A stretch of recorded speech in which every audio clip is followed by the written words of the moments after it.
Ladies and gentlemen, good evening, and welcome to my Dark Souls 3 New Game+4 run. Now, initially, I was going to be doing this run with my Pyromancer, but I loaded her up, and turns out for some bizarre reason, I'd already killed the first boss and no other boss. So then I loaded up my pure melee-based character, and ran him through the game, and it was rough. It was really rough.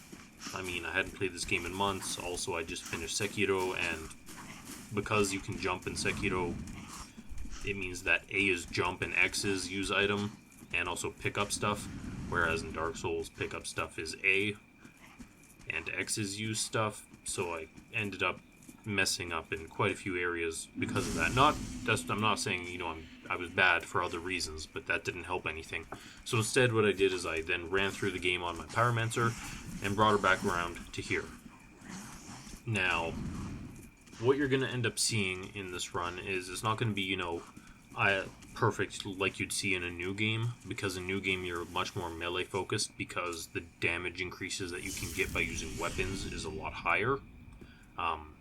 When it comes to any caster that exists in Dark Souls, their difficulty is very front-loaded, and that's because if you watch my video about why Dark Souls 3 health doesn't matter, which no one did, there's a huge thing about that. But in case you never watched it, because of course you didn't, the reason is quite simple. When you're making a melee-based character, really, if say I'm going strength, the only thing I really need to worry about is vigor for health, endurance for stamina, and then strength for, strength to use my weapon. And then I can throw in maybe some vitality if I care enough about it, which I usually don't. Whereas if you're going to do, say, the hardest caster, which is Pyromancy, you need vigor for health, you need attunement for mana, and I think it increases cast speed as well. You need endurance for stamina, because casting spells cost stamina. I need faith and intellect, because Pyromancy scales off both of those, and then I also need maybe vitality, if I feel like it. So essentially I'm using double the amount of stat allocation than I am for, a pure melee build. Which is why as you progress through new games, melee weapons get worse and worse, whereas generally you remain powerful and strong with caster. It's not entirely the case, but for the most part it is.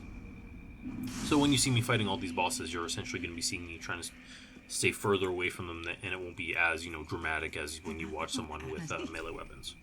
So I will say that when it comes to the DLC, I will be using a lot more weapons than spells, solely because for some bizarre reason they decided to make, Demon Prince and all that pretty much immune to fire, which is super awesome and fun, let me tell you. But that doesn't matter. And one day we'll load in. I do find in bizarre situations, for some reason, anytime I first log in, load up into the world in a new game, the loading takes a lot longer. I'm not entirely sure why. What am I, a programmer or a game dev? God, no. But yeah, we are hitting all the bosses, and I'm also going to be doing the third ending, which is the only ending that actually takes, a bit of effort to get. Because all you need to do is kill a boss. Well, I'm, doing all bosses anyway.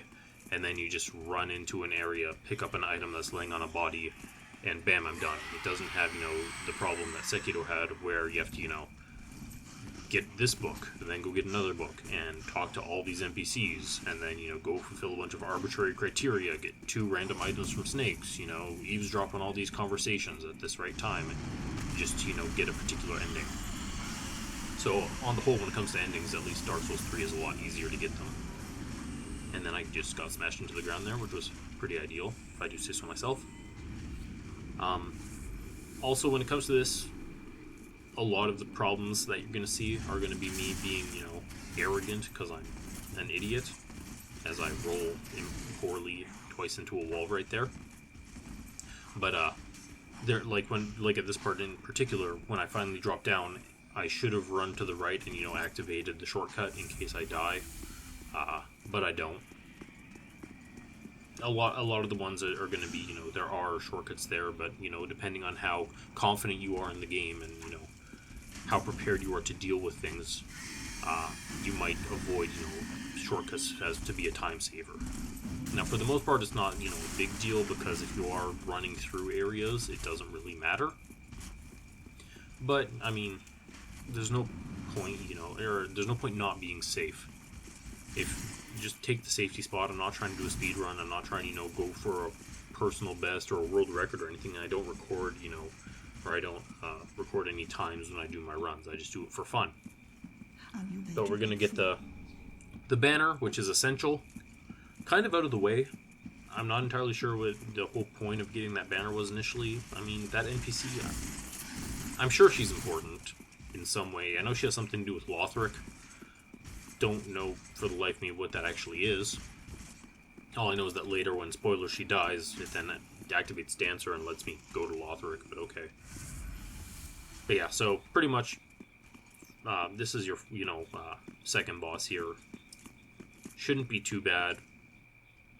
Aside from, the rage activation that he has, you don't really, it's not really that hard to deal with him. He'll jump at you, you just roll and dodge. You don't really need to block. I'm more inclined to block with my Pyro, just because she has a shield available all the time. Whereas if you saw me with, my getting smashed in the face, if you saw me with my, melee build character, because he uses Yorm's Great Machete, I just two-hand that 24/7. So I have a shield, I just don't use it. But yeah, I mean, it's a relatively easy boss. While you see me panic rolling for my life, because I'm petrified of dying to, in the first two bosses. I will die. Spoiler alert, I do die. I'm not, infallible. But I just thought I'd show off, just a casual run through of the game with all the bosses, because why not? It's a good game, it's a fun game. I do like the fact that, there are so many... I mean, I say that, but there's the same amount of builds that you could make in, Dark Souls 1 and pretty much Dark Souls 2. Though you'll note, quite conveniently, that hexes are no longer a thing. Wonder why that could be. The answer is because hexes are stupid and terrible, and while they could be great, they were just too much of a problem, I guess, in Dark Souls 2, so they just ruined them, and then they became nothing. Which, if for some reason, if I ever do a Dark Souls 2 run, you can hear me rage about that game for, 4 hours straight, because there's a lot of problems with that game. I will say, though, if you're just going to play it for, new game, it's fun. You'll have fun. If you just play new game, you'll have fun. I do recommend, the original Dark Souls 2, not the Scholar of the First Sin Edition. I don't think the Scholar of the First Sin Edition adds anything worthwhile. All it does is add a single boss. It only adds one new boss, and even then, that boss is irrelevant and pointless, and surprise, when you kill him, you don't even get any souls as a reward. There's no reward. You don't get a boss soul, you don't get souls for beating him. And if you're really unlucky, it then turns, 2 bosses in a row into 3 bosses in a row. So, good. But yeah, so this part, just usual running through. We're heading to, the Great Tree. Good old Great Tree. There is, a bunch of peculiarities you can do in regards to that, because there are NPC questlines that run through it. Unfortunately, I'm not going to be doing any NPC questlines, because unlike in Sekiro, which they improved them greatly with actually being able to complete NPC questlines, in Dark Souls 3, much like in Dark Souls 1 fashion, they're really obtuse. Require a lot of finicky. You have to do things in a particular order, and for example, because I'm embered, unhollowed, I don't know what the term is for Dark Souls 3, I got invaded by this guy, and the fact that I'm killing him here, I think, ends his questline, the questline forward immediately, because later on you can talk to, I think, his daughter or some crap, and it ends with you getting summoned into her world when she faces off against him beneath where the Great Tree goes. But because I kill him there, I'm pretty sure that ends that questline entirely. But yeah, so weapon-wise, I'm using the Wolfblood Greatsword. The only reason I'm using it is because I have to use it for the final DLC. I used to do Onyx Blade and then swap to Wolfblood when I got to the DLC, but it mostly just got to the point where I'm not using weapons anyway. When it comes to bosses, I'm pretty much pure Pyromancer regardless, so it doesn't really matter what weapon I'm running around with. It's not like I'm trying to, kill people. So the Great Tree is, of course, on the left, but I am going to go through to the Undercliff bonfire first. The reason why is because in the Great Tree fight, you end up getting dropped down into a lower arena, and then when you kill him, you then have to pour it out. You have to go to a bonfire. The problem with that is if you just go and straight kill him right away, then I get teleported all the way back to that one area where I'd have to then run a much longer route to get back to here where I am here. So it's a lot better to just, go forward, get to the Undercliff bonfire, and then just do a little bit of backtracking to go face the boss. Also, because this run here, for backtracking and all that, is a lot safer and less hassle than the other one. I don't have to run past, the multitude of foes that are blocking my way. I don't have to risk getting shot by the giant. I do have the branch that he gives. If you get all the white branches in the previous game, he gives you the special one that says, "You are my friend, I'm not going to hurt you." But I mean, he doesn't care. Collateral damage is a thing. But yeah, so we're just going to go face the Great Tree. Great Tree is an iffy boss. I will say that in Dark Souls 3, as opposed to, initial Dark Souls, even though rolling and a lot of stuff are a lot better, there is the issue of, there's clipping issues, or issues where sometimes you think you're going to get a hit, but you don't, and it's the worst when it comes to the tree. I mean, it's not going to be bad for me, really, because I have Pyromancer I can fall down on, so I can just hit his hand with it. But there are times when you're just, being a melee build, where you're going to do a swing, and you're like, clearly that's going to hit his little egg sacs, and it doesn't, and you go, oh, great, so I just wasted a swing, and then, start panicking, you're like, I only one swing away from bursting it, and you should be backing off, and then you get hit, and then you just get frustrated, and you're like, I totally hit it, but you didn't, and the game didn't register it, and you get sad. And that's what it's a minor gripe, but I think it is an important one, just because Dark Souls has always sold itself on being incredibly fair, and on the whole, hitboxes are phenomenal. There's the one video, I don't know if you've ever seen it, but just, it shows someone doing, I think they were using, I think it was the Wolfblood sword, and they do Artorias's, like flip spin, and it shows the boss doing an attack on him, and literally by like the skin of his teeth, it just goes like right over his head and doesn't register as a hit, and it's just, you look at that and you're like, wow, that's nice, like that's impressive right there, that's some impressive work. But yeah, I mean, Great Tree overall as a fight isn't super exciting. If anything, it's kind of, I don't want to say it's a gimmick fight, because we'll get to the gimmick fights later, but it can be annoying if you get to if you're needing to kill, a particular egg sac, and you just can't seem to get to it. It just involves a lot of you running around in circles and trying to bait attacks that, will let you hit him, because, 99% of his body is just him being, immune to all your damage. Like, yeah, I just got frustrated there. I'm like, I don't have the egg sacs memorized. I just attack what I can see. So I end up running around there, and I go, oh wait, look, I missed it. Perfect. So I just say, screw it, I'm going to throw my fireballs at you. The biggest downside, of course, with, trying to do spell casting when it comes to this is you can't aim to a particular area. Now, some fights, they'll let you, like Wolnir, for example, they'll let you target onto individual hands and crap. But for the most part here with the Great Tree, they just give you center mass. So you have to position yourself pretty much directly in front of whatever sack you're trying to get on, the back or the front, regardless. And then throw and hope that he doesn't move in such a way that you miss.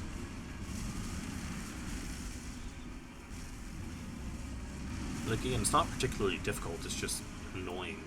So you see there, I saw an egg sac on his arm, but wasn't fast enough.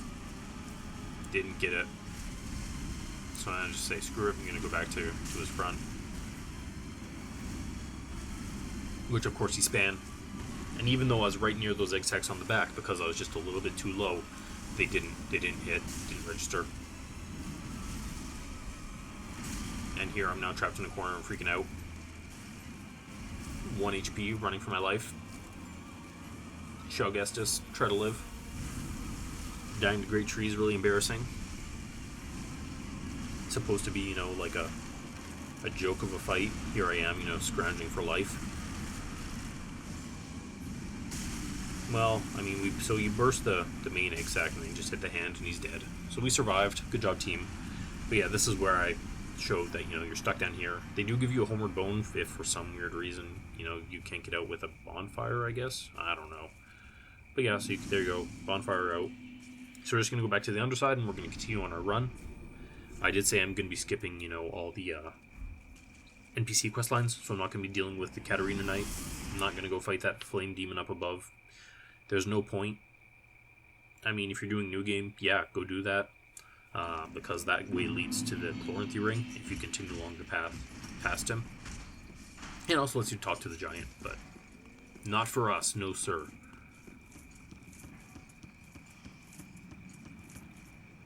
Oh, also I will note, just quickly here, since there's nothing really to watch as I just do the run of this area. Armor that I'm wearing, I think it's like Dancer headpiece, and then the violet hand wraps in front of Midir.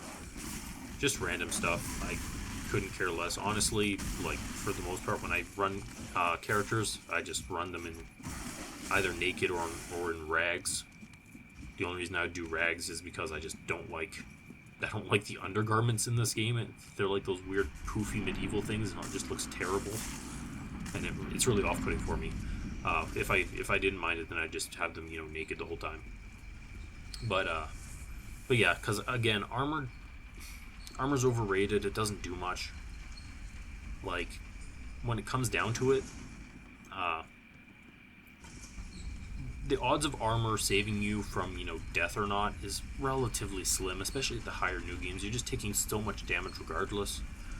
And that's pretty much how it works for every single stat. As I said earlier, when it comes to, health being overrated and stuff like that, the reason I say that is, let's say I die in 2 hits. I have 15 vigor, so my health is, set at 15, and I die in 2 hits. Now let's say I want to survive and survive 2 hits and die in 3 hits. Well, maybe to get to 3 hits I need 20 vigor. So I die in 2 hits at 15, and I die in 3 hits at 20. Those 4 levels before you get to 20, so 11 to whatever that I put into it, those 4 levels, they do nothing for me, because 11, 12, 13, 14, I'm still dying in 2 hits. So the turnover point, or the precipice that you will have to, or the hump that you have to get over, is at 20. Now you say, let's say it's the exact same thing with, say, strength. I kill something in 2 hits at 15 strength. I kill something in, I kill things in 3 hits at 15 strength, and I kill things in 2 hits at 20 strength. Well, exactly the same way, 11, 12, 13, 14, I'm still killing it in 3 hits. So I don't get over that hump till I hit 20, so are those levels useless? You can argue yes, but at the same time, they are more useful than health, because those extra levels of strength that you're putting in can get you to a new weapon or a stronger weapon that you want to use. So where health, it's all or nothing, it's just you're surviving hits or you're not. Strength is you're killing things faster, but you're also making your character able to wield stronger weapons later on in the game, so it helps you out a lot more. And then when it comes to, endurance, the utility that you can get from improving endurance is a lot better than improving vigor, because not only is endurance used if you're a caster for casting spells, so you can cast more spells, but also, it lets you run longer, so if you need to run away from enemies, you can run for a longer period of time, and running is always important. Or, you can roll more. And when it honestly comes down to it, let's say you're doing a regular build where you're just, sword and board, so you have your sword and shield. Well, shield, when you take hits on your shield, it uses endurance as well. So the 3 levels that you have when you go to try to avoid damage, or when you're doing an attack or something, is you can roll out of the way to avoid all damage entirely, which just costs you a bit of your stamina bar, which refills over time, which is another reason why increasing, endurance is more important than health, because when you take health, the only way to improve it or increase it, is to use, a consumable item, which is your Estus Flask. Yeah, you can refill them with bonfires, but they don't refill naturally, whereas your endurance bar does. So you can roll out of the way, which uses your stamina meter. You can block, which you might take a little bit of health damage if you don't have 100%, physical damage reduction or whatever they're using. But blocking that hit also costs stamina, which is endurance. And then the third thing is you fail both of those and you take the hit, which then takes health. Which means if you're trying to play, properly, when I say properly, I only mean you're not trying to, shot for shot. You're not trying to hit him and take a hit at the same time, which is not an efficient way to play at all, or even an ideal way, because they're always going to do more damage than you. But you have to get through 2 levels of failure before your health even comes into play. So pumping health, yeah, it'll help, but is it going to help more than, doing more damage or being able to roll or block more? The answer is generally no, it won't. So, that's all I have to say on that matter. Just don't boost health, because at the end of the day, the returns you're going to get on it is not as high as you could be putting it into something else, unless you're going to put it into resistance, in which case, why? No, just don't use resistance. It's terrible. Wait, does resistance even exist in this game? I don't actually know. I don't think I've ever looked at the bottom area. I know at the very bottom I think is luck. Is luck resistance? It might be. I honestly don't know. My bad. I've only ever boosted luck once, and that was on my strength-based character, and I essentially threw those levels away because I was trying to farm for proofs of Concord's kept, which took, 20 to 30 hours of farming for it. That sounds ridiculous, but it might have been 15 to 20 hours just for farming it. It took a really long time. Really long. But yeah, so I started pumping all the souls that I was making just from farming it into luck, just to try to improve the amount that I was getting. But yeah. But we're still running. Again, if you were following, is it Sigmar of Katarina, I believe? The Katarina Knight, he'd be in the well on my left. But he's not there, unfortunately. So we got to the cathedral, and the first thing that I'm going to do is, after I sit at the bonfire, I'm actually going to go into the DLC. Not to do the DLC, but just so that I have it active. So that way when I finally get through and get to the point where I'm going to go into the DLC, I can just go straight to the bonfire. I don't know if it's more efficient or anything like that. It's just how I prefer to do it. I like having it right in front of me so I don't, forget about it later. And be like, oh, time to go there. And then I'm like, oh crap, I don't have the bonfire. Time to teleport back to, Cathedral. That probably doesn't save any time, but, well, that's just how I do it. We're just going to run in, run out, continue on our merry way, and we're going to head to the Cathedral, which is an ordeal and a half of terribleness and sadness. I will say, of the DLC, I like the snow look better. Just because, the vistas aren't as nice, I don't think. I just prefer snow over, ash. Which is, if you were to ask me the same thing in Dark Souls 2. Actually, Dark Souls 2, I'm not sure which one I prefer. I feel like I prefer the Sunken Ruins. I don't care about the Ashfire Keep. And while I do really like the ice area in Dark Souls 2, that DLC is the worst of all of them. So it just makes me sad when I think about it. But yeah, so we teleport out of there, it doesn't really matter. And we're just going to head through the graveyard. Honestly, these guys are never a threat. Yeah, they can surround you, and I think they spawn infinitely, which is annoying. For some reason, they do infinite spawns here, and I believe in the Ringed City DLC, there's an area where they infinite spawn. I don't actually know if it is infinite spawns or not. The first time I ever do an area on my first playthrough, I never rush it. I always, go and explore every nook and cranny and pretty much kill everything.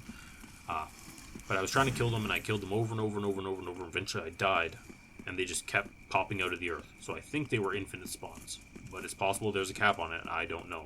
If there is, I didn't manage to kill them, all of them, and then I just never went back there because I got all the items. But yeah, this area is a bit finicky. There's nothing really efficient in how I like to do things in this, which is a bit unfortunate, especially when you get shot in the face with a crossbow. It makes me sad. A flaming crossbow at that. Luckily, I'm not undead, so I don't burn easy. But we'll get to the point when when we get there, I'll show it. But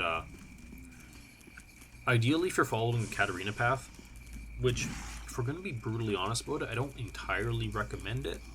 Just if you don't care and you're like, hey, I'll do boss battles with friends, and just I don't care if I ask for help, and that's fine.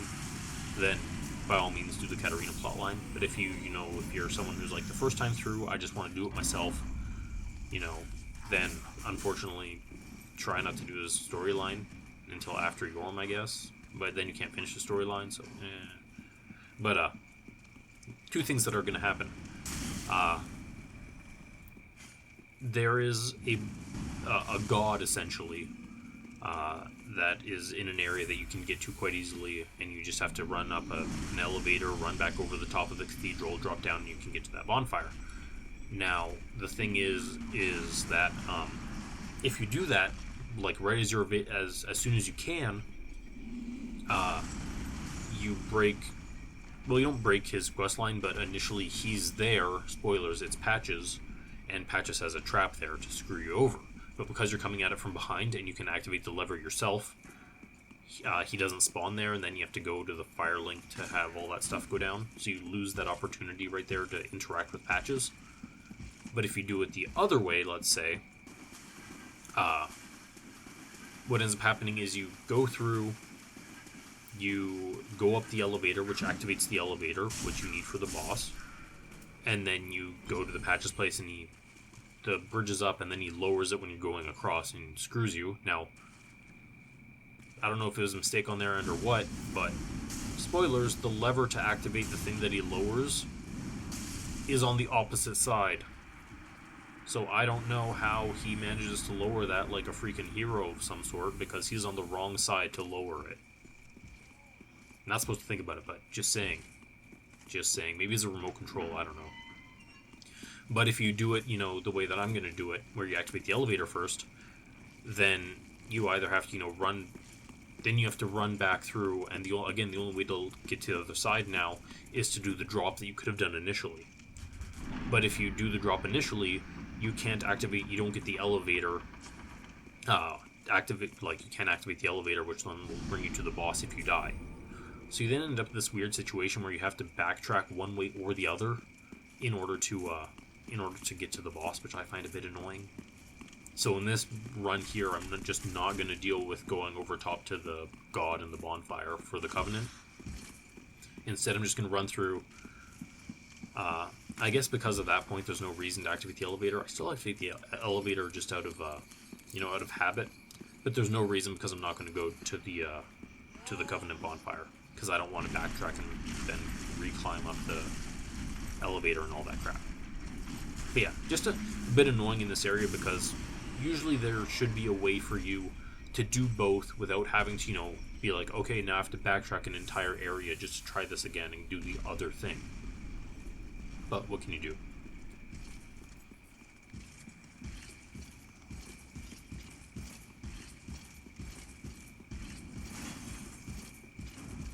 I will say that was the best debate I've ever done in my life.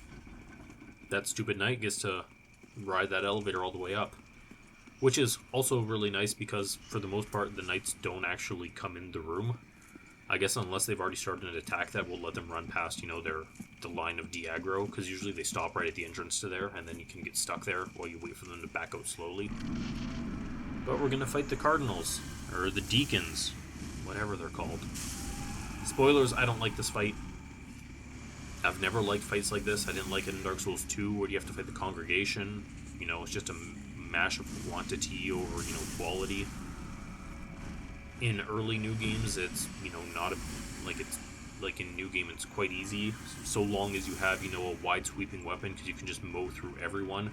Here you see me give up, because there are so many enemies that when it comes to me trying to use my Pyromancy, I just can't scroll through the targeting fast enough to get to the one I want, so I say screw it and I take up my weapon. Again, even with this weapon, and I'm barely equipped to use it. The Wolfblood, I have the bare minimum requirements. I think it's something like 24 strength and 18 dex, or 28 dex and 14 strength, or whatever. Whatever the requirement is, I have the bare minimum in order to wield it. But yeah, it's just... I don't consider a good fight. You know, they make you charge into the middle of a group of enemies that constantly respawn, and they'll hit, you know, fireballs at you until finally they spawn this giant mob. Now, the purple guys do not respawn, which is nice. But even then, like, it's just a giant cluster, so they'll start casting all their evil spells, and you just sit here and, you know, spam as much as you can into them to try to get to the final boss. Well, they just shoot a bunch of, you know, magic at you.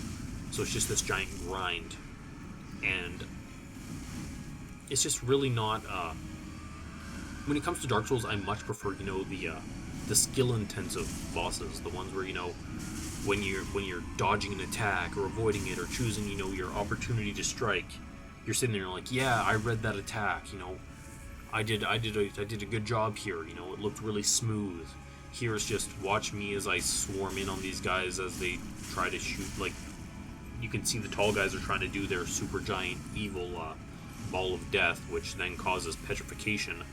While I try to interrupt them, surprise, all the other guys are shooting giant or small fireballs at me, and, you know, those big fat guys are, you know, trying to jump at me, and every time I try to, you know, drink a potion or something, I get interrupted by a single fireball that's being thrown by one of these, you know, 30 guys that are swarming at me. It's just, I personally just don't think it's a good fight, but, you know.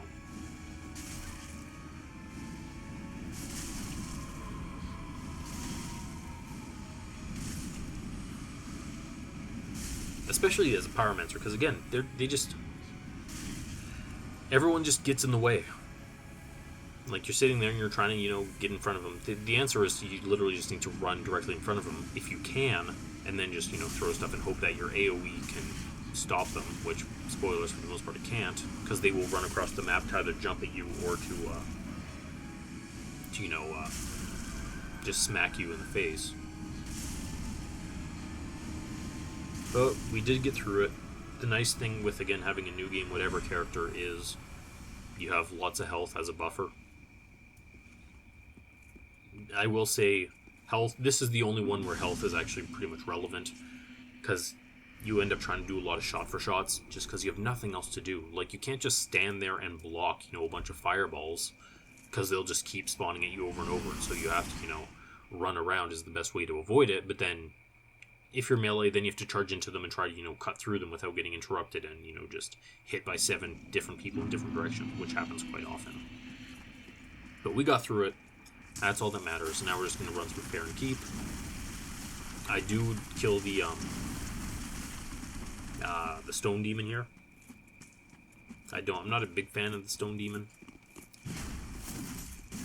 The only reason I consider it a boss is, well, I mean, it gives you boss items if you use this Transpose and Kill him, but it also, then it gives you a boss soul, which, of course it does. I just said you can use its soul for using the Transpose and Kill, which by default requires you to have a boss soul. But yeah, so we are going to kill it. This area is annoying, not bad. It's kind of a mishmash between Blighttown and World 5, I think, from Demon Souls, which it's not as bad as World 5 from Demon Souls. I think they've been trying quite hard to find, you know, a way to do the swamp level without making it, you know, the worst thing known to man. Here, I'm just, you know, trying to avoid all these guys because they followed you for a really long time. I am going to kill the guy at the bottom here, just because in my previous playthrough, when I was going through, having the second guy here ended up pinning me into a corner and I died and made me really sad, so I'm going to kill him out of spite. But, yeah, in Demon Souls, when you got into the swamp water, like, it poisoned you, which is normal. But the problem is that you were unable to roll. You could not roll while in the swamp water, which, when everyone has muscle memory for trying to roll to avoid attacks, what ends up happening is you did, you know, the super fatty stomp, and so you'd end up getting hit a lot, and everyone was just upset, and no one liked that level. It was just bad. And then Blighttown, you had the swamp water, and you could roll, but you could kind of run, and there I am getting stabbed in the back. Thank God I killed that second guy, so I only have to deal with one of them. Oh god, and I get stabbed again. Oh god, please no. No, not like this. Ow, ow, run. But Blighttown didn't really use much poison, and you could relatively easily just, run through and not have it, not really deal with it. You could avoid it for the most part, even going to the hollow log, or hollow whatever it was. It didn't require much investment in going through, swamp. So here they have two areas. You have the one area which is, the main swamp area where you can just kind of run through. It poisons you, but it's not a big deal. Block, roll, what have you. And then they have the deeper swamp as it is. Also, these 3 slugs are really annoying because they will block you from being able to go up the ladder.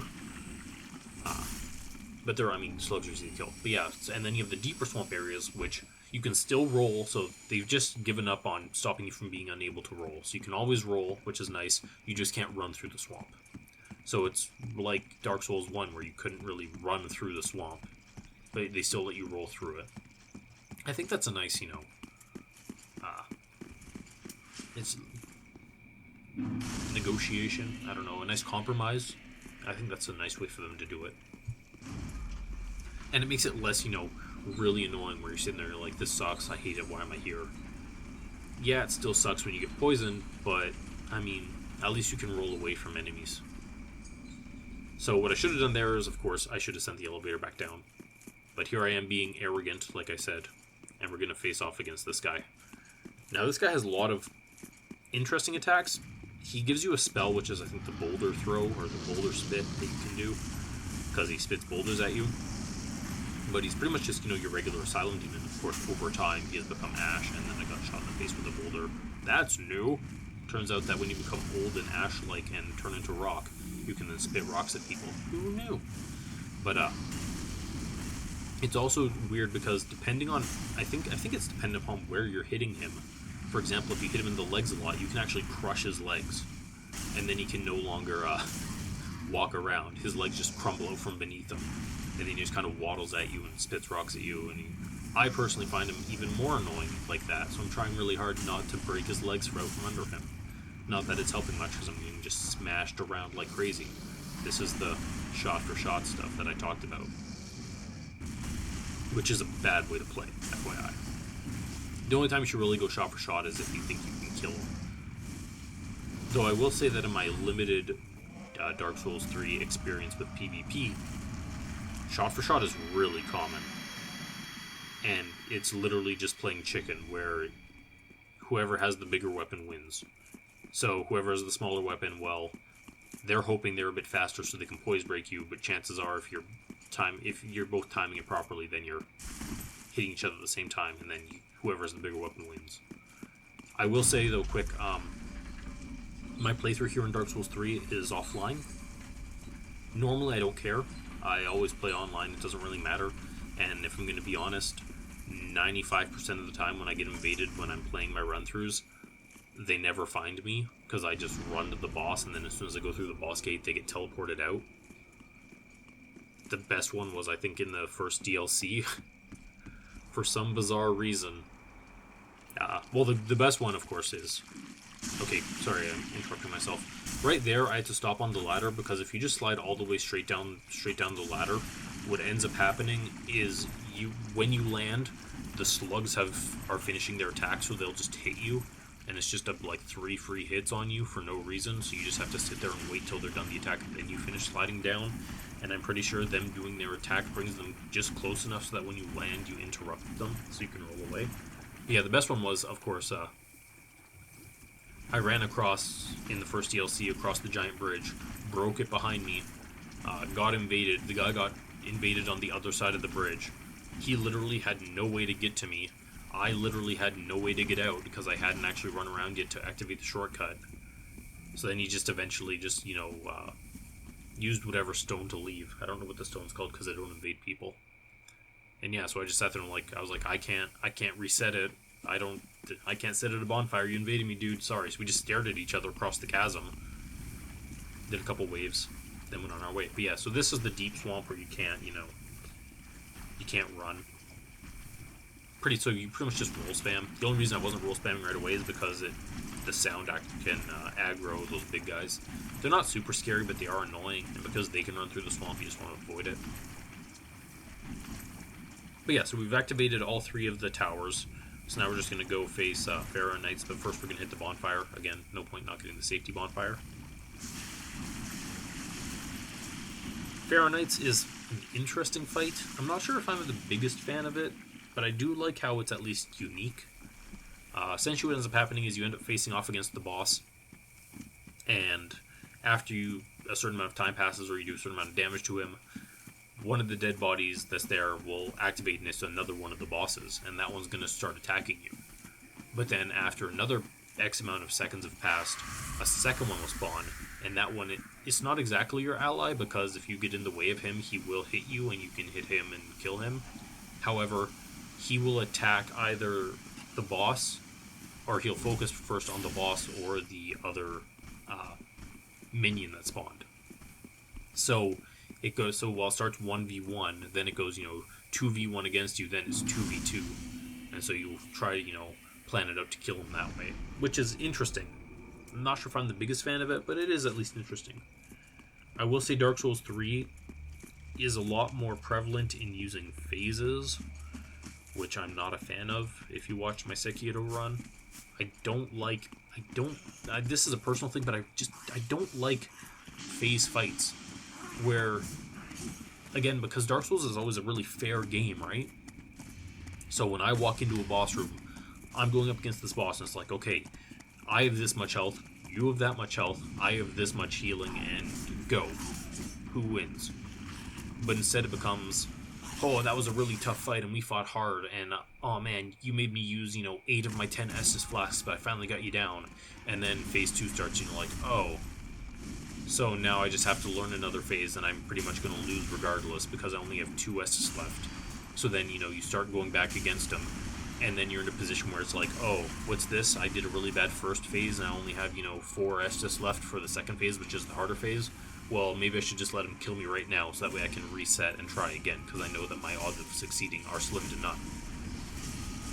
And I just don't like that, because, it's your own choice, but it just kind of breeds defeatism. Because, yeah, there's a chance that you could, perfect it and not, take any hits whatsoever. But that's really slim. It might honestly just be better to just try again. And so, yeah, I don't like that. Especially for when you're playing through the first time. There's no need for it. It doesn't need to feel cheap. Dark Souls has never needed to feel cheap. The only reason people accept ONS in Dark Souls 1 is because it's the only one there. It's the only, multi-phase fight where you kill one, and then the other one gets stronger.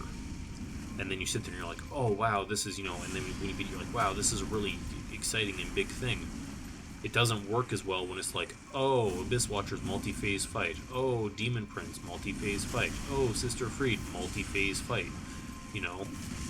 Gael is a multi-phase fight, but it's a multi-phase fight, but without actually being multi-phase, air quotes, because you're still using 1 health bar. But yeah, so that's just my personal gripe. And then, yeah, I said it before, but yeah, Sekiro uses multi-phase fights like crazy. And for the most part, it's kind of, it's not as bad in Sekiro, because at least, when you're facing off against the boss, you see they have X health bars. So you're like, okay, you gotta do this.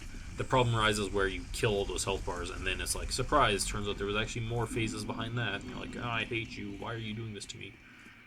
But yeah, I hate multi-phase fights. That's the takeaway. But still a good game. That's all that matters. But yes, we're going to run through the catacombs. We're going to face Wolnir. Wolnir is kind of a gimmick fight. Not really. It's an odd fight. I feel like it's not entirely fleshed out properly.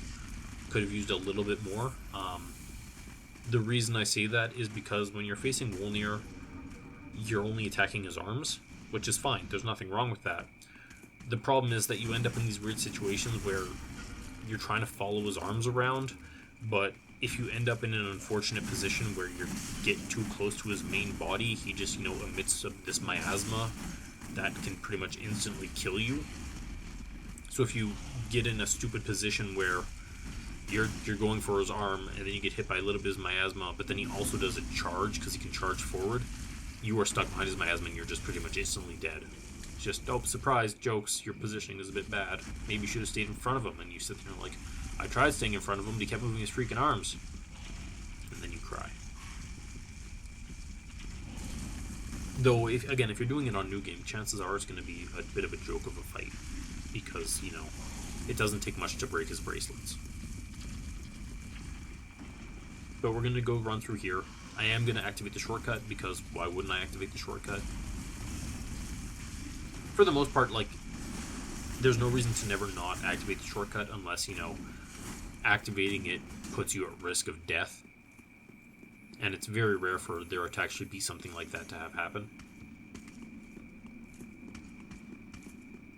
I do love that little minor glitch there that happens. It happens to me every single time, where when I'm running and I run to that lever, when I get to it, I just teleport on top of it, and I'm just floating there. It's the little things. Isn't that a Martha Stewart quote or something? I think so. Or her catchphrase. So yeah, I break the bridge there because we're going to need it broken for later anyway. We need it to go down to one of the optional areas. An interesting thing with Dark Souls 3 is that overall, there are a lot less optional bosses than there are in the previous games.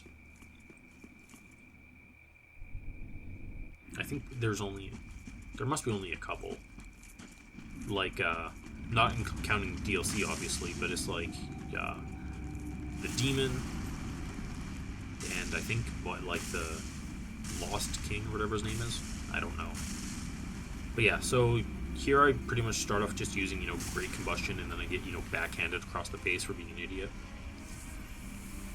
For the most part, I only ever keep the same 3 spells on my bar, which is Great Combustion, pretty much for Wolnir, Chaos Bed Vestiges, because that's my primary Pyromancer spell, my main damage dealer, and then I have the Dark Orb, because I use that against the Demon King, because he's pretty much immune to fire.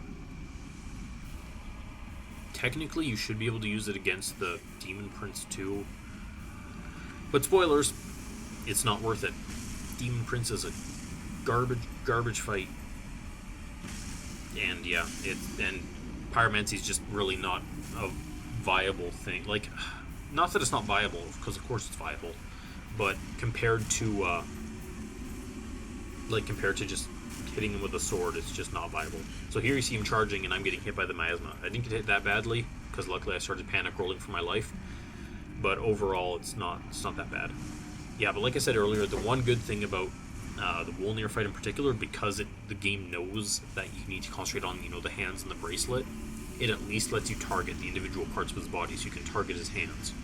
Now, granted, he's moving nonstop, and all of my shots are missing, but at least I can do that. Whereas with the as opposed with the Great Tree, could only focus my camera right on the center. One day, one of those will hit, and it will be glorious, I swear. And I won't take, 17 shots in the face. I will say the worst part of Wolnir, and one of the reasons why I really dislike, again, Dark Souls 2 again, is Dark Souls bosses are really good for 1v1. And From Software as a whole is really good at doing 1v1 fights, which is why Sekiro is so good. When the best boss fights in Sekiro are the 1v1, parry, riposte type fighting. As soon as they throw in a lot more enemies, it becomes more hack and slashy, which isn't where Dark Souls shines. And Wolnir has the ability to summon in a bunch of minions, kind of like Nito had in his fight in Dark Souls 1. And, they have 2 lives, I think it is. As in, the skeletons, if their eyes are glowing, if you kill them the first time, they'll then remake themselves, and then if you kill them the second time, and they'll stay dead. And so that's how his works. It's not a super rare attack that he does, but when he does do it, it's annoying. But we killed him. We went down. We used that the bridge as a ladder to slide down. The game has never taught us this, by the way. Never before have you been able to slide down a broken bridge. So when I was first playing through the game, I was like, there's a path down there. I can see stuff. How do I get there? And so I Googled a YouTube video of it. And I saw a guy was like, position yourself right here on the bridge. And when you break it, when you fall, you'll land on the ledge. And so I was doing it that way. And then at some random point I saw another video of a person just, sliding down it, and I was like, I feel really dumb. Turns out you can use these as a ladder. Great. Good job.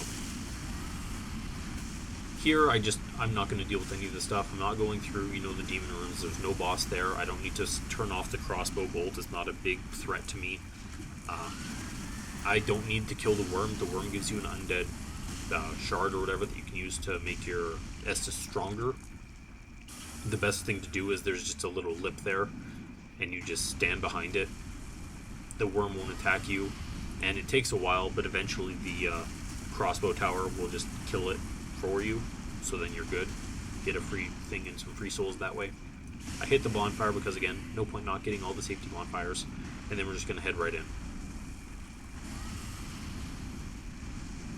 Now, as I said a while ago, one of the issues that arises with Dark Souls 3, and which I wish were a little bit tighter, is it's not uncommon to get caught up on character models, which is a bit bad when, you're a melee-focused character and your safest spot to be on a lot of bosses are, right by their feet.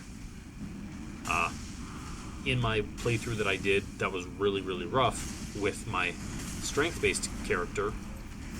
I got into a lot of situations where I ran forward during, the optimal attack in order to get at his feet and smash him, but then when he lowered his mace again, he essentially created a bridge, or not a bridge, but a barrier between the outside and his body, so then I was literally trapped there. I was trying to run out, but I was trapped by his weapon, and I was like, this sucks. Pretty sure this isn't intended, because I would try to run away, and I would clip and, get stuck on the body there, and I'd cry, and I'd be like, why can't I escape? Please, Papa, let me escape. But yeah, demon, again, with the ranged demon is pretty easy. Even with melee is pretty easy. You just essentially move far back from him, and then when he does that overhand attack right there, you just run towards him, hit him once or twice, and then roll backwards and repeat until dead.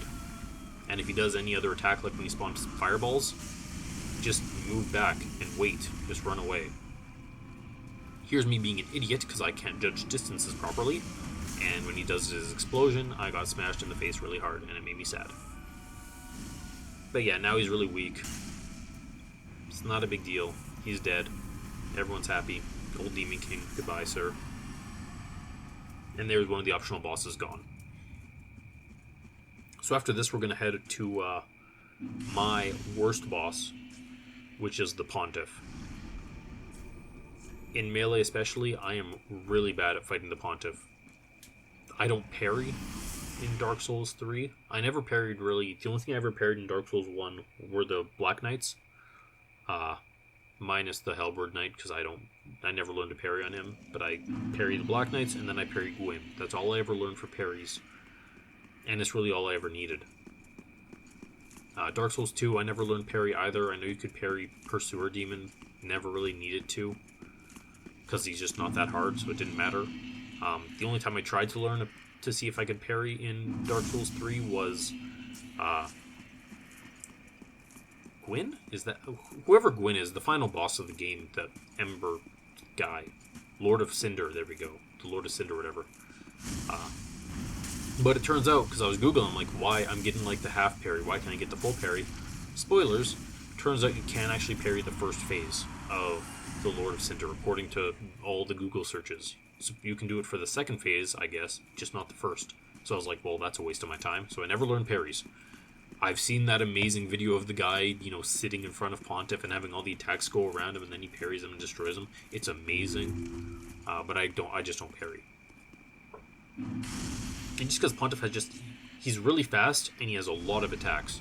And the worst part about Pontiff is that he has a lot of attacks where it looks like he's finished his rotation, but there's a slight delay where he could potentially add another attack to it, and it's usually that slight delay where you go in and attack him yourself. And I failed miserably at that, and well, he would just smash me in the face and I'd die. Also, never had it happen before. I've never been hit by those guys so many times in my life. And sometimes you just get unlucky. But I survived. That's the important part. Now, I said we're going after Pontiff, but I think I actually lied. I think I'm going to hit the Distant Manor, and then I'm going to go deal with Yorm before that. Just to get Yorm out of the way. you know, one of the age-old gimmick fights. Which is unfortunate, because I feel like Yorm could be a really good fight, you know, if it was made to be a normal fight. I know some people have fought it normally, and actually when I was first playing, I was going to do it normally, but it became irrelevant, which I'll explain when we get there. But yeah. It's just, he's not a challenge. Yorm's not a challenge, which is really unfortunate, because he's a really cool-looking boss. Now, just out of pride, I always grab the Proof of Concord kept there, because they're so annoying to farm. They're just the worst. When I first played through Dark Souls 3, the first 40 hours were a lot of fun, and then it was like the next 40 hours that made me hate my life, and I hated this game like crazy. Because I had to farm a bunch of Proofs of Concord kept. I must have ran up that stairwell to farm the 2 knights there hundreds of times. Literally so many hours, and I was also doing it while I put on the whatever the Covenant is to get invasions. In that whole time when I was trying to farm Proofs of Concord kept, I only got summoned in I think 4 times total. And that's in like 15 to 20 hours of play. I only got summoned in 4 times. It was the worst, and I hated it so much. And after that, then I had to go farm, you know, Wolfblood grass, or Wolfblade grass. That one actually wasn't as bad. I got them a lot easier, but still, that was another, you know, like 5 hours. And it's possible I was just unlucky, but from Googling it, it was just, it's just bad. It got to the point where I actually went on to, you know, the Dark Souls 3 Reddit when I had to get the vertebras, and I was like, I'm not going to sit here AFK waiting to get summoned in as, you know, like a crazy, as a purple ghost for vertebras, and I just was like, find someone online, say, hey, will you summon me in, let me kill you, you know, 30 times or whatever, and in return, I will let you kill me 30 times, and then we can both get them and just max out the Covenant and be on our merry way. And that's what I did. Now, is it a big deal? No. Like, I mean, it shouldn't matter, but at the same time, you know, it's a point of pride for me, for, you know, the From games. I like getting all the achievements on them just because I can. And I really dislike that they, you know, barricaded a bunch of that behind, you know, PvP stuff. Especially because it's entirely dependent upon you having people to be up against. Like, there are tons of games now that are, you know, old, and I mean, I haven't played them personally, because I don't really care about, again, if it's not From, I don't really care about getting all the achievements, but there are a lot of people, you know, online are like, well, a lot of the achievements for this game are, you know, PvP ones, multiplayer ones, but the game's so old now that, you know, the servers are offline. How can I get these? And the answer is you can't. You can't get them anymore. And that irks people. And I can understand why they're irked. I mean, if they find it fun, you know, achievement hunting, then by all means. I'm particular about what I care about get achievement hunting for. And the reason why I like the Dark Souls ones is because usually the Dark Souls type ones are from actually, you know, doing stuff in the game, you know, just playing it normally. Like, oh, you know, max out this or that. The problem is when you get to the Covenant ones, because, you know, it's like, oh, you need all the sorceries, all the miracles. Well, gotta go max out a Covenant for that. Like, I sat in front of old Dragonslayer Armour, or whatever, for my Sunbro Covenant, and I just sat there for hours waiting, hoping people were gonna, you know, invite me in to do that. And it took a long time, but I finally got the Sunlight Medals for that too, because you can farm them, but I didn't want to deal with farming them. But yeah, like, again, like, Dark Souls isn't great for farming. Like, it's not a farming game. No one's going to sit there and say, what's great about Dark Souls? No one is going to say, oh, I love the farming you have to do. Even in Dark Souls 1, when you had to farm the ravens for the, I can't remember what they were, but for whatever that item was, for the Covenant, like, no one liked doing that. And yet they kept it in for some bizarre reason. I'm not sure why.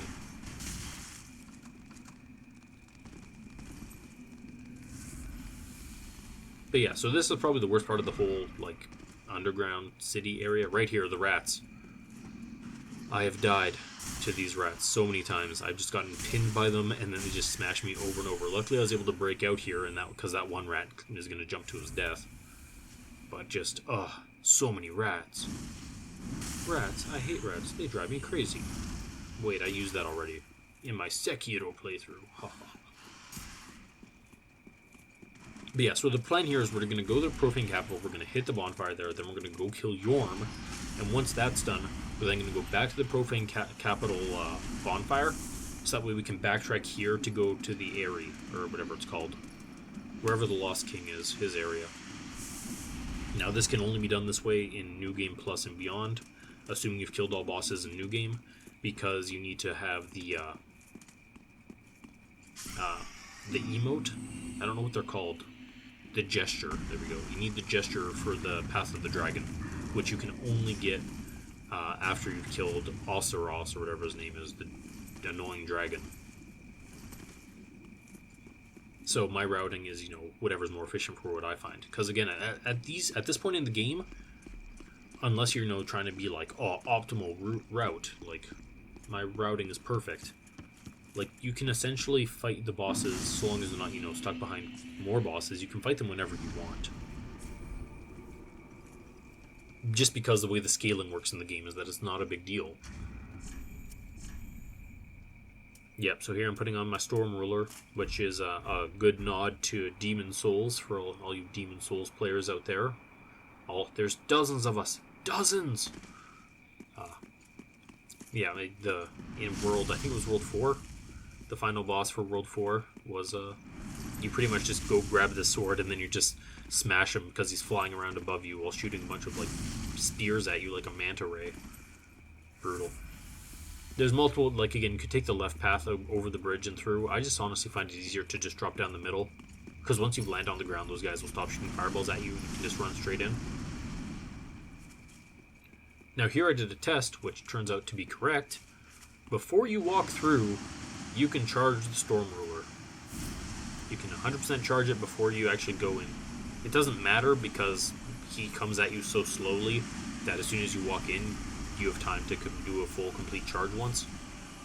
But yeah, here's the Great Storm Ruler fight. Now the reason I told you earlier to not do the Katarina thing is when I first came to this boss, I didn't know any better.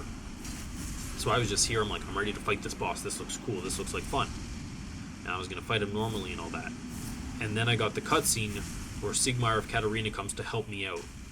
Now, it's not the end of the world, but I'm one of those players who the first time through a fight, I'm going to sit there, I'm going to go, I want to do this on my own. I want to be able to show that I can do it on my own. And then Sigmar, and so I'm there kind of whacking him on the arms and all this, trying to get, you know, some good fight going on. And then, surprise, Sigmar of Katarina is smacking him for like a quarter of his health every time. And I'm like, what the heck is going on here? Now, okay, great, I managed to finish, you know, his plot line, but I was a bit sad and disappointed. But I mean, it doesn't really matter anyway because the whole fight is a gimmick fight. You just use the Storm Ruler and you just kill him. Because he's designed to not take very much damage normally. I think you have to hit him on like the fire parts of his arms to do any actual real damage. But whatever, what can you do? So yeah, so we go back to Profane Capital. Then we're going to go down and we're going to go to the Eyrie, whatever it is. One day I'll learn the names of these places. I'm actually really bad at learning the boss names for Dark Souls 3. I'm not sure why. Probably dependent upon how little I care about them. Like, I'm pretty sure the I cannot for the life of me remember the name of the first boss. Second boss, I think, is Vordt. Vordt of the Boreal Valley, I think. Something like that. The only boss name I actually know is Taurus Demon, because he's the hardest boss in the game. Spoilers, he kind of is the hardest boss in the game for me. Sad face.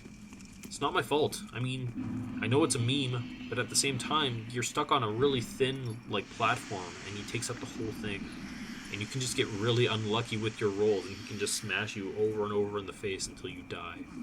And that's what happens to me when I face him. But yeah, we're just going to do a straight run. Go and do the dragon form. It'll be awesome. I'm going to steal the dragon stones because I can, even though I already have them. And then we're just going to go through there.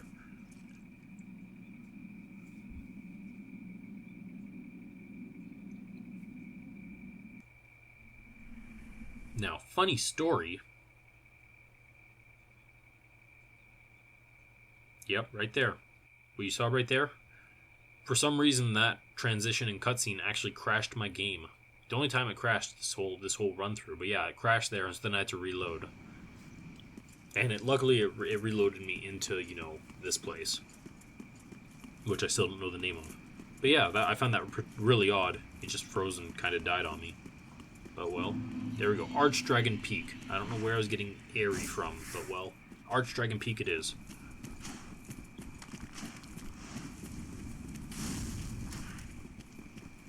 Now, this is the first real gimmick boss. And again, this is one of those situations where you heard my little minor complaints earlier, just about, stuff. Also, I do hit that bonfire as much as I can, because of this boss being, finicky and it being slightly annoying.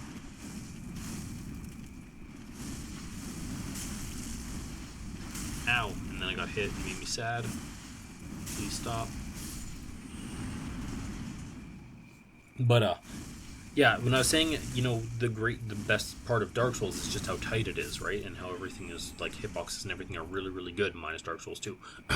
But anyway, the thing that I really dislike about that boss there, and, you've seen it in, meme videos and all that stuff as well, and it's also the reason why I'm going back to Firelink here, so that I can just consume my souls, because there's a high risk of me losing them all, is when you get to the end of the gimmick boss and you're supposed to, like, drop attack it. I've had it happen so many times where I go and do my drop attack and I just miss his head and I drop to my death. And you've seen it happen, like I've seen videos of it happening to people all over the place, and they're just like, what the heck? But I drop attacked it from the spot. And it's like, yeah, you did, but the game decided that you didn't hit wherever that head hitbox is, and you just instantly die. And you're like, great, thanks, game. And so not only is this a gimmick fight like, Bed of Chaos was, but it's also one where if you screw up the one attack you need to do in order to beat the boss, you instantly die and have to do it all over again. Which I wish they did a little bit more testing.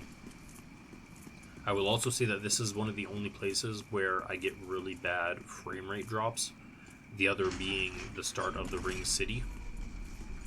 I don't know if it's because of, like, the clouds they have moving over the place, or, the dust in the air. But it's really, like, every other place in the game is fine, except for here. And the other place, like, my frame rate just tanks and goes into the dust. It's not a huge deal. I don't have, super awesome hardware going on under my hood. But when, every other place in the game is fine, except for those couple places, you sit there and you're like, what's different about it? And the only thing I can think is because it's, a wide expanse, and it has, a lot of particles being put onto the screen or something from the clouds or something that really just kills it. And that's slightly frustrating too. It makes you just not want to show up to the area. But again, it has one of the best boss fights in the game, so people say. Even if it is a two-phase boss fight, insert groan and grind. Oh god, there I am. Look at me getting stuck like a hero. Greatest man alive. But yeah, even if it is a multi-phase boss fight, annoyance. But yeah, I mean, it's kind of interesting, I guess, this fight, where you're supposed to be, like, fighting these guys as you, like, run around. But overall, you're like, okay, why am I fighting all these pointless enemies when I just want to, fight this dragon?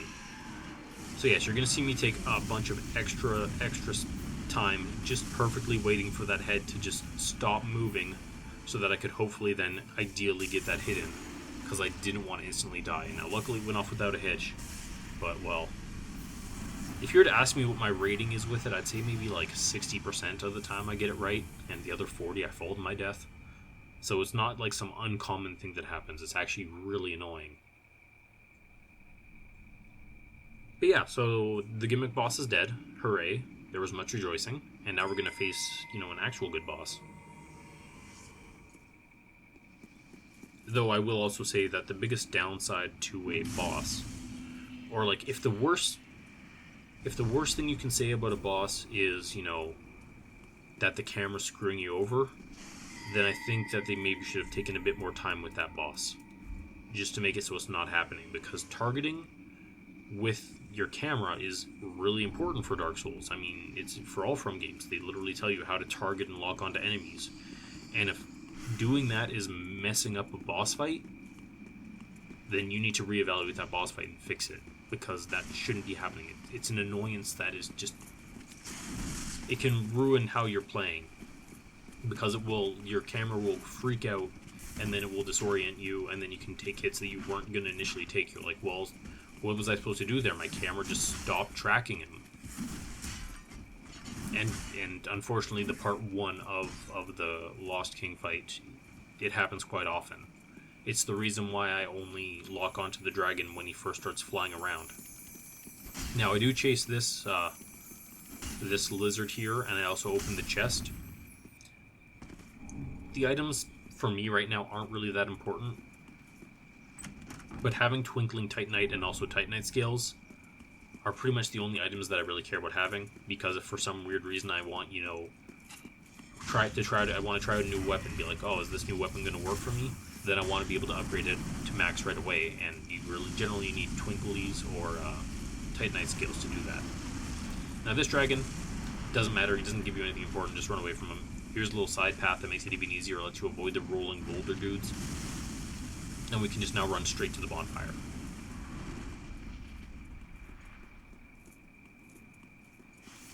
But yeah, you'll hear me complain about the camera a couple more times.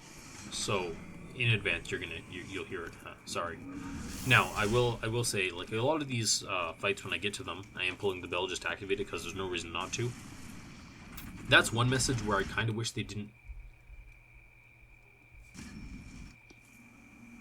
that orange message is kind of one where I wish they didn't really put that there. Because when I first came across it, it's like, once you pull this, like, nothing will be the same. I was like, oh crap, am I not going to be able to go to, like, the side path, or is our enemies and items going to disappear on me? No. Nothing disappears on you, you just get access to the boss fight, and I wish they explained that. But, I mean, that's a minor gripe. But you will hear, when I go into boss fights, gripes. Now, for the most part, yeah, like, you can complain about anything, and I think it's important to point out the flaws that exist, but on the whole, I really like the boss fights. Like, the game's good. I wouldn't be playing this game for, hundreds of hours if it wasn't good, but there are things that are just annoying. Like, yeah, so right now, I'm not targeting the dragon, really, just because so many times when he moves around quickly, it breaks my camera, and I lose direction of everything. The only time I will stay locked on is for this attack right here, where he throws his lightning and then does that charge. And after that, it's just a regular smack. Again, this is a multi-phase fight, hooray. Which, again, like, now you look at it and you're like, oh, well, this dragon bird isn't really much of a threat. I say as I get hit by dragon fire. but like, again, he's actually not that hard. And on New Game and earlier, it's really easy to stagger him to get, essentially to kill on him. And the real fight starts after that. But yeah, one of the big annoyances with, this fight, it's also with Midir, and I think it's just these two in general, is when you're dealing with, big bosses, the dragon here, or the dragon with Midir, because you're not really wanting to lock on to the target, because when they do, a big flyby or something, or it's really easy to lose track of where you are and where they are in regards to stuff, there are a lot of instances where I go for an attack and I end up missing his head entirely, and just getting the perception is just really tough there. Also, that hit on me was hot garbage. Not that one. The fire one, when he breathed fire on me. Like, I was beside the head, and I took a hit, and then I got lit on fire. I'm like, okay, why? But yeah, a lot of these fights, you go there and you try to go for the hit, and you just miss them entirely, and you're like, well, could you not have, please and thank you, made the arena maybe just a teeny bit better for perception purposes, or maybe my perception is just terrible. Entirely possible that my perception is just terrible, and I don't know how to judge distance. But yeah, once this part of the boss is dead, the real fight begins. The problem is that right now where I'm sitting, unfortunately I've had a really bad run with this fight, and so I'm in a situation where I'm looking at how many Estus I have and going, do I have enough for part 2, or should I just, give up now and try again?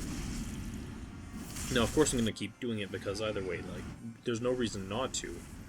It's just, your mindset for when you're starting the fight is very different from, okay, let's, be a bit risky and do our shots like we're supposed to, or, try our best, or even just play normally versus, I don't have much healing, I can't afford to make any big mistakes, I need to play super conservative and super carefully. Like you'll see there, instead of trying to just constantly dodge everything, I'm blocking more with my shield than I ever really do, just because I don't want to, take a hit and then have to use up, 1 or 2 of my Estus, because one shot is going to take roughly 1.5 Estus to fully heal from. And I don't have that many to spare. But overall, this is a fun fight. The problem, again, that I complained of with roughly earlier, and which I wish they had fixed just a teensy bit more of, is there are a fair few attacks that are done here where he just zooms across the map. And it's ridiculous, and most importantly, it breaks my camera, and I lose track of where he is. And I'm sitting there, and it's you can't have both. You have to choose one or the other. You give people the ability to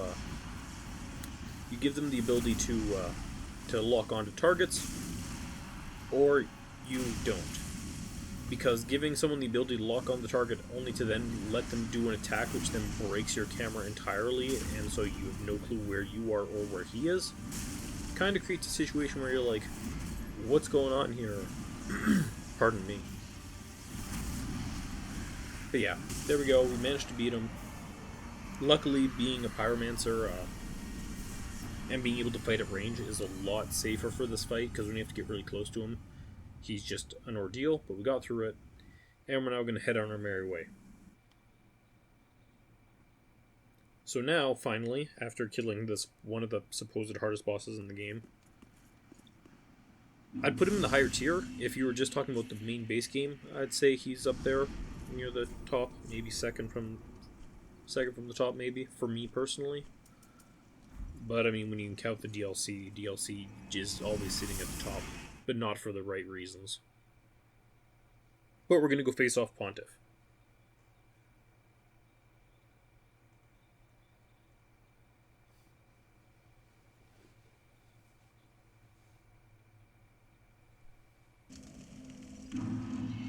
Into the valley. The valley here, and we go underneath, it does contribute to more of the quest lines. Like there's the one with he's a thief or something. You get Loretta's bone, and you can send him on essentially like hunting missions for items. And when you see those Estus cauldrons lying around, they're dependent on whether or not he lives or dies. Like the one that's right in this room on my right. I think it's whether you drink from it or not will determine whether he lives or dies when he does his second venture out. I'm not sure which number. But yeah, it's just one of those things where, again, if you haven't, checked online for it, or you've done a lot of testing, there's no way for you to know that. You're just going to sit there and go like, hey, free Estus, nice. When it could just be, oh, hey, this is actually kind of important if you want to complete a NPC quest line. Which is why a lot of the times if you want to complete NPC quest lines, well, I'm sorry, but you should just go look up a guide online, because you could just do something, innocuous. Like, for example, drink from the cauldron. Be like, what is this? Because if you missed the first one, or the second even, there's one in the swamp, and there's also one right near the beginning of the game if you drop down a hole. And you're like, what is this? And you click on it, and it's like, oh, healing. You're like, oh, cool. But it turns out, oh, you just screwed yourself. Well, thanks, game. Which, again, is quite odd, but then they improved it a lot, because, again, as I said previously in Sekiro, I was able to complete NPC quest lines just naturally. In my first playthrough, I was like, oh, this actually seems kind of straightforward. I can kind of figure out exactly what I need to do for these guys, because they tell you. They're like, can you do this for me? Like, hey, dude, thanks for, I need to know what these guys need to sell. Can you go find out? And I just naturally want to eavesdrop. Nope, dog barking. And I just naturally want to eavesdrop, and it goes, okay, well, they want salt. So I come back and I'm like, they want salt. Then he goes, hey, I need someone to come work in my shop. Can you go find someone? And I, go over to an NPC that I was like sitting over there, like Kotaro or whatever, and I'm like, hey dude, do you want to work for this guy's shop? And he's like, sure. And I'm like, bam, done, did it, success. Yeah, I'm just saying that they're improving, which is a good thing to see. You want to be able to see them improve. But yeah, me failing miserably at Pontiff, you're going to see a lot of panic rolls. Sometimes you just got to panic roll. That's pretty much one of the best stacks you can do is when he does that slow overhand charge. And I will still screw it up almost every time because I always roll too early and then just smashes me down in the face. This is one of those unfortunate situations, especially because Pontiff is fast, where you think you have an opportunity for healing, but it actually ends up being a situation where he can just as easily, walk forward and fling himself across the map to hit you. So instead of, getting some heals off, you end up being, like 1-for-1. So you remain at par.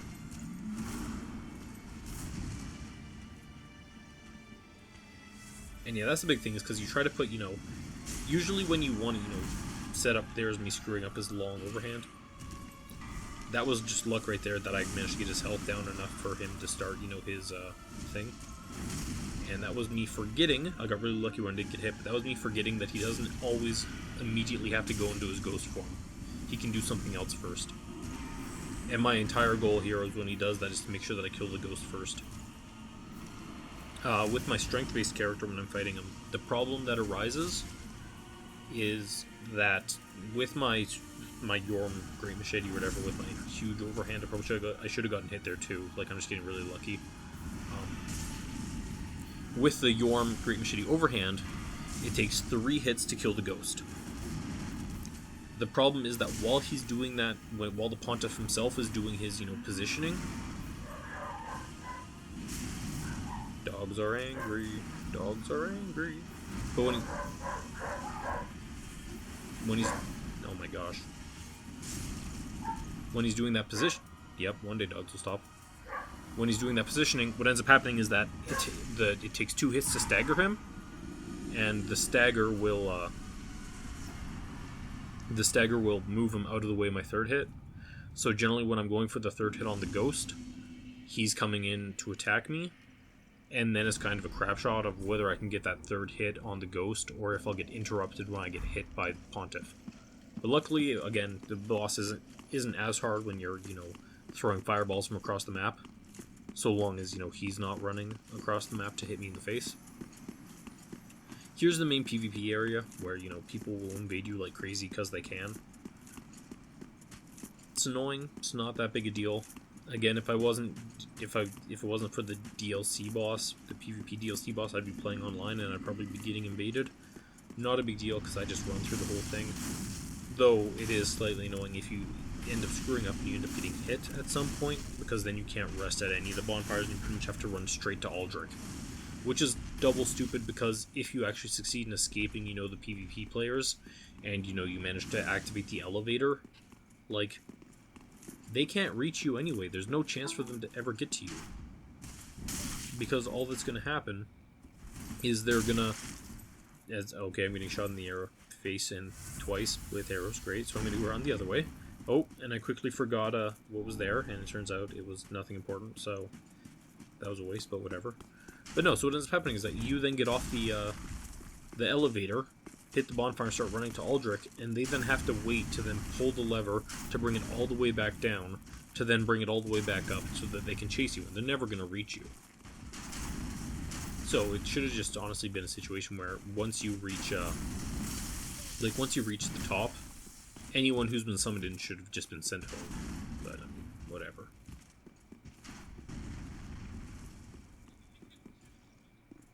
Because, if someone managed to get through all this entire area and wait here to get the elevator down and then gets it back up and, you haven't followed them or killed them, then you've already failed. Like, I'm sorry. You failed.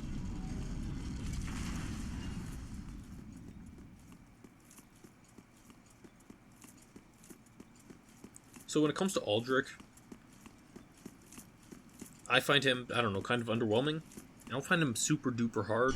He has some, like, really annoying attacks. Attacks that we've never really seen in Souls games before. Like, he has the prolonged tracking arrows, for one. And the fact that it changes over time. Like, when he first uses them, he only shoots, like, directly in front of him, and they float that way. And then when you get into, like, his enraged state, which, hey, look at that, you managed to get essentially a phase 2 off, you know, a normal boss health bar. I'm not bitter or anything, but then it starts tracking you, which is really unique. It's rare to see that in any Dark Souls games, where, you know, there's a mechanic where you essentially have to avoid him while, you know, like, you avoid the boss, you avoid his arrows while they track you across the room, which is interesting because what it ends up creating is it creates a boss that isn't overly aggressive, because it would be a load of hot garbage if, while you're trying to avoid all these arrows being shot at you, hundreds of them, you're also simultaneously getting chased down by a boss. But yeah, so I don't mind Aldrich. I don't find him that bad. You do more damage if you hit the body, like the actual, like, body of Gwendolyn, so the face area, rather than even, like, the slug body. Personally, I don't really care. It doesn't matter anyway. It's not really worth the effort. I just try to concentrate on the body. It usually lets you get in 1 or 2 extra hits, which overall lets you deal more damage, because what ends up happening is when he teleports away, he creates an aura that hurts you really badly. Like, it nearly kills you if you get trapped in it. So the answer is, well, stick near the back of his tail, because at least that way the aura won't hit you, and it should turn out okay. Ow, that's me getting hit really hard, and it hurt me. But,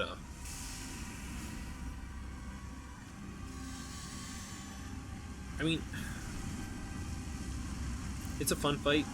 It's an interesting fight. I don't like the fact that he teleports. For some reason in Dark Souls 3, they decided to start adding in a bunch of teleporting bosses, and I'm not a fan. I don't like it. I find it cheap. I find it a bit lazy, where it's a situation where in Dark Souls, positioning has always been very important. How you're positioning where you want to be, where you want to go, and all that stuff. And to have a boss, you know, suddenly just goes, oh, I'm going to go to the complete other side of the room, so essentially the boss can set up its big attacks again, is a bit annoying, because you're like, well, you're punishing the player for trying, you know, be smart.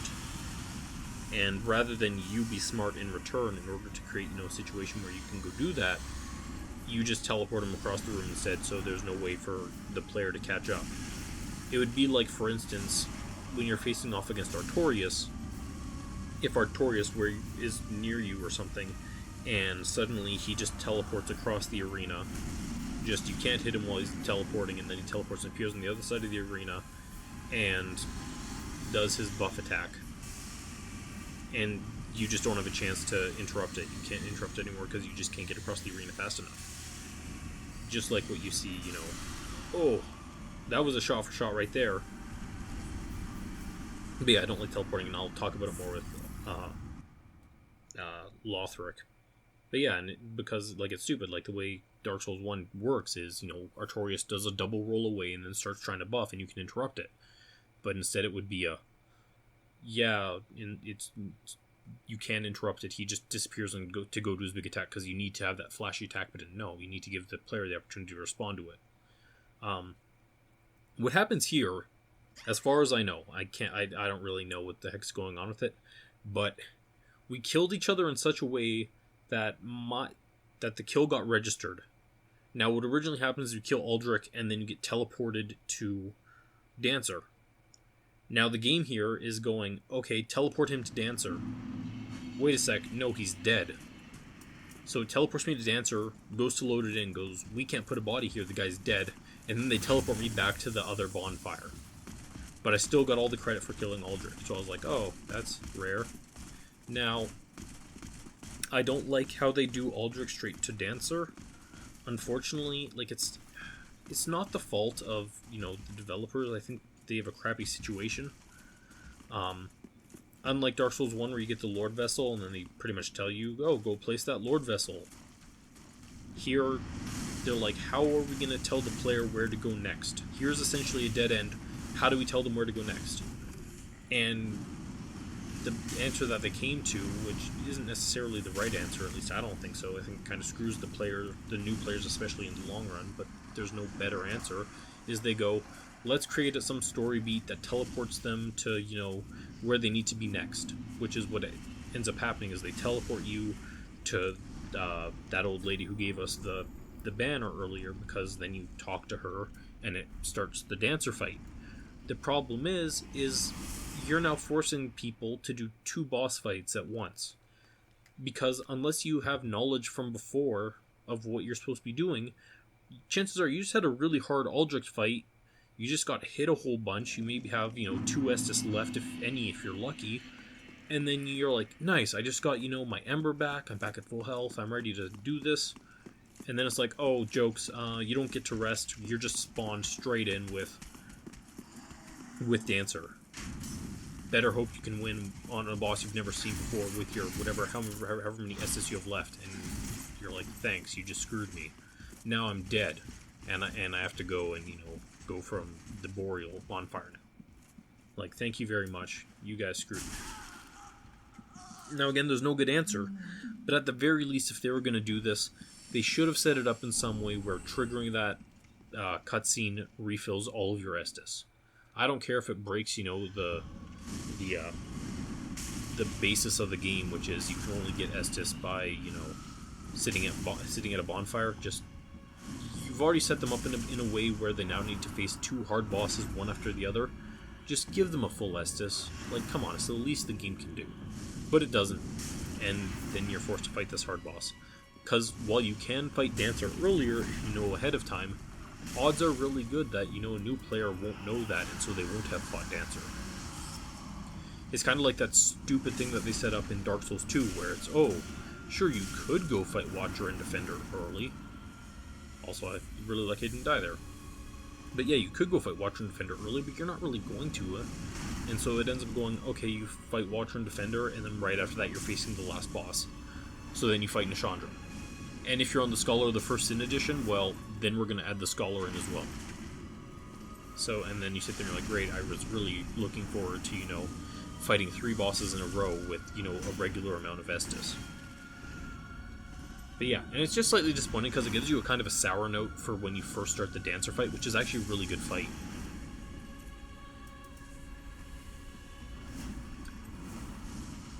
But yeah, again, it's a lot easier when you can literally just throw fireballs from across the map.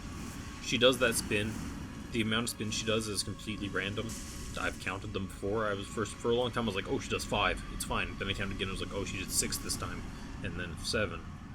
But I guess it just depends on how far away you are. Because obviously, when she starts to spin, I'm like, I'm gonna run as far away as possible because I don't want to get trapped in it. But she'll follow you all the way across. So yes, now we're gonna go to I think this is the 3rd and only other optional boss. I'm really bad at remembering if something's optional or not, especially because I always fight everything anyway. But yeah, which is the dragon.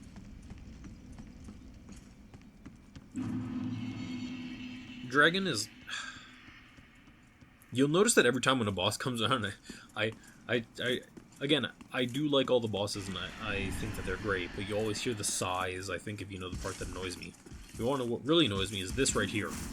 I take an elevator, there's a roof on this elevator, but if an enemy for some reason then drops here, they just drop right through. Like, you see that? He's now on the elevator. How could he have gotten into the elevator? He dropped through the ceiling.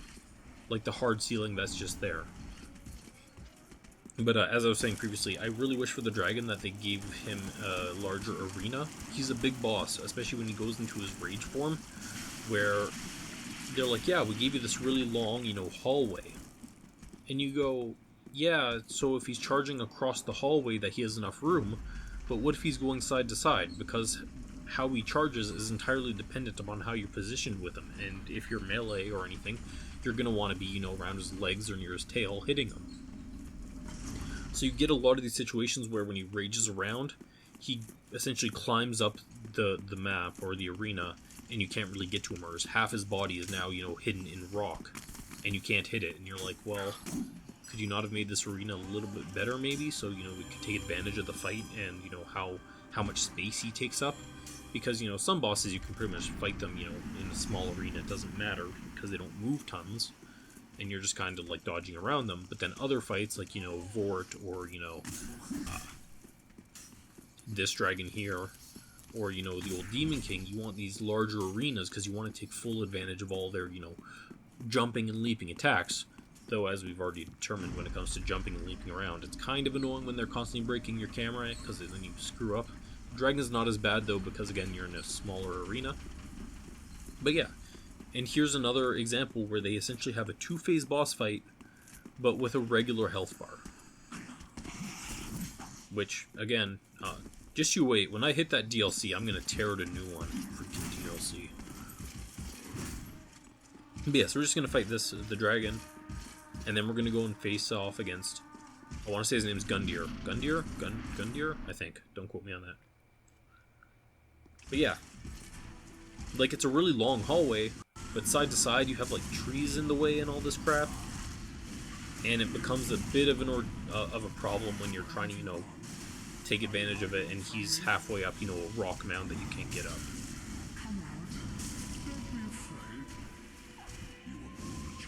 I will say, though, I'm a big fan of how they approached sorcery in this game. Like, Dark Souls 1 is essentially, you know, one spell gives you X uses. So if you want multiple uses of a spell, like, for example, if I want, I don't know, like 36 Crystal Soul Spears or something, I need to play through the game 6 times and make sure I get it each time, which means if you want, you know, that maximum amount of Crystal Soul Spears, you need to make sure that every time you play through the game, you are doing the Logan questline to get his Crystal Soul Spears, and it becomes, I mean, it's a bit of a time waste, because you're like, I've already done this so many times, like, I know how to do this questline. But that's just what you have to do. Then you get, you know, here in Dark Souls 3, and it's just find the spell once. That's all you have to do. If you can find the spell once, you can shoot it off as many times as you want, and you're okay to go. You're A-okay. So long as you have mana to cast it, then you can keep doing it, and I think that's great. Now, it's been years since I played Dark Souls 2, but Dark Souls 2 tried something like that as well, I think. I honestly can't remember. I feel like your Dark Souls 2 gave you get the spell once, put it onto your bar, and then, you know, you have your mana. But then they didn't give you, the only way they gave you to refill your mana bar was with a consumable that you had to, you know, farm for, which was annoying, because then you're sitting there like, well, if I run out of spells or something, there's nothing I can do if I don't have the consumable. I really like how in Dark Souls 3, they were like, okay, you have 15 Estus, and you can allocate them however you want, depending on if you want health or mana. And I love the fact that they give you that choice. Like, I sit at 11 and 4, because for most bosses, I find that 4 is pretty much as much as I need in order to, you know, kill the boss.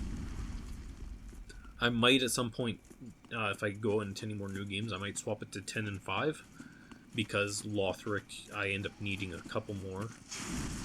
But for the most part, like, it's just, I think it's really well designed that they're giving you the flexibility. Because that's the one great thing with Dark Souls is, play as you want, right? There's so many weapons, there's so many, you know, well, there's 3 types of, you know, spells you can do, right? Pyromancy, sorcery, or faith. And they say go wild. Like, if you really like some weapon, you know, go use that. That's fine. And I just think it's great, personally. But yeah, so now we're going into this optional area. So I guess the dragon and whatever this guy is the, like, final optional area. And this is where we're going to get the item that we need for this is where we get the item that we need for the third ending of the game, which is where we have to find the Firekeeper Eyes. So this boss is kind of the same as the original one, except he's way, way harder. I'm really bad at him. He has one attack where he essentially does like a spear run at you, but then he turns it into like a horizontal sweep. The problem is that for some reason my natural inclination for like spacing between them is that I end up getting hit by the spike charge, and then also get hit by the horizontal charge. And it just makes me so sad, because I get, like, double hit on all the attacks. But the first part, like, he's just, he's a bit slower, still really dangerous.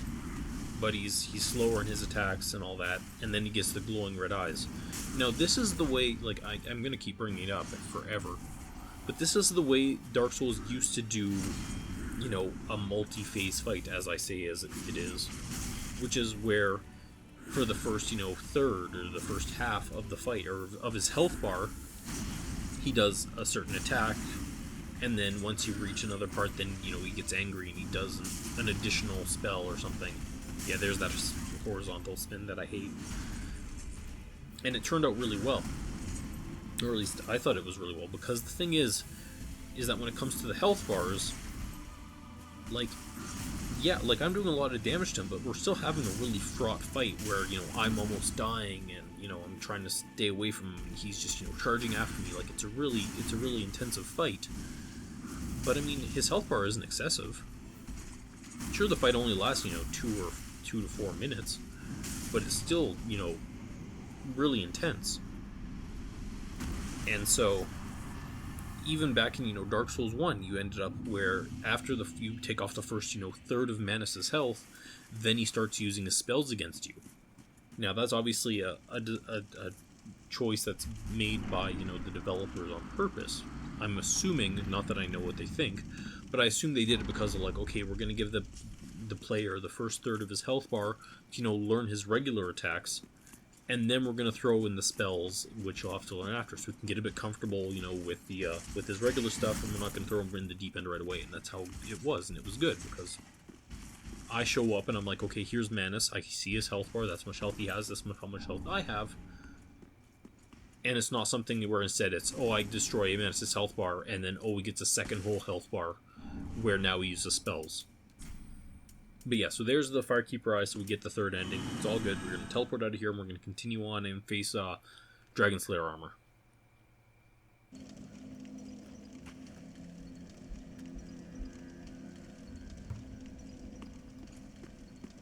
Oh, and you'll notice from my leveling applications, which you probably haven't really noticed, like, again, I don't really prioritize health because it's not super important. Like, obviously, I'm not gonna say never put anything in health.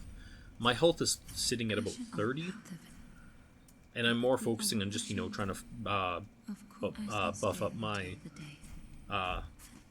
faith and intellect to 50, just to get it to maxed out. Whereas, as I said earlier with my pure melee guy, my melee guy's maxed out has the hard cap of 50. Doesn't really help much, or as much as you'd think, but I mean, what else would I put it in?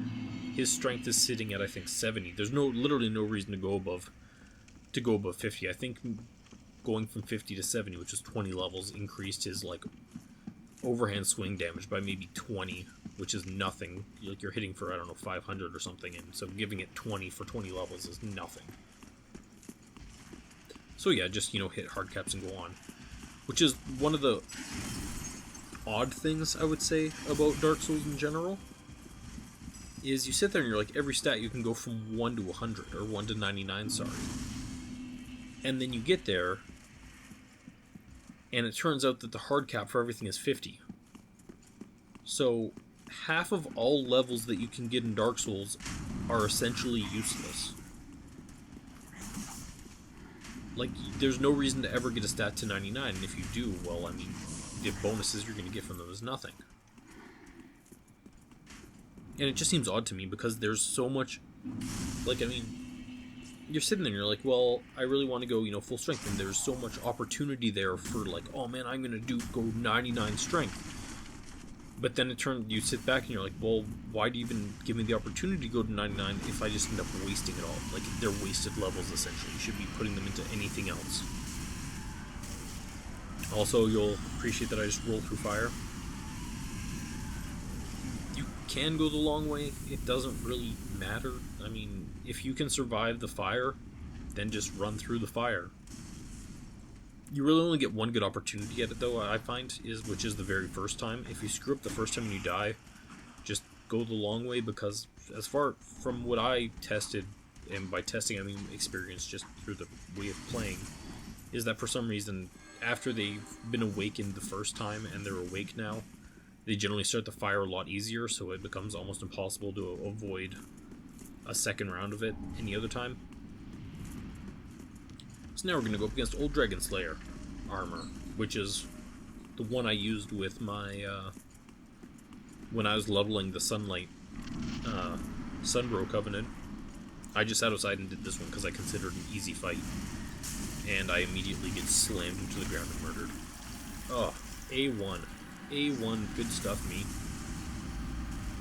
No, but what's actually really funny is that this fight is actually quite, intricate, like as in, you can do some really good, rolls to avoid damage, and, some really good staggers, and then, like, hit him on his stagger, but then he slams his axe into the ground and creates a shockwave, and you can, roll to avoid that, and it just all looks really cool. But when you end up fighting him with other people, it's just it's a giant cluster. Like, you have no idea. It's ridiculous. The people who would summon me in are people who summon in as many people as they can.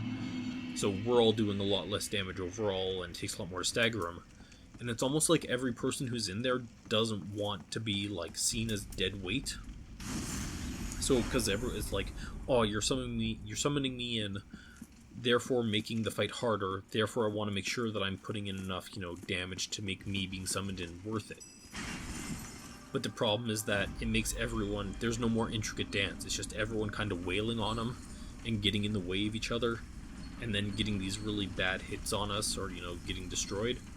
The worst that happens is, because Old Dragonslayer Armour slowly destroys the arena you're in, is that if you get really unlucky, and say there's like 5 of us in an arena, and he does his side swipe and knocks 3 of you out of the arena, then 2 people are left fighting against, like a 5-person difficulty boss, and it just doesn't end well, because you're doing so little damage. It's even worse when just a bad hit happens, and the summoner, immediately just loses and dies, and you're just like, well, all 5 of you just kind of stand around looking stupid, going, guess we failed there, eh?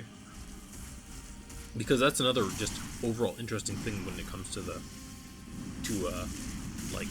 multiplayer aspect of the game, which is something I haven't experienced, personally, because I don't use summons. But as someone who has been summoned, it's something nice to see, is that I do the traditional Dark Souls one. It's possible. I don't actually know. I saw some settings that look like you could do some mics to talk to people. I'm not actually sure if that's a thing, because if it is, I never turned it on. Dog's barking. Perfect. But what ends up happening is you get into these situations where you kind of want to sit there and be like, tell the summoner, like, you stay back, don't go near the boss, because if you die, everything's for naught. But then the summoner is also kind of like, I don't want to be dead weight here, I want to participate. So you just end up looking for this middle ground where both sides are contributing without, completely getting everything ruined. But yeah, overall this boss isn't that bad. Generally the ranged attacks from the floating guy really aren't that relevant. I mean, the laser beam is the most dangerous attack, but having it actually come across you is relatively rare so long as you're still moving. And aside from that, the only thing you need to be aware of is to just not be near the edges of the bridge, because if he slams down on you, chances are you're going to go flying off into the abyss and die.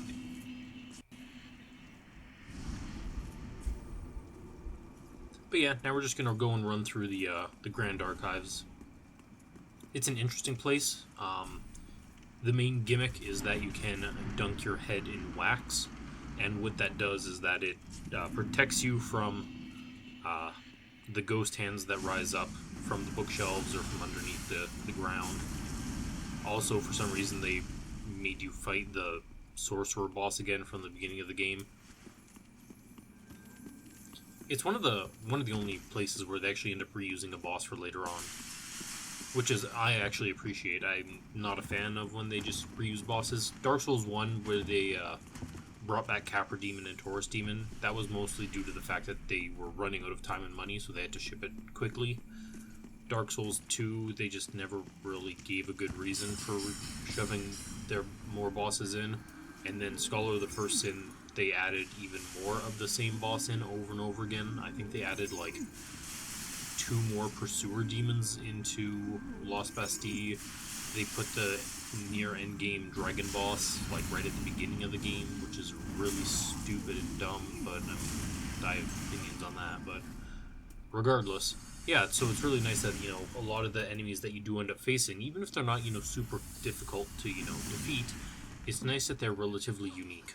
Also, I am really bad at dodging the running attack from those little guys with hats. Like, I am really bad, and I just start freaking out and panicking, and he just keeps running and slamming me. What I should have done here is I should have just dropped down to the boss who's down there. I should have just done the drop, that way I'm not getting chased around by him, and then even if I get hit by the spell, it doesn't matter. But instead I freak out, panic roll everywhere, try to heal, and die. Very embarrassing. So at this point I'm just like, screw it.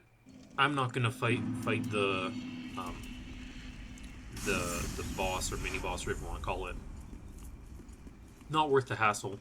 I don't need the Logan Scroll. I'm not buying spells, and it's just gonna end terribly for me anyway. Like right there, bam, smashed right in the face by a spell. Second thing that I throw, and the third, do nothing. Just me wasting mana pretty much. So I'm like, you know what, screw it, we're just going to run it. Now, I've never actually run it without killing the boss before, or the mini-boss. I've always, for some reason, I just always have killed him, or her. I don't know what it is. It's a thing. So, yeah, so this is my first attempt ever of just trying to run through the place without actually attacking that boss. Honestly, it shouldn't be that bad. Like, the spells aren't super dangerous. So long as you keep moving, there's not much it can do to you. I mean, you might get hit with, a couple, like, of the small, when it shoots the ball into the air and shoots out a bunch of little particles, you might get hit by a couple particles, but honestly, that's not that bad.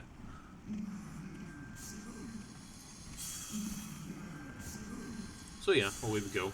Hopefully we don't get hit by that attack again. Immediately proceeds to be hit by that attack again. But this time we're just going to get the souls and we're just going to drop. Way better.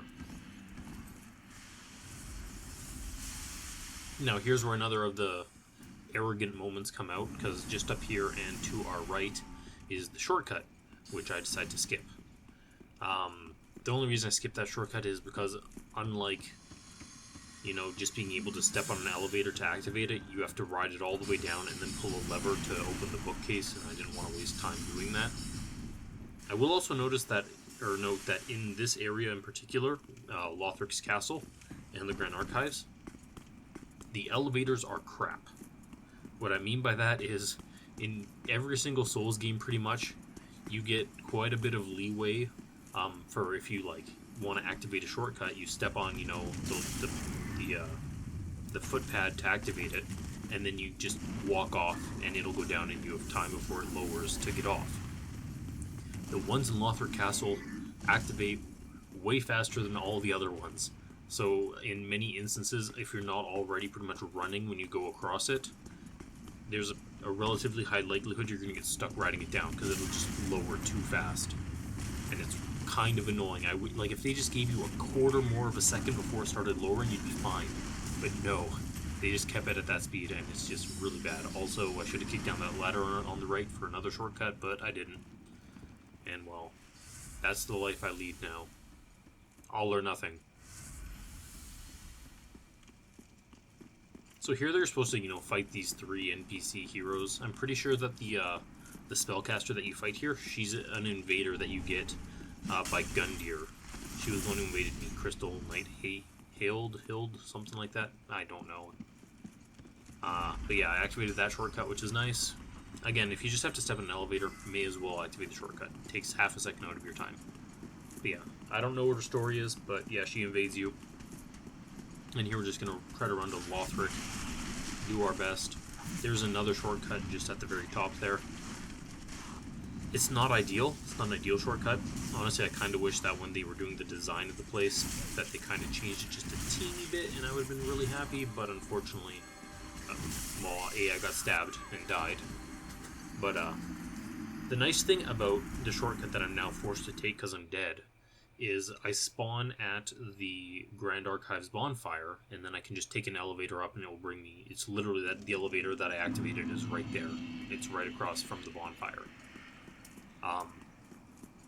The one that I'm going to be using for the boss fight for Lothric is unfortunately in a not ideal place. It's by old Dragonslayer Armour. So pretty much the question that you have to ask yourself then is, like, what's the most efficient way to get there? One option is you use the Dancer Bonfire, but if you use the Dancer Bonfire, you have to climb the ladder, use the elevator to get to where the boss arena was for old Dragonslayer Armour, and then, you have to just run and you take another elevator up to get to which is this elevator that's up top here. Or what you have to do is you use the old Dragonslayer Armour bonfire, where you just run across the boss arena and then you take this elevator back up. It's not the biggest thing in the world, if we're going to be honest. However, it's still kind of far for what you need to do, especially because the way this bonfire works or this shortcut works is very reminiscent of Dark Souls 1. Because in Dark Souls 1 you couldn't teleport, or you couldn't warp to every bonfire. Only major bonfires could you do that. So a lot of the level design was, like connecting shortcuts with bonfires, and you had to run a little bit to get to them. Then in Dark Souls 2 you could suddenly warp to every single bonfire, and they decided to give up good level design because they figured, why would anyone need to backtrack ever again, because you can just warp to every bonfire. And then everyone hated it, and it turned out that in Dark Souls 3 they used a middle ground, which I actually prefer. Yeah, you can teleport to the bonfires, but at the same time, rather than just putting bonfires everywhere, they still use the good level design to then just use less bonfires, and then you can just connect easier between them. The one exception is, of course, the fact that there's a bonfire right at Dragonslayer Armour, and then you run like 100 feet, and there's another bonfire right at the Grand Archives. You can almost stare at them, they're so close to each other. But I mean, it ends up being a good thing, because that way you run less for this for the Lothric boss fight, because you can go from Dragon Armor rather than running all the way from the Grand Archives.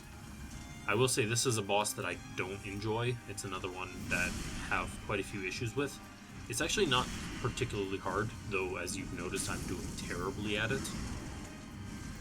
The biggest problem that I have with it is right here when you start the second phase, because the first thing that's going to happen is that Lothric, or whatever his name is going to spawn a crap ton of these little homing darts, while simultaneously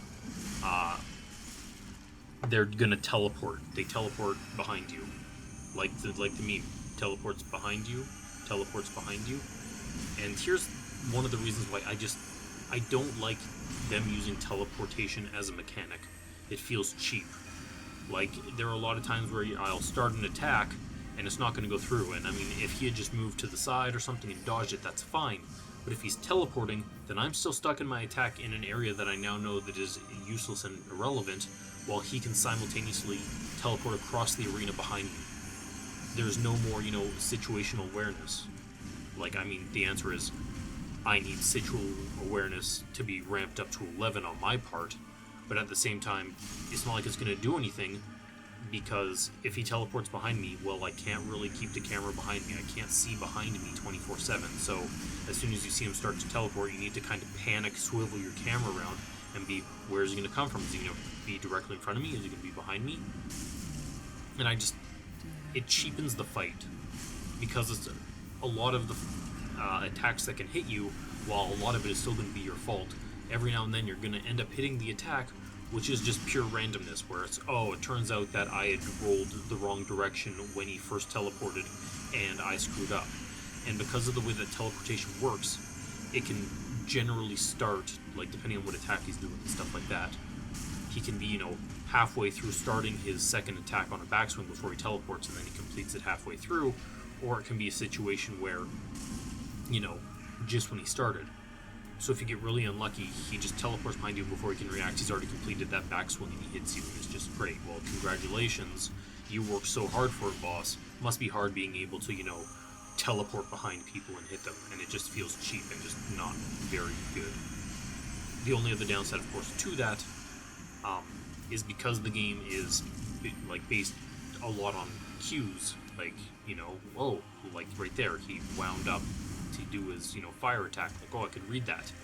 When he spawns in, it's in a beam of light, and maybe all the young folk are way better at it than I am, but I find it really hard to see what he's doing right when he's spawning in, especially if he's in the midst of an attack. I'm like, what attack is that? I can't see where he's positioned because there's a beam of light right in front of me.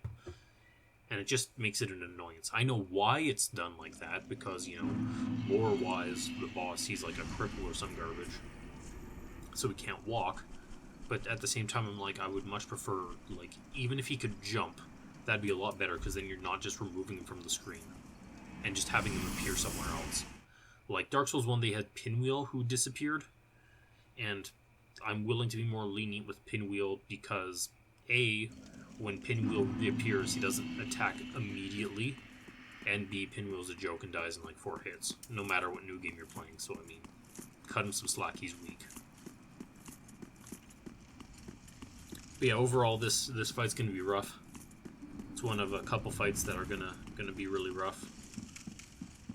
And it's just plain me being, bad. This is another one where, I talked earlier about, I don't like phase fights.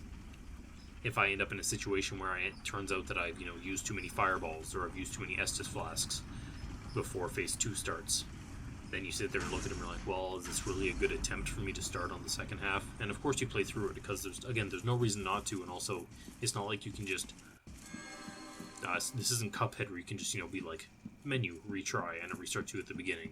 You'd have to try to, like, homeward bone out, and you're gonna die before you can even do that. But yeah, so this is gonna be the first of a couple rough fights that I end up going through. I think there are 3 rough fights that you're gonna have to watch. This is the first. Gravetender.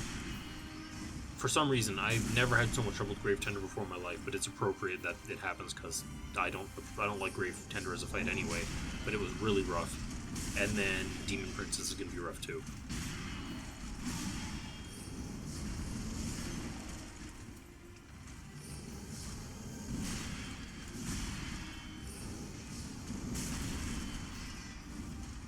Ugh.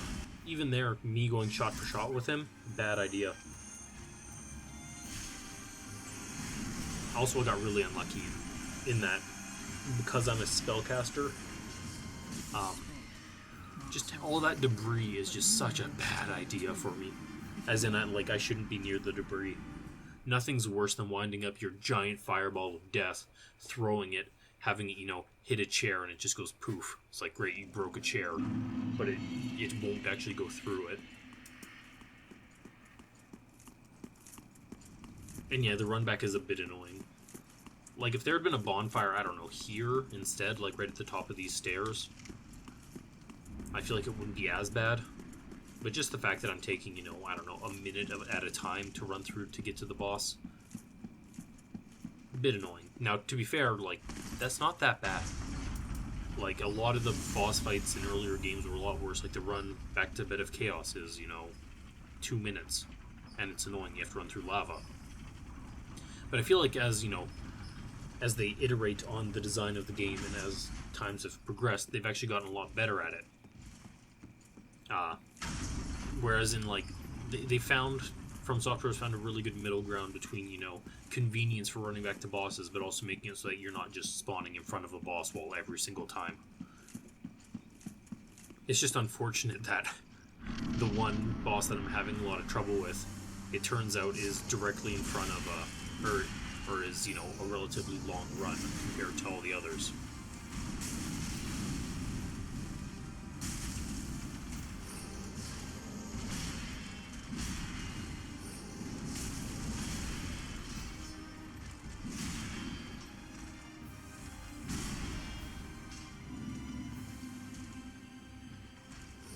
My other big problem, and I mean, it's a problem on my part, is that every time a boss fight starts, if I have souls there, I'm going to try to get them. I mean, do I really need souls at this point in the game? Honestly, no. Like, I mean, one level is, like, what I'm sitting at right now is maybe a level. If I'm lucky, it's 1 level, which is honestly nothing at all. And yet I'll still keep going for them. Until such a point that I screw up in such a way that I lose the souls and then it doesn't matter. But I mean, if we're going to be honest, I shouldn't be caring about the souls anyway right now. Yeah, and the freaking, those darts every single time.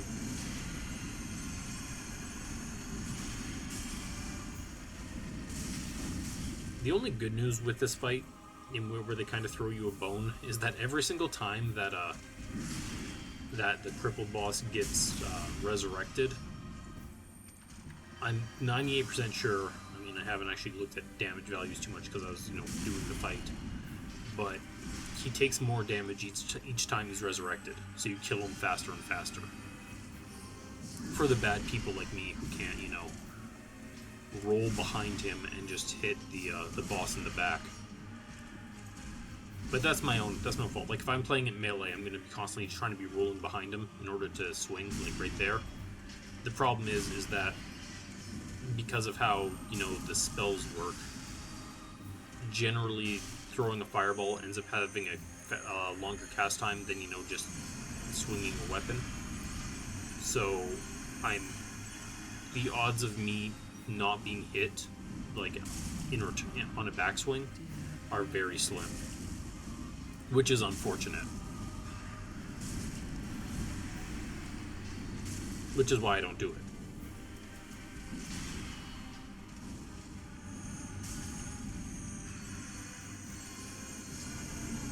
Ugh, that was me being unlucky. And yeah. Ugh. Spelled in the back. That's what you deserve. No.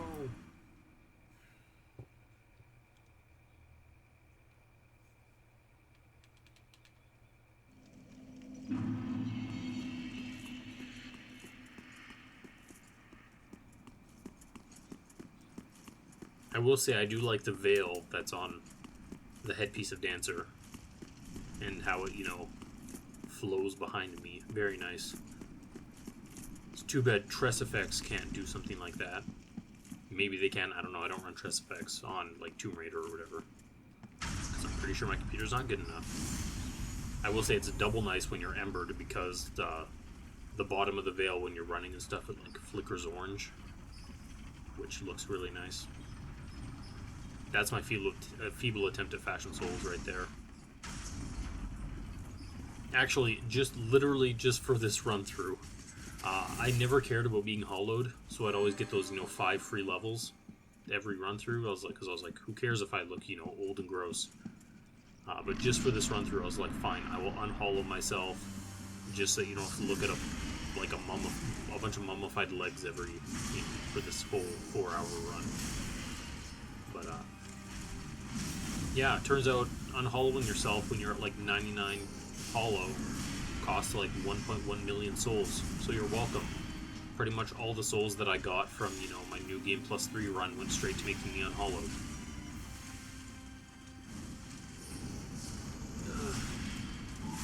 Teleports behind you. Teleports behind you. Dogs barking. Perfect. Most skittish dog known to mankind. Gets set off by everything under the sun.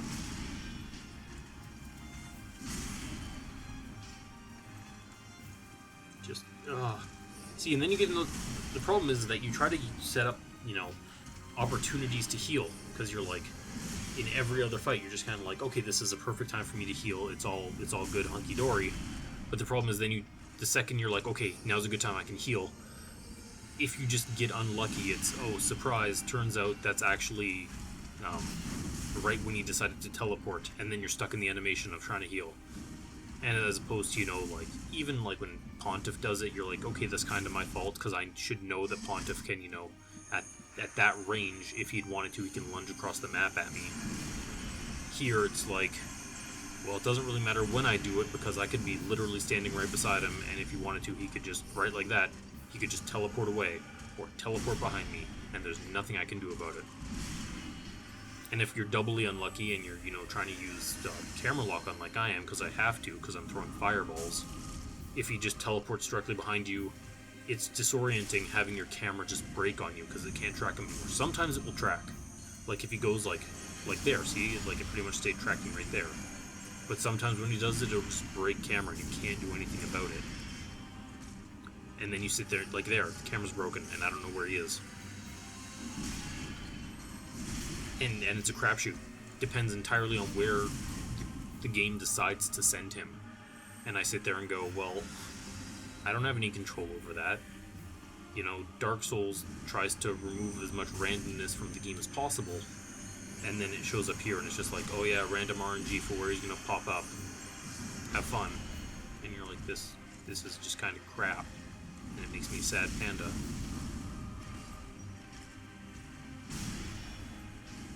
Because let's be honest, making, a boss that's memorable and hard, right there, bam, threw that into a chair. Oh, what a waste of a throw.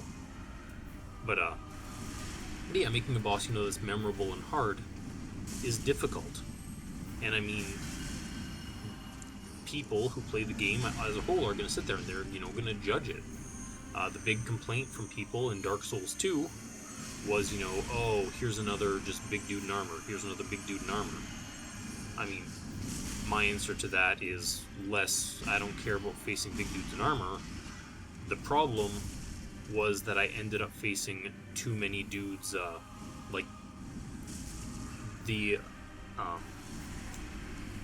their attack patterns, the attacks that they did, there weren't very many of them, and they weren't very unique. And so it made a lot of boring fights, because it's a fight that you felt like you already faced 20 times before. Now, it doesn't help when you're, refighting the same fight over and over again.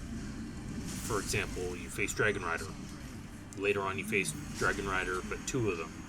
You face Pursuer Demon once, and then you face Pursuer Demon a second time where Smelter Demon was, and then you can face Pursuer Demon 2 more times in the castle, like 2 at once, to get a better ring.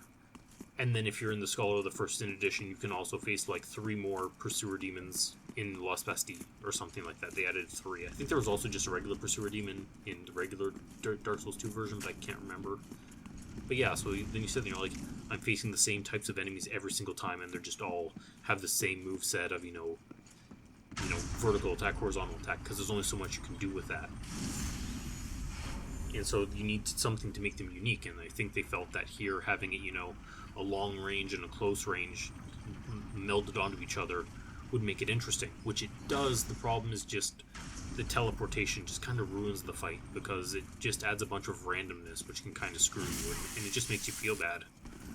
Because what can we, like, from all we've seen for the past 2 hours of gameplay, what can we really do against teleporting?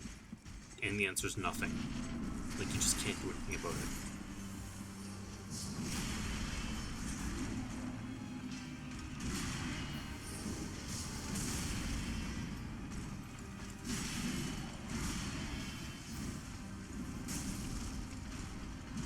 I will say, if you were to actually ask me what my favorite boss is in Dark Souls 2, it would probably be Mytha. Mytha's actually probably one that has the most diverse moveset, I think, of all the bosses. Whereas, and she's more fun to play. Now, I'll be honest, I'll blatantly admit the fact that, if you don't know beforehand to burn the windmill, it's a load of crap, because you're living in poison and you just get poisoned and you can't do anything about it. That's a load of crap. Like, it should have been way more obvious, or at the very least it just shouldn't have been in the game for that. But on the other hand, when it's just the ring of poison that's surrounding it, you don't have to be in the poison, and if she goes into it, she heals herself a little bit, which honestly isn't that bad, because you can just try to just keep her in the middle, and then she has your regular, I just consider them regular mob attacks, like, oh, here's your, vertical slash and horizontal slash and internet. But then she also has, a tail whip, she shoots magic, she throws her head and yells at you, and it does like a little AoE explosion, and it's actually a fun fight, because yeah, it's, hectic, and you're trying to, and because of the way the arena's made, is she's really deadly, and she's even deadly up close, but you can, you can rip her, or you can like break her tail off, so it's less dangerous there, which is really nice. Like the fact that they kept, kind of being able to break enemy tails, I thought that was really cool. I wish they did more of that in Dark Souls 3. But you want to stay like close to her because you don't want her backing away into the poisons. You want to kind of bait her to stay in the middle, and I think it's not a long fight, which is something I would tell the developers. You don't need to have a fight be long in order to keep it hard or make it fun. But they've always had problems with that with DLC. Like Manus and Calamite have a lot more health than Gwyn. All of the not queen bosses, because there's no queen in Iron Crown DLC in Dark Souls 2, but all the queens have more health than Nashandra by a fair margin. In fact, I'm pretty sure the queens there have more health than, Manus and Calamite. Also, I finally beat the boss, aren't I great? But even here, you end up with these situations where, Gael, tons of health, Midir, tons of health, Demon Princes, you're facing like 3 bosses and whatever, lots of health. And we're going to start getting into the DLC here, and it's where I'm going to start going off. Here, like, again, it's going to sound kind of negative, but again, I'm not negative about it. Anytime you play a game for, hundreds of hours, like, obviously you love the game, but that doesn't mean there aren't things that you can't critique about it to make it better. And unfortunately, I'm more, like, I really like, base Dark Souls 3 is great. I think it's great. Like, it's my third favorite of the From games that I've played. It used to be the second, but if I were to rank the From games that I've played, I would say it goes Dark Souls 1, Sekiro, Dark Souls 3, Dark Souls 2, Demon Souls, then Dark Souls 2, Skull of the First Sin, is how I'd rate them. And the only reason I'm ranking Demon Souls that low is because while it's a great game and, it laid the path for everything that went on, there was a lot of stuff in there that, they hadn't fleshed it out entirely. There were quite a few gimmick fights. The way they designed worlds to be stories is really smart, and I actually really liked it. The only downside is that they immediately ruin it with how World 1 works.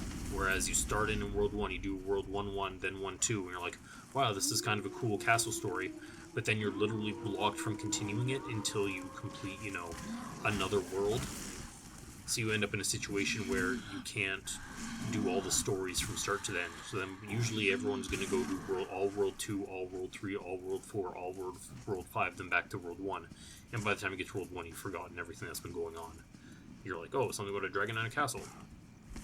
And also the fact that in Demon Souls, your character model feels really floaty. So it's just, the movement isn't pristine. And one of the great things about Dark Souls, and that has just kept getting better, is how the movement feels when you're controlling your character. The amount of control you have over your character is amazing, and it just feels great. But yeah, so we're in the DLC. I will say for this DLC, the Ashes of Ariandel, the level design is great. I love the fact that it loops around back on itself and brings you back to the chapel. I think everything about it is just amazing and fun. It shows off all the greatness that you can do when you first come in. If you go to the left path like I did when I ran to the cave, that's the short path. But if you do end up going to the right and you go to the castle where, the little Viking dudes are and all that crap, you can actually end up in the exact same place, because if you follow up the upward path, you get surrounded by a bunch of wolves. And if you try to, a lot of wolves, and you start like, oh man, I maybe need to run away a bit, or, back off, and then you fall down essentially a giant avalanche, and you go, oh man, and it pops you out right at the bonfire, the cave bonfire, and you're like, oh man, wow, crazy. So if you've gone both ways, you're like, oh, I see what they did here. And even this part is actually really, really nice. They have it so that you can actually climb, like, everything that you can do here, you can climb out of. And the thing with this piece of DLC as opposed to Ring City is vertical level design is extremely hard. It's doubly hard when you're forced to use, Dark Souls sensibilities. Also, I nearly fell to my death like twice here. Which is, anywhere you've been, you can make your way back to.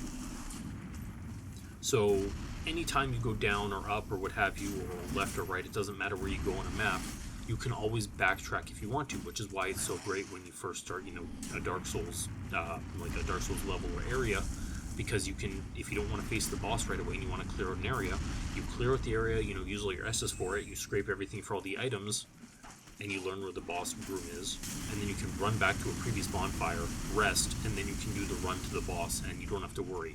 You're not forced into a situation where it's like, oh, okay, I used all my Estus here, I only have like 2 left, and I don't have a bonfire, but I can't get back to the previous bonfire. I need to go face the boss now with almost no materials or, items. So it's great, and you can climb out of here too. A ladder does end up spawning. I don't remember if you have to kill the boss or not, but you can climb out of it too if you want to. Which, again, doesn't really matter as much because, as you just saw, I can teleport to any bonfire. But the fact that they kept it in is nice because it makes the levels feel like real levels and real places that existed, like in the world of Dark Souls, obviously. Whereas in Dark Souls 2, like after you finish killing skeleton lords and you lower a bridge, you run across, do a small little drop, like a 2-meter drop, turn around, and you're locked in. You cannot run back to the skeleton lord's arena. Once you've dropped past that little gap, the ladder that is there is broken and you cannot climb out. And you're like, oh, guess, I just have to go forward, and it just makes the whole place just feel like it was kind of just cut together, like, okay, what's your job? My job is to make this hallway that connects this area and this area. Okay, what's your job? I make the arena. Okay, I make the windmill. And you're like, okay, no one has any idea what they're doing. Great. Which is, the main problem that everyone always brings up with level design, which is the elevator that goes into the sky to the lava city. But here it's really well designed. That being said, we're heading towards the boss fight. And this one's the worst boss fight. I mean, honestly, it's actually really interesting. Quick side note, I've never once had a situation where that weird bird guy has stayed so close to me when I do the run. Every other time I've done this run, he's been far enough away that I can climb the ladder, no problem, except this time, because I was recording, and that's how it works. But,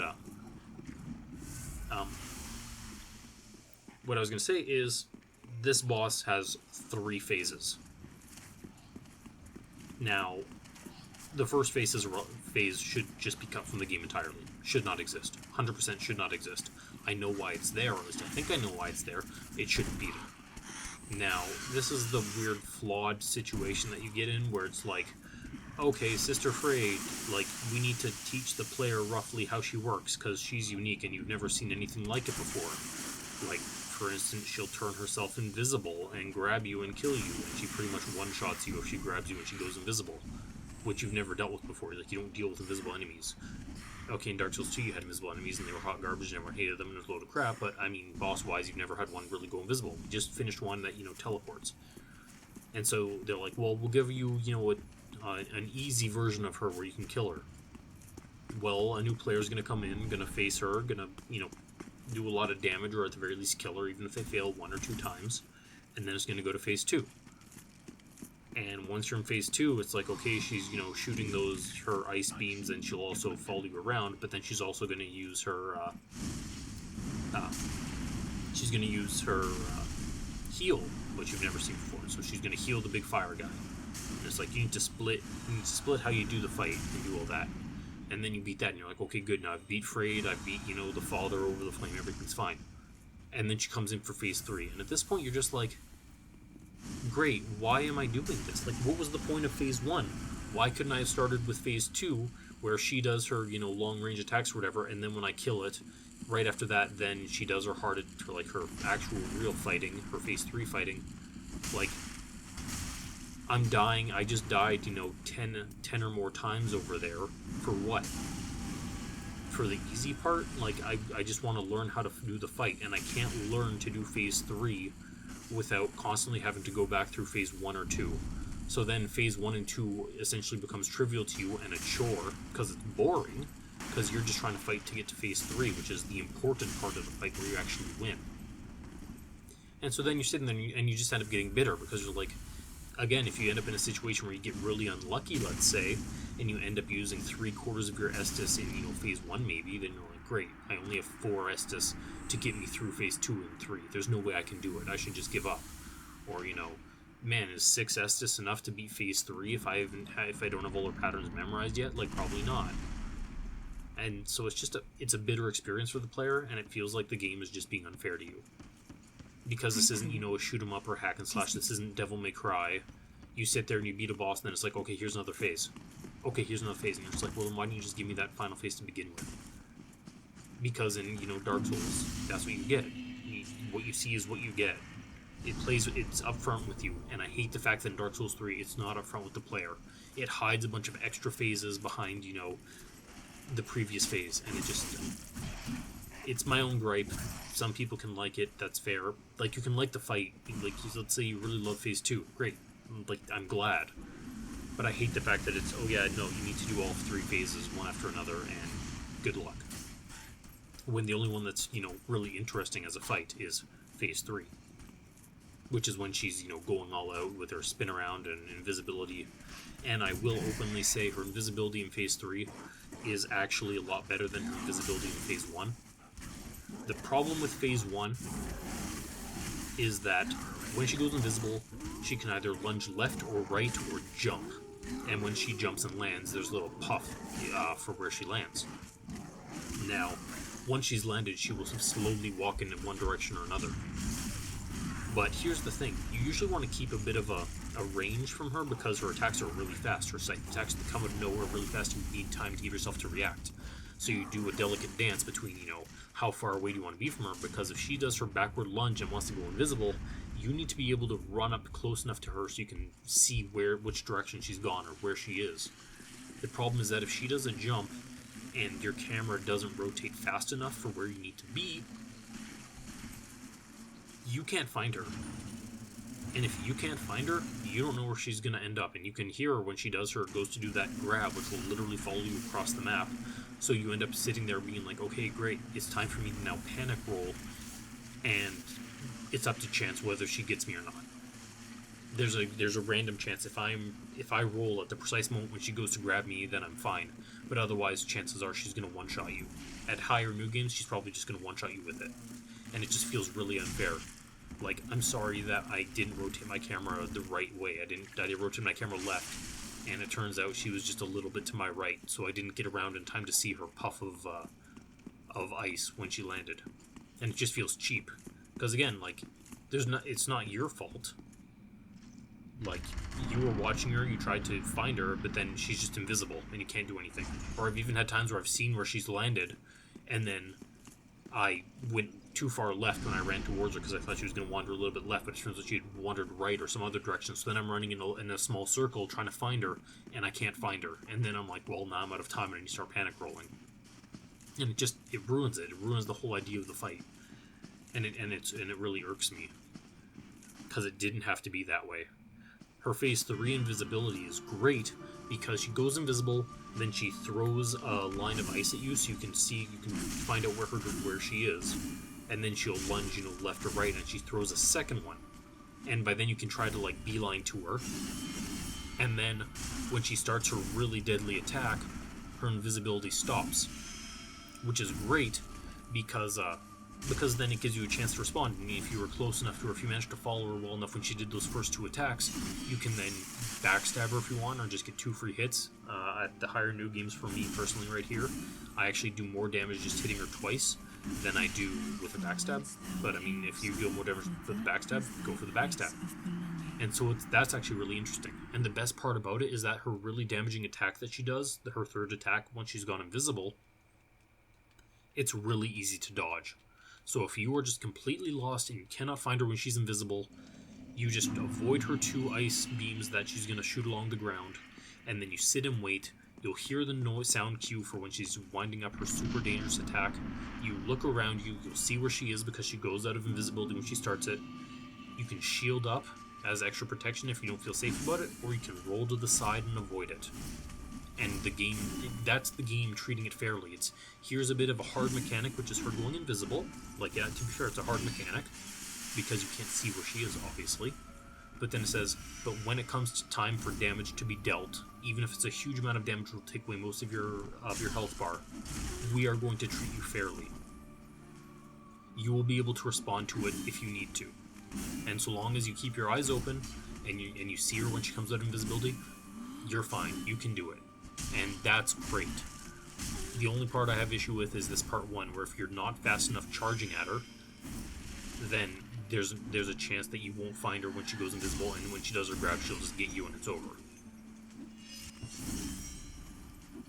But yeah, it's this weird situation where, again, people made the complaint of the game when it first came out with this part of the DLC, where they just came out and said, there's only 2 bosses. And maybe they felt like they needed to make, maybe they told themselves, instead of 3 bosses, we'll just make, Friede a really long boss fight. Now again, really long boss fights, having a really long boss fight is not the same as having, a good boss fight. Artorias is a hectic and, crazy boss fight. If you're really good, you can finish him off in, 2 to 3 minutes. Or if you're being cautious and slow, it can take 10 minutes. It's up to you. Depends on how lucky you get with RNG and what attacks he does at the same time. But, here it's just needless busy work. And it'll get worse when we get to the next DLC. What I will say is, I have no proof for any of this. It's just how I feel from when I'm playing the game. I feel like these DLC were started by, or at least the boss fights at least, for the most part, were just started by the B team who did Dark Souls 2. And they just kind of worked on some of this while, the good team was doing the good parts of Dark Souls 3, like the A team was actually doing Dark Souls 3. I do feel like the B team was involved a little bit with Ring City DLC for the first area, but for the most part I feel like they were just given the bosses, because B team is not good at making Dark Souls bosses. B team is not good at understanding what Dark Souls is, and I think that there are a lot of things that were found in Dark Souls 2 that are found here, and one of those things is the boss after this, which is the Gravetender boss. Now, for those unaware, when Dark Souls 2 came out and they released DLC for it, they released 2 bosses and then a 3rd boss, which was for a PvP area, or not people, kind of a multiplayer / PvP area, which was an area that was designed to be completed with more than one person. Now, of course, most Dark Souls players were like, F that, we're just going to do it, by ourselves like we normally do. The problem was that they're not interesting fights, they're not fun fights, they're just boring. The Sunken Crown DLC, the PvP area and the PvP fight was literally just 3 NPC mobs that fought you. It was like a Havel, an archer guy, and then a Dex sword guy. And you just had to kill all 3 of them. And yeah, it was really boring. And then the PvP area for Iron Crown? Yeah, Iron Crown was literally just a reskinned Smelter Demon, except worse, because they very, very slightly tweaked the attack timings from Smelter Demon. So all of your muscle memory that you had developed fighting Smelter Demon earlier in the game now causes you to mistime all of your rolls, because he attacks very slightly slower than the original Smelter Demon. So you just get hit unnecessarily, and it was just bad. And it was just, again, you're like, great, you just reskinned a boss and just gave him more health, made him hit harder, and you slightly tweaked his timings. That's not a boss fight, you just made everything worse. And then, the worst boss in the entire game of Dark Souls 2 is Ludden Zalen, because that area is hot garbage, and just, there's nothing good about Ludden Zalen, straight up. It's literally pretty much a rehash of a previous boss when you fight a tiger, except this time you're facing 2 tigers at once. Oh, but spoilers, in order to get to the area that's the boss, you have to run through an area where they just take away your sight. You can't see every 30 seconds. It's something like 30 seconds of you can see what's around you, and then a blizzard shows up, and so for 30 seconds you're pretty much blind and can't see in any direction. And also the vast majority of the place is empty. It's just snow. There are a couple buildings here and there, but for the most part it's just snow. Oh, and spoilers, when you're in the blizzard, there are flying reindeer that shoot lightning, and they don't have an aggro, like there's no de-aggro range, so they will literally follow you across the entire map. Oh, and they spawn pretty much endlessly unless you use their stupid mechanic of, oh, I killed, them each enemy 12 times and so now they've despawned. So if you really just want to get through there, you can just sit there and kill flying reindeer, like however many they end up spawning total, and just kill them all, and then you can just do a nice leisurely stroll to the boss. But it's just, again, it's not hard. It's just, oh, well, what can you do when you can't see? Do you run in a random direction and hope that you're not lost? Do you stand around and wait for a reindeer to come get you? And so it was just really stupid and it was really bad. But they took that idea of PvP bosses and they threw it in for the second boss here in the Ashes of Ariandel, so it's really not even a boss fight. It's just, here is the defining characteristic of Dark Souls 2, which is quantity over quality. We can't make interesting bosses with diverse movesets, which is blatantly false because, as you can see here in Phase 3 of Friede, it's really diverse, it's really interesting, and it's a lot of fun. The only downside to it is that you had to face 2 really boring phases before you could get to her. And then they just say, okay, well, here's some random NPC called Gravetender.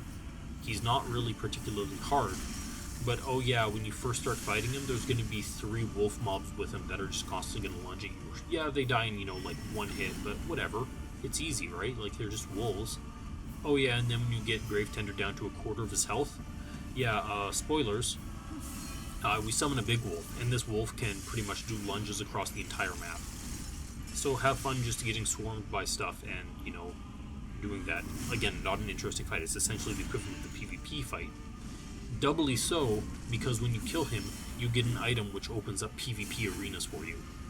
So you're like, this isn't really a boss at all then. But you still have to fight him, or at least I do, because I consider him a boss. He's named. He's a boss. Because, say what you will, Dark Souls 2 focuses a lot more on PvP stuff than Dark Souls 1 or Dark Souls 3. Though, I will maintain that both Dark Souls 1, 2, and 3 are PvE games with PvP aspects. Or, online aspects. That's what the game is. It's not, it's not a game for PvP or even, multiplayer stuff. You cannot start any of the games and go through with PvP or with a friend. You cannot do it immediately. You must 100% complete some aspect of the game by yourself before you can do anything with friends. Dark Souls 1, you cannot do it until you meet Solaire, and you've already gone through 2 bosses before you can, summon in friends. Same thing with PvP. I don't remember where it is exactly, but even in Dark Souls 2, you cannot PvP or get summoned in until you reach, I can't remember for you have to get through X amount of bosses before you can even start doing PvP. So that's my defense for why it's PvE with PvP aspects. Now the PvP is good. Dark Souls 2 had really good PvP. In fact, the very first time I encountered the Bell Covenant, when I first started up the game, I literally sat there in the bell tower and just hit them over and over. And I maxed out Bell Covenant that first time playing, because I just had that much fun doing it. Now here, you can see I'm struggling. My frame rate's getting hit really hard. Like with the dragon area. I don't know what it is about it, but it hits my frame rate really hard. And it gets better, but when I first load in, it's rough. Really rough. So we're going to go kill Gravetender now. Here's the second boss that for some reason, it's just not working for me. But, and it's not like I've done almost no PvP in Dark Souls 3. The only time I tried to PvP was, again, when I was trying to farm for Proof of Concord's Kept, because I put on the Covenant thing to get summoned into other people's worlds while simultaneously running up and down the stairs, killing the two knights outside Aldrich's room. Now, I only got summoned, I think I said 4 times-ish, something like that. It was very few for all the hours that I put in. But the problem is that I don't know if the PvP, if the summoning stuff gets reset every time I sit at a bonfire, because I was doing a run every, 30 to 45 seconds. Like, I'd run up, kill the 2 enemy mobs, and then I'd run back down to the bonfire and repeat endlessly. So I don't know if that's why I wasn't getting summoned enough.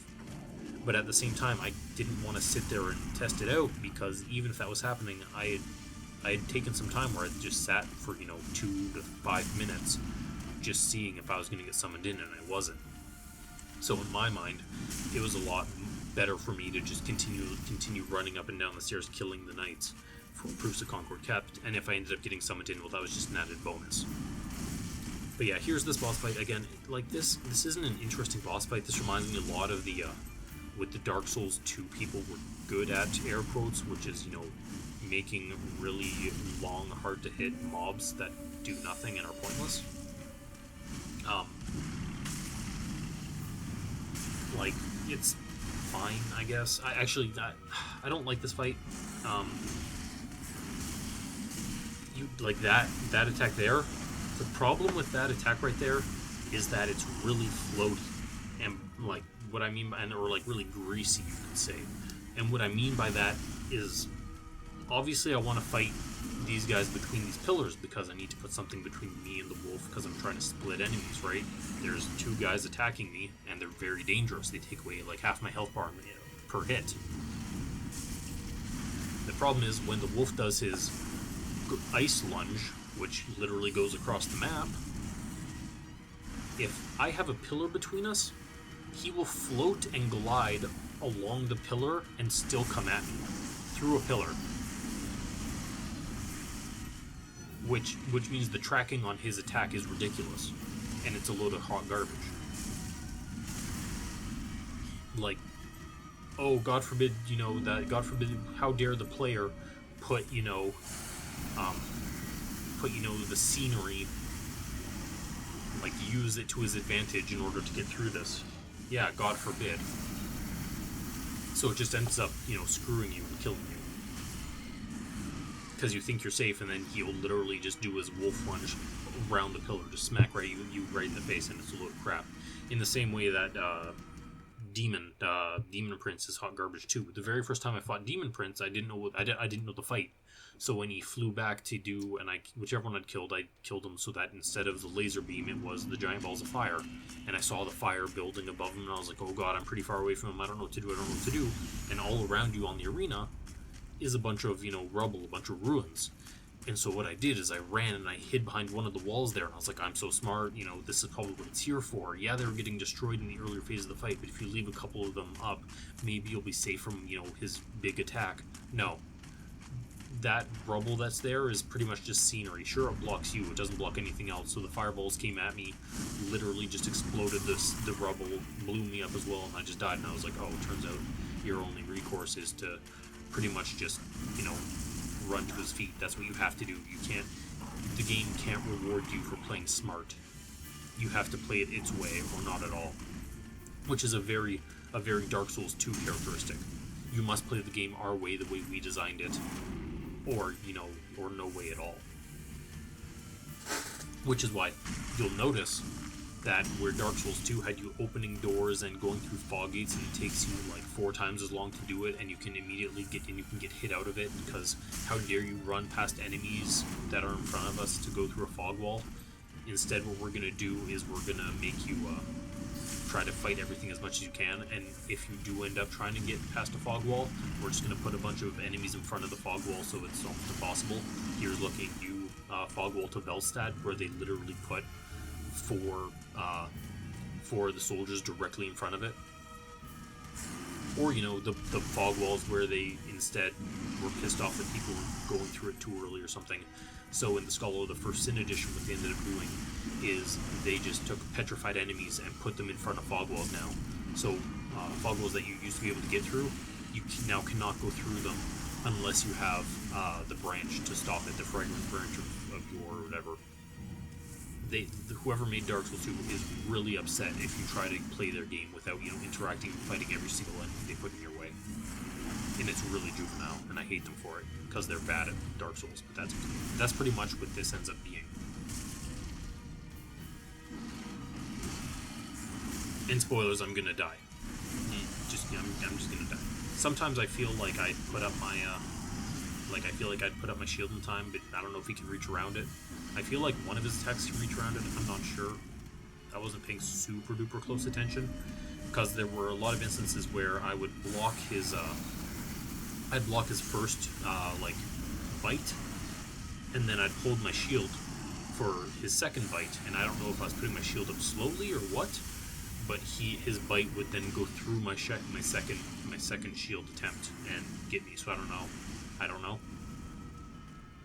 But what I will say, which is another thing of hot garbage with this fight in particular, is there are some instances where I'll try to, put a pillar between me, because again, as I've already said, like right here, put a pillar between me and him for when he does his Ice Breath attack, but how convenient that Ice Breath can go through solid rock to still hit you. Like, if it was a situation where it was going around the pillar, and then if you're behind it, you're safe, that's fine. I don't have a problem with that. It has its range, and if I'm open to it, it's fine. But no, his Ice Breath attack goes through the pillar as if it's not there, because why would we let you use the scenery and the arena that we made for your fight actually benefit you in any way? So it's not a great fight. And of course, spoiler alert for later on when I actually managed to kill this boss, I'm fighting him in a way that I've never bothered to fight him before. And by that, what I mean is I'm charging in and just trying to throw my first fireball at the wolves as much as I can, which is something I'd never actually tried before. Every single fight prior to this, and it's what I end up doing when I actually win, I get close enough until I see him start to stand up, and then I just back off. Because the wolves run faster than the Gravetender, so I end up throwing my fireballs at the wolves as they're coming at me before the Gravetender can reach me. And that's how I end up, doing better than I had previously.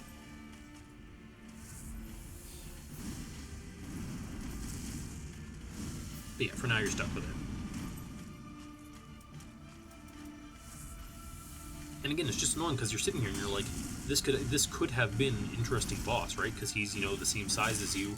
He has a sword and shield that you've never seen before with a cool, like Roman or some garbage jump attack, with his blind shield, and you're like, man, this could have been fun. But then you get to the reality, which is, no, it turns out they just kind of gave him a regular NPC enemy, a coolish type weapon, which has a unique, move set for fighting, but the boss himself isn't actually that interesting. He can just tank a bunch of hits.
And oh god,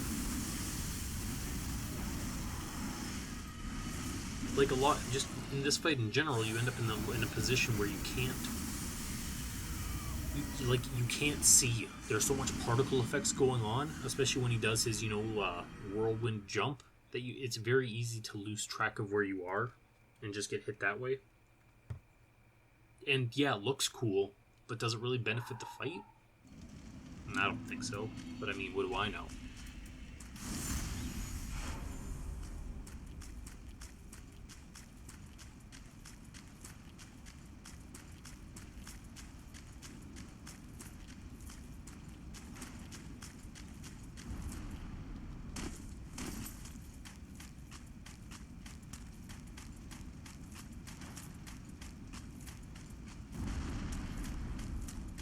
Yep, so spoilers, die here too.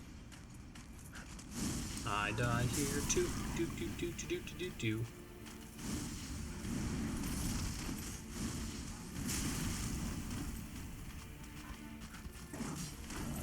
Like,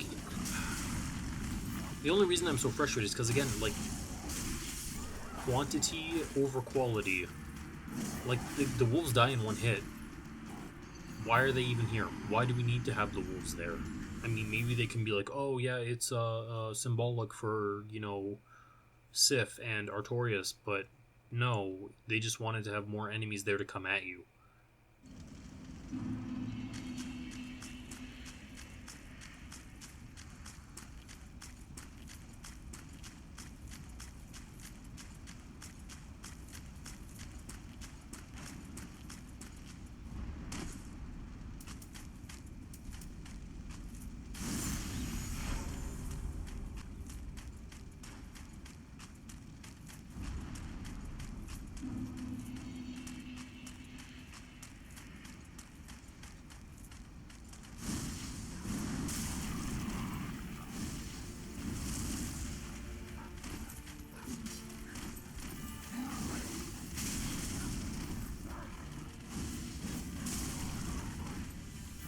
Ow. Please, sir, stop hitting me in the back or slash face or slash chest area.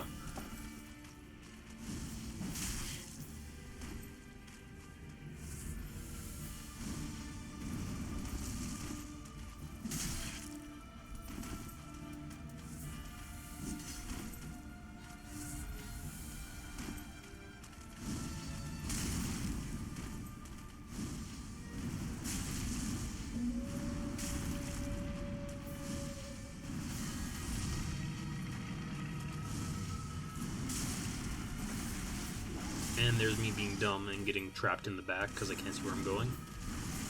That's 100% my fault there. I'll blame it. Me backing into the edge of the arena is on me.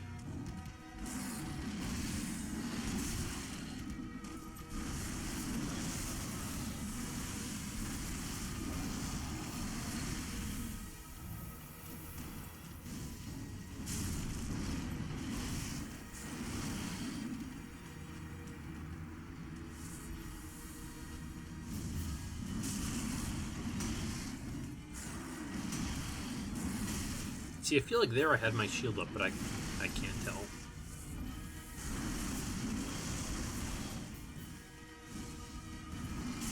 And yeah, there he goes, jumping over the entire map.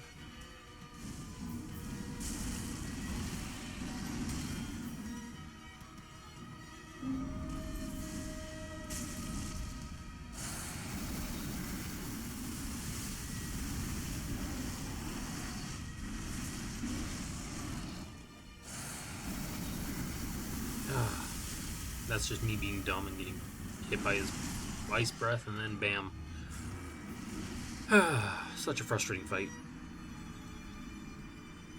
Especially because this is the worst I've ever done in the fight in all my times playing it, but I mean, it's what I deserve. Clearly. Clearly, fame isn't everything, is it, Mr. Potter? Clearly, Hermione knows. Seems a pity not to ask her. 10 points from Gryffindor. Yes, yes, yes, yes. Ah, good times. Let's talk about random stuff then. You know what I want to do? I want to go to Harry Potter World and go to the Leaky Cauldron and get the pea soup. I don't actually think they have pea soup, but they really should. Also, I really want to try their butterbeer because I've never had butterbeer and it sounds delicious. And here's where someone says, actually it was disgusting and I hated it. They just put like a bar of butter right in my drink. It tasted like gross. And I'll just get really sad. I have had, you know, the Felix Felicis from Harry Potter World. And it was incredibly disappointing. It kind of tastes like maple syrup, except like fake maple syrup, but a lot worse because like replace a lot of the maple syrup taste with just plain sugar. And that's pretty much what you get. So what I'm trying to say is that you're pretty much just drinking, you know, liquid sugar. And I was hoping for maybe just a teeny bit more. Not lots, but a bit.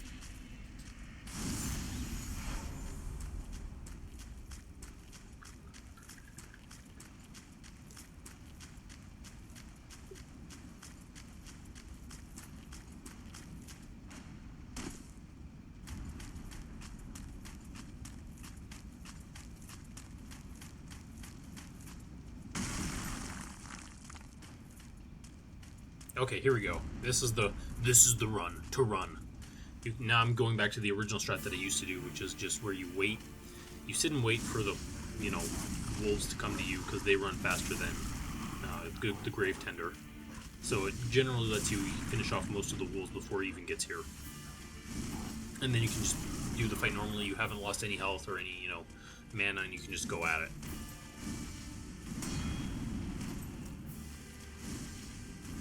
Even though it is still a really annoying fight.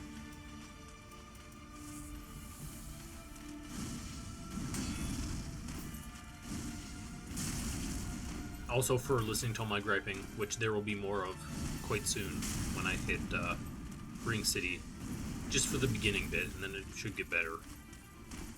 Mostly. That was an Aliens reference for you, but thanks for sticking to it. Also, if for some reason, I don't know why I ever would, but if I ever do put up a Dark Souls 2 playthrough, may God have mercy on all of our souls. Because it will just, it'll be rough. It'll be rough. I have opinions.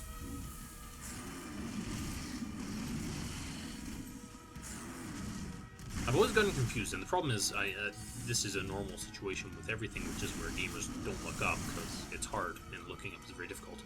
But I've always wanted to watch that wolf when he does his normal jump, just to see if he clips through the roof or something, because it looks like he jumps really high, and he's able to jump over like this entire inward arena area. So I was always wondering if he actually like legit clips through the ceiling or not.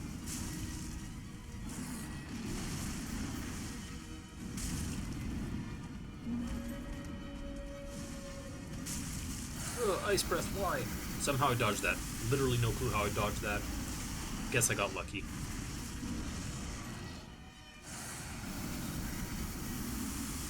Didn't get lucky that time. Again, it travels so far, and it's the strongest of ice attacks. You can go right through the pillar. Chop through it like it was nothing. I really don't like that ice spinning attack. I can't see you. But, doesn't matter. We got through it. And we get nothing in return. We get a weapon set that we're never going to use. And we get some stupid ashes that I already have a bunch of that you can use for PvP, which I'm never going to do. Because again, even the best part of PvP in the Dark Souls games isn't arena. Like arena battles, I'm sure some people love it and good for you, but the best part of actual PvP is just, invading someone's world and ruining their day. You just go in and you hunt them as they try to run away from regular enemies. Or they're smart, too smart for you, and they have like 4 allies with them. And, or they have, a tree of the Seed of Giants, and it turns all the enemies against you instead. Yeah, so here is just my initial griping point. I hate this area. I hate the Dread Keep. It's poorly designed. It's poorly made. Everything but is garbage. First thing, as I said earlier, doing vertical levels is very difficult. Here, it's an initial failure just because you can never climb back up. If you drop somewhere and you drop down to wherever it is you drop down to, you cannot climb back up. The only way that you can get back up is by hitting a bonfire and teleporting back up. What this means is that, where your usual playthrough is to clear out an area, look for all the items, and then you can, go back, rest, and then go back for, the boss. Here it's, oh, what's that? You dropped to an area because you thought you'd be able to come back up? No, you can't. You have to continue. You don't have a choice. Second thing that's all garbage. These angels. My first time through, I completely missed those ones there, because what I did is when I saw that tower collapse, I went back up, into the cathedral, and I went and checked it out, and then, there's an NPC questline there for spoilers patches, and so I missed that angel there, and I had no clue how to kill them. And so then what ends up happening, because I clear an area out entirely before I do anything with it, is I got to the point I was like, this is crap. I'm getting shot by, homing angel magic that I can't do anything against and defend against, and it's just chipping my health away like crazy. I don't have time to actually, explore these areas. Now I need to rush through them because I don't know what to do. And then I had to Google, and it was like, oh, you can kill them because if you find these things. And I was like, oh, great, thanks for that. And the third thing is, it's even worse with the ash dropping, which is something that we've never encountered before in any of the Souls games. They try to teach it to you with that very first initial drop, where you land on, obviously, that magic circle rune, and it says, you don't take any fall damage, because every other time you fall, you take fall damage. However, it's not consistent. They didn't test it enough. Now, this is just a minor thing compared to everything else, but I've had instances where I have dropped down into ashes, like from designated drop points, and I've taken some fall damage. Now, the only time it's happened to me is an area up here when you drop down past the final angel, but it's happened to me twice out of all my falling, where I've fallen from it, and I've landed in the ash, and I've actually still taken fall damage. And then you're sitting there like, that shouldn't even be happening. Like, the whole point of that area is that you can fall into the ashes and it cushions you and you're fine.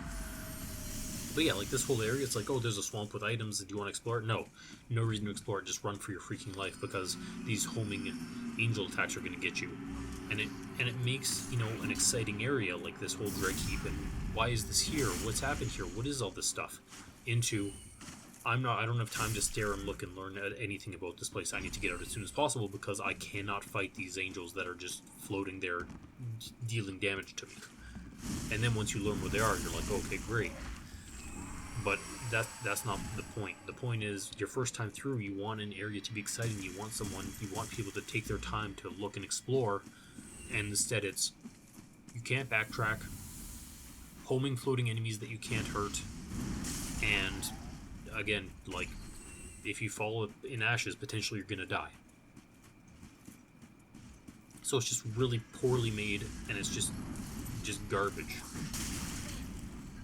And which is kind of like, which makes me feel, especially with the poor frame rate drops that I get hit with, makes me sit here and think, was this the Dark Souls 2 team who did this area? Because it really feels like it. Level design wise, enemy wise, like, you have to go through it their way. Gotta do everything they designed it for. Yeah, see, that drop right there is where I've taken damage twice. Luckily I didn't hear it, and again, it's not a big deal, because that final drop it won't kill you if you drop and it screws up there, so it's not the biggest deal. But at the same time, let's say you got hit by the angel right before you fall, and then you take fall damage and you die. You're going to be annoyed. You're like, I thought that was safe. Yeah, this whole area is just not very good. And it doesn't help that the boss coming up here is also not very good. Because here's the Dark Souls 2 mantra, which I've said many times. Quantity over quality. How can we make Friede an interesting boss fight? Give her 3 phases. How can we make, Gravetender interesting? Well, Friede 3 phases plus the second phase has 2 enemies they have to fight at once. How can we make Gravetender interesting? Oh, give it you fight a total of 5 enemies in the fight. How can we make Demon Prince interesting? Well, let's just give him 2 of the exact same enemy, and then make it go into a 3rd enemy with an even bigger health bar. Now, here's the entire point of me wielding, the Wolfblood sword. Now, as a Pyromancer, and I googled, because I was really perplexed when I first got here with my Pyromancer, and I was googling, like, what is the weapon for the Pyromancer? And some people say, the Witch's Blade or the Onyx Blade. The main one I use is actually the Onyx Blade, prior to this. But it ends up being... what I ended up doing is I ended up using the Wolfblood sword, because in the description, it even says that it was designed for, killing demons. So, anytime you're dealing with anything from the dark, so like demons, the Demon Prince, and these guys, as well as Midir, you deal bonus damage to them for wielding Wolfblood sword. And it's a great sword, mind you, so that's the weapon that I chose to use. Now, I can get the idea behind this fight. The idea behind this fight being, what's supposed to happen is one enemy is gonna be really close and just, charging after you and attacking you, while there's going to be a guy further back, trying to attack you from range. It'll be like, I don't know, like the Lothric fight, where, you're getting attacked, in melee close range, but also from further back too, only this time it's 2 enemies, and they both have 2 health bars. Big health bars, mind you. And so you're sitting there and you're like, okay, this is kind of annoying. But the big thing is for me personally, when I'm trying to do this at first, the most dangerous part of this entire fight, just for this first phase, is actually the very beginning. Because relatively inconsistent for when you can set this first boss, like the guy I'm facing who just killed me, when he can get set for his long range attacks. Because what's supposed to happen is you sit there and the yellow guy is close range and the red guy is long range. You hit the yellow guy a couple times, or a fair amount of times, and then the red guy activates. Now what's supposed to happen is the yellow guy then deactivates. So they want you to alternate. They want you, like in Watcher and Defender, remember from Dark Souls 2, they want you to kill them both essentially simultaneously. They don't want you to just wail on one at a time, and the way they do that is by having it constantly alternate which one is the aggressor, because it's kind of hard to hit, the long range guy who's, pretty passive when you're getting literally attacked from, like, this guy just follows you and sticks to you like glue. So the problem with the very beginning of the fight is yellow guy attacks you, red guy's passive. Red guy then goes aggressive and lights up and charges after you. However, unless the yellow guy is really close to you, he will not go into his passive form of long range. So what ends up happening is generally when the red guy lights up and goes active, you start just naturally moving back because you can't afford to have two guys doing charging clawing attacks at you. What you actually need to do though is you have to do those attacks. Like, you have to stick close to the orange guy and you have to stick close to both of them until the orange guy goes passive, and he won't go passive unless you're like right near him, so that way there's the potential for you to be trapped in his giant exploding fireball passive attack, which is what happens when he goes passive. Now the big thing that it took me a really long time just to find out there, and I don't have the number memorized anymore, is only for this particular thing, is my old standby when I was doing it in New Game and New Game Plus and Plus 2, is I would count how many hits it took for them to go into a stagger. Now, other minor gripe, I personally believe that in any boss fight that you're facing, if there is a stagger phase for them, you should only have to stagger them once throughout the entire fight before they die. So if you're playing optimally, you stagger them once, do your high damage attack on them, and then you fight them some more again and they die. They'll never get to a second stagger, because if they're at the point where they're getting a second stagger or something like that, then your boss fight's gone on too long. If they're playing optimally and getting every hit in that they possibly can, then you're taking too long. Like, the boss fight's just too long. But so what I was doing is, the old standby for me is I used to be able to hit the orange guy enough times to stagger him and get a stagger attack on him before the red guy actually activated and came after me. So I was counting how many hits I needed to do in order to get that stagger going. Because the part of the fight that you can be most aggressive at, or at least from my opinion, is the very start of the fight. Because if you just start the fight and you screw up and they kill you immediately, you haven't lost anything. Whereas, if you get super aggressive, during the Demon Prince part of the fight, and he kills you, well, that's just really unfortunate. Like, you just wasted all of that time, because again, these boss fights take a lot longer than every other boss fight. And it doesn't help that these guys, as being demon beings, are immune pretty much to my sorcery. It also doesn't help because these guys are, like, the fact that you have one, super aggressive towards you and the other one passive, but they're always both attacking you. You just don't have time to use Pyromancer. You don't have time to do wind-up attacks. Doubly so when you get to the Demon Prince, because you don't want to be at range when you're with the Demon Prince, because if he does his big wind-up attack, that just pretty much one-shots you straight on. But yeah, so what I was doing is I was counting attacks to get a stagger. Now, if I was playing optimally, I think I'd get through a total of 3 staggers on this before it happened. I can't remember, though. But here's where I get really annoyed. Wolfblood Sword, designed to face off against demons, which is exactly what I'm fighting right here. Now, as I said before, I don't have,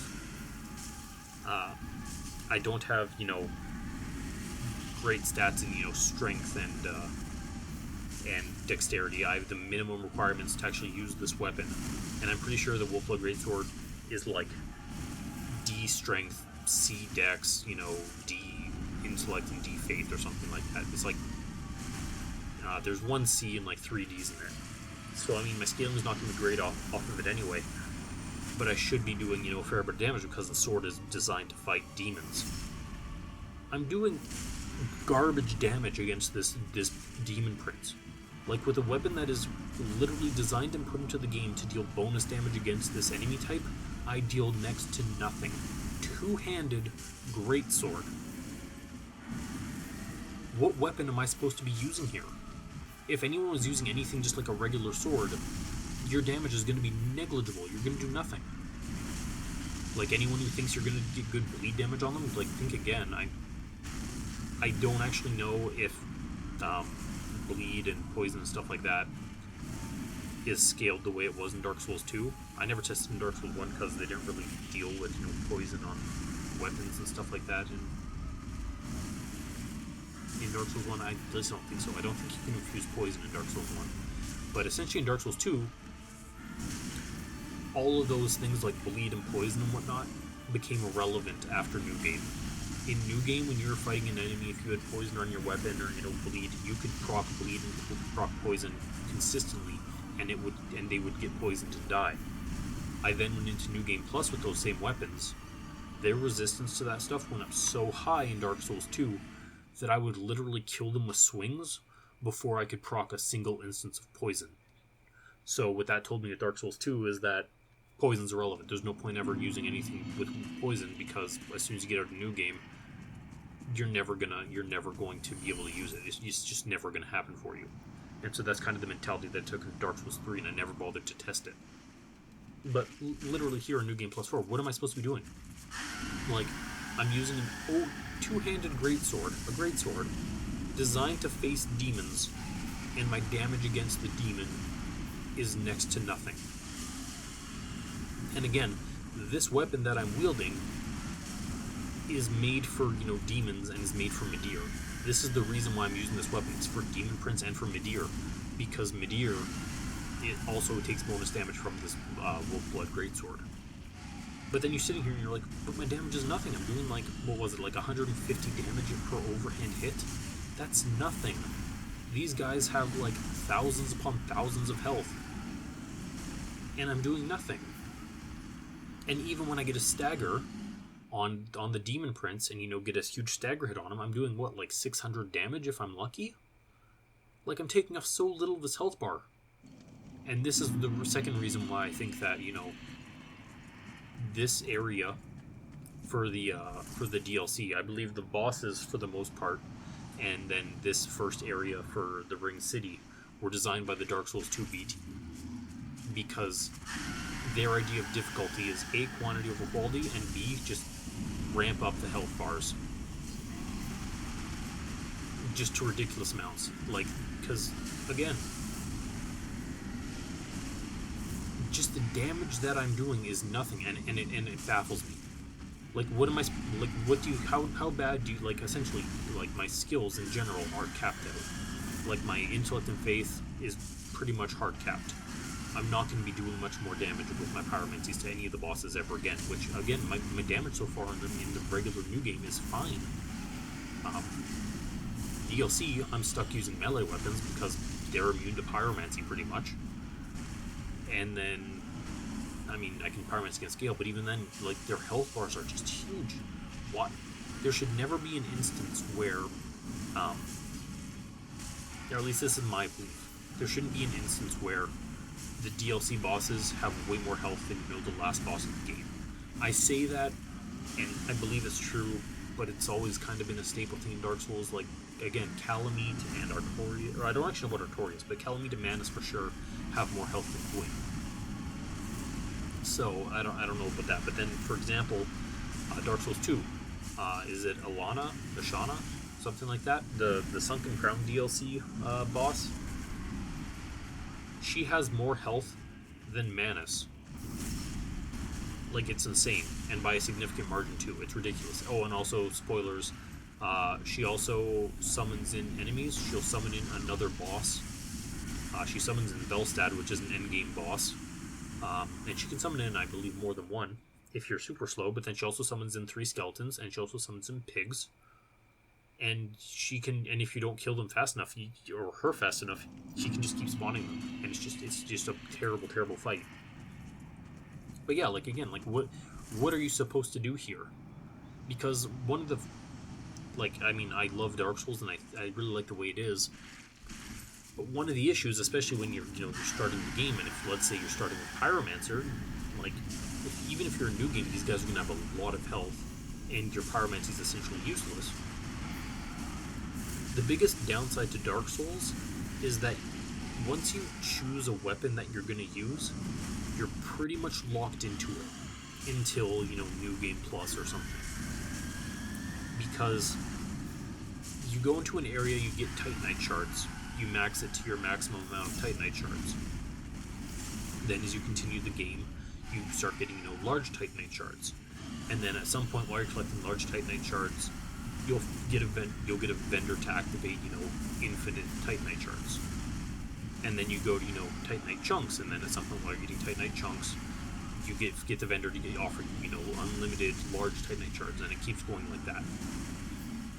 The problem is that if you decide you do not like your weapon, and you want to upgrade a new one, if your current weapon that you don't like is, let's say, +7 or something, you cannot just take a new weapon to try out, upgrade it to +7, and then see how your damage compares. Because you cannot go to a merchant at that point in the game and buy all the materials that you need in order to get it to +7. So any new weapon that you potentially want is going to be 1 or 2 levels below what you're currently using. Which is why the best way to, the best air quotes way, is to A, do some research and decide which weapon is good for you to use beforehand, or B, you just kind of give yourself going in until you find a weapon that you like, but you don't know when you'll find it, and then put all of your materials into it in order to get it. And that's the issue. So if you're coming through here on, new game as a Pyromancer, and then you're sitting here and you've went and got the Onyx Blade, and then you just put all your stuff into Onyx Blade because Onyx Blade is awesome, and then you show up here in this part of the DLC and you're like, okay, I'm a Pyromancer and I have the Onyx Blade because it scales well with Faith and Dex, or Faith and Intellect or whatever. I can't remember exactly what it does, but then you show up here and you're like, okay, I just used all of my materials, and as Titanite slabs are pretty rare, and then you go, oh, I do no damage whatsoever, and I don't know how to fight these guys, and I don't have a weapon ready that I can just, out of nowhere, just upgrade to max in order to try to fight these guys off. What do I do? And since we're on the subject, I think I'll just mention one more thing in regards to just the DLC itself. Starting with Dark Souls 2, they gave you levels of rings. So, if you had, your Ring of Blades, you could then find, Ring of Blades +1, and then in later new games they'd give you higher ranked rings like Ring of Blades +2, for instance. Now, they continue doing that in Dark Souls 3, but they completely messed it up and kind of ruined it. Now, if you were just a person who got in on the ground floor and oh, I bought Dark Souls 3 right when it came out and I played through to New Game +2 or whatever, and then you in your New Game +2, you could get, your highest level ring, which is the, whatever ring +2, whatever it's supposed to be. And you're like, that's great. And then, later on they released the DLC. Well, the DLC introduced, your ring +3.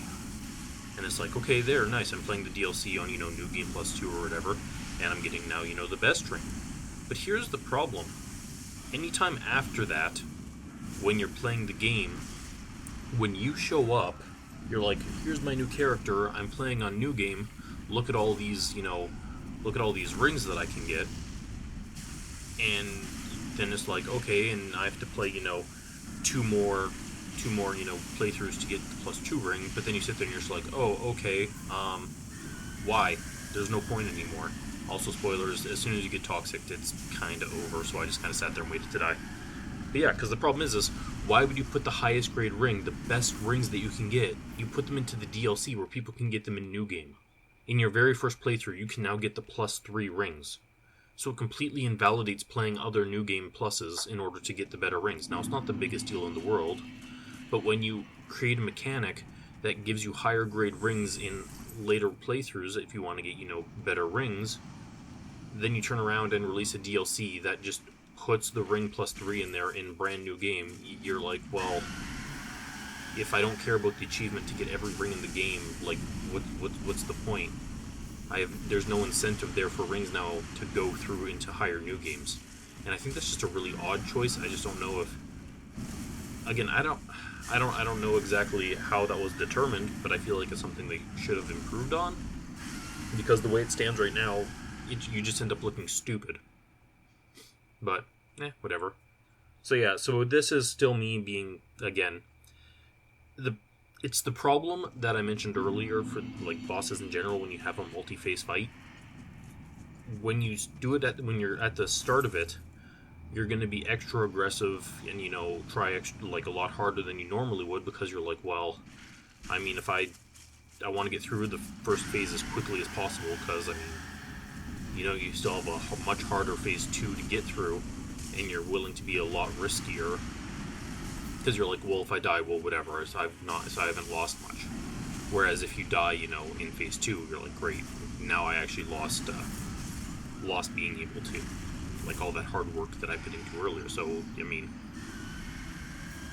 so here I just don't care. Like, I mean, honestly, if I get hit once, I'm not, like, usually what ends up happening if you're in a boss fight, for me personally, because, I die in, 2 or 3 hits, if I take a hit, I'm then going to try to look for an opportunity to heal. But when I'm doing, a phase 1, I'm not going to do that, because I'm like, I'm not going to waste an Estus at this point in time, because I don't want to get into a position where I end up in, phase 2 with 4 Estus, and I just know I won't be able to beat it that way. So it creates a lot more unnecessary deaths, is my feeling on the matter.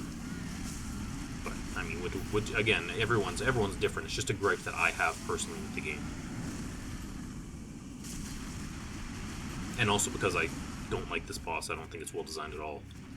Do you want to face 2 identical enemies at the exact same time? Because the boss fight, like, one of them by themselves is a really boring fight. Like, again, there's nothing super interesting with, these guys individually.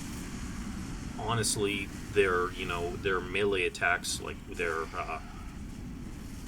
melee attacks that they can do towards you are really easy to avoid. You can quite literally spend most of your time just like hanging out around their feet. As long as you're hanging around their feet, you're pretty much golden.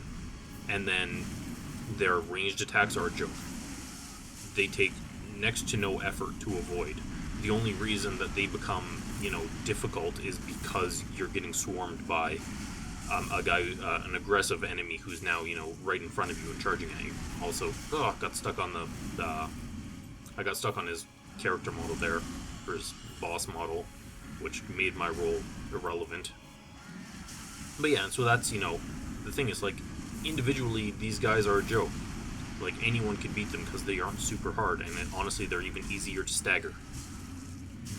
Which is why, again, I think that, the B team was in this, because they can't make individual good boss fights.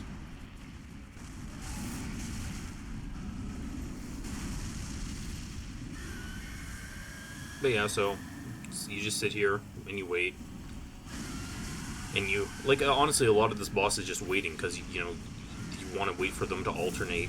You don't want to have both of them by themselves, because one will just spew attacks at you, and the other one will just shoot poison out of his mouth or do a swipe at you if he's really close, and you just kind of end up sitting there and going, well, gotta wait this out.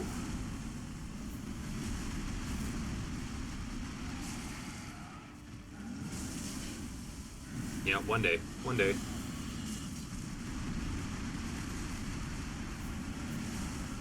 Like, you can see here that I'm not doing the best in regards to, these fights. I should have probably healed there rather than going for the hit, but, I'm willing to be extra risky in this type of situation. I am also at the point where I need to, I prefer killing the top guy first, the red guy. Honestly, like, depending on how you do things, it doesn't super matter. Now, the only reason I Ember there is because this guy's close to death, and I'm at such a low Estus Flask count right now, like 7 Estus Flasks for me personally. I consider it really, really low for the final boss fight, just because the final boss fight has a lot of, like, again, it's kind of like these guys, only worse, because he jumps around a lot more. And the problem with this boss, you'll notice I'm never locking on, is just because you spend so much time, like, the safest place to be is around their legs, and it's really easy to lose track of where you are on the camera. Like, they have these sweeping wings that block out your camera, so you can't always tell exactly where you are.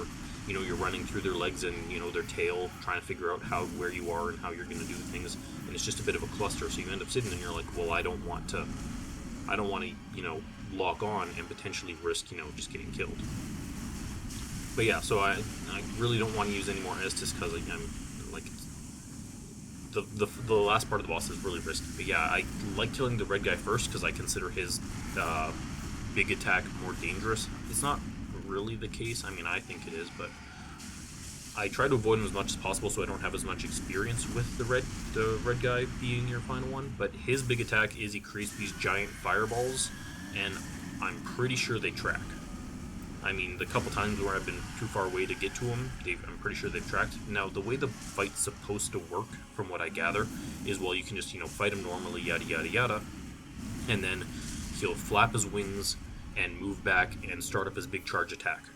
Now, when he starts that charge attack, you're supposed to charge in and hit him as much as you can in order to stagger him and stun him. Now, once that happens, then you go back to, you know, you do a stagger hit on him for massive damage, air quotes, because you're doing next to no damage for some weird reason. And then you just repeat that until you're done. Which, for this boss, because even with my Wolfblood Sword does, you know, extra damage to demons, I think it ends up taking, what, four stagger kills in order before I actually, you know, kill him. And so I could personally consider the homing fireballs a lot more dangerous. This guy, his attack is he shoots a laser beam. It goes off a lot earlier than, you know, the fireballs of death, because the fireballs have to charge up and they track, whereas, you know, when he's shooting off his laser beam, it's honestly not that bad. But it'll probably still one-shot you if you get hit by it. But yeah, so you'll notice, again, like, I've maybe gotten through, I don't know, maybe a quarter of his health so far with one stagger, so it might not be 4, it might be 3. But the problem, again, when you have a boss fight that's dependent upon, you know, staggers and all that, it starts kind of failing a bit hard when you get to higher new games, because their stagger values and posture goes up by a lot. I mentioned in Dark Souls 2, poison becomes irrelevant in New Game Plus and beyond because you just can't poison them. You kill them before they get poison damage. Here, you can still stagger them, but it's taking more and more hits. I think earlier it took me 6 hits to stagger. I haven't, like when I was playing, I was counting. I think here it's 8 hits to stagger, something like that. So it's increasing by a significant amount. Whereas, and the damage that I do per hit is going down as well. I don't think it's incredibly significant, the damage. If I recall correctly when I was looking at this, I think it was something like 6 damage that I was doing less per hit, which isn't super significant. But then you have to take into account the fact that even though it's not by a ton, their health is also increasing a bit by each new game. Now, the jump from New Game to New Game Plus is generally the largest, but New Game, you know, Plus to New Game Plus 2 is still an increase. So when you're dealing with things like this, overall, your character's getting slightly weaker. Now, it was a big problem in Dark Souls 2. In Dark Souls 2, it was just hot garbage. You kept getting weaker over and over and over, which made New Game Plus and Beyond just a terrible experience in Dark Souls 2. In Dark Souls 1, it was actually pretty great.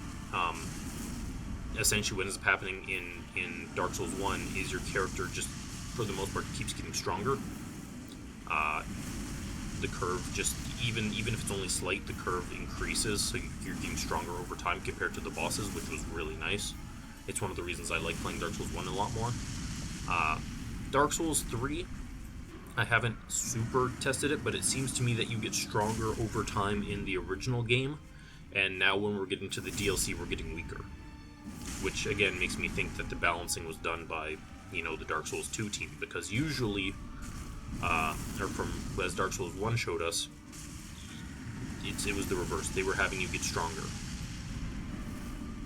And I think that's actually a really important thing, because even though, 95% of your player base is never going to get to, New Game Plus 6, so the 7th playthrough, because that's where the scaling stops, that's where the game ends.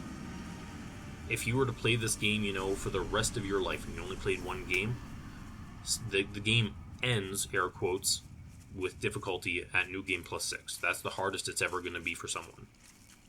So, in something like Dark Souls 2, where your character growth pretty much stops at New Game, you're screwed. Because you get so many levels in Dark Souls 2, in the first playthrough, that you can essentially max out all the important stats that you will ever need, like right there, and then your character just gets weaker in every subsequent new game. So here, it's not significant, but you are getting very slightly weaker. I think when I was fighting Gael, I was doing 206 damage a hit on him with my Wolfblood Greatsword, and then in this new game, also I just ran off the edge because I'm dumb, and I completely 100% deserve that. But in this new game, I think I end up hitting him for 194. So, again, it's you never want to be in a position where you're playing your character, you're still trying to level them up. Your levels are costing you a lot. Like one level for me is about 370,000 or something, which is that's more than one boss. Like one boss doesn't even give me a level anymore, but I'm still getting a progressively weaker, which doesn't help when I still have 2 more new games to get through before I hit the height of difficulty curve. I will also say, while I did run off the edge there, at the very least, it's not that hole that they put in Dark Souls 1 as you head into the fire ruins where right before you face the demon fire sage.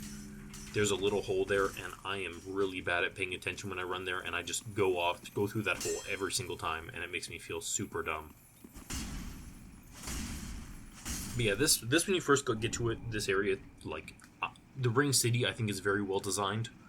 While it doesn't really deal super well with intricate shortcuts, I don't think it really has to. It has the one connecting to the bonfire area, like it has a couple bonfire connections, but just the design of it is really nice. Like it looks really well.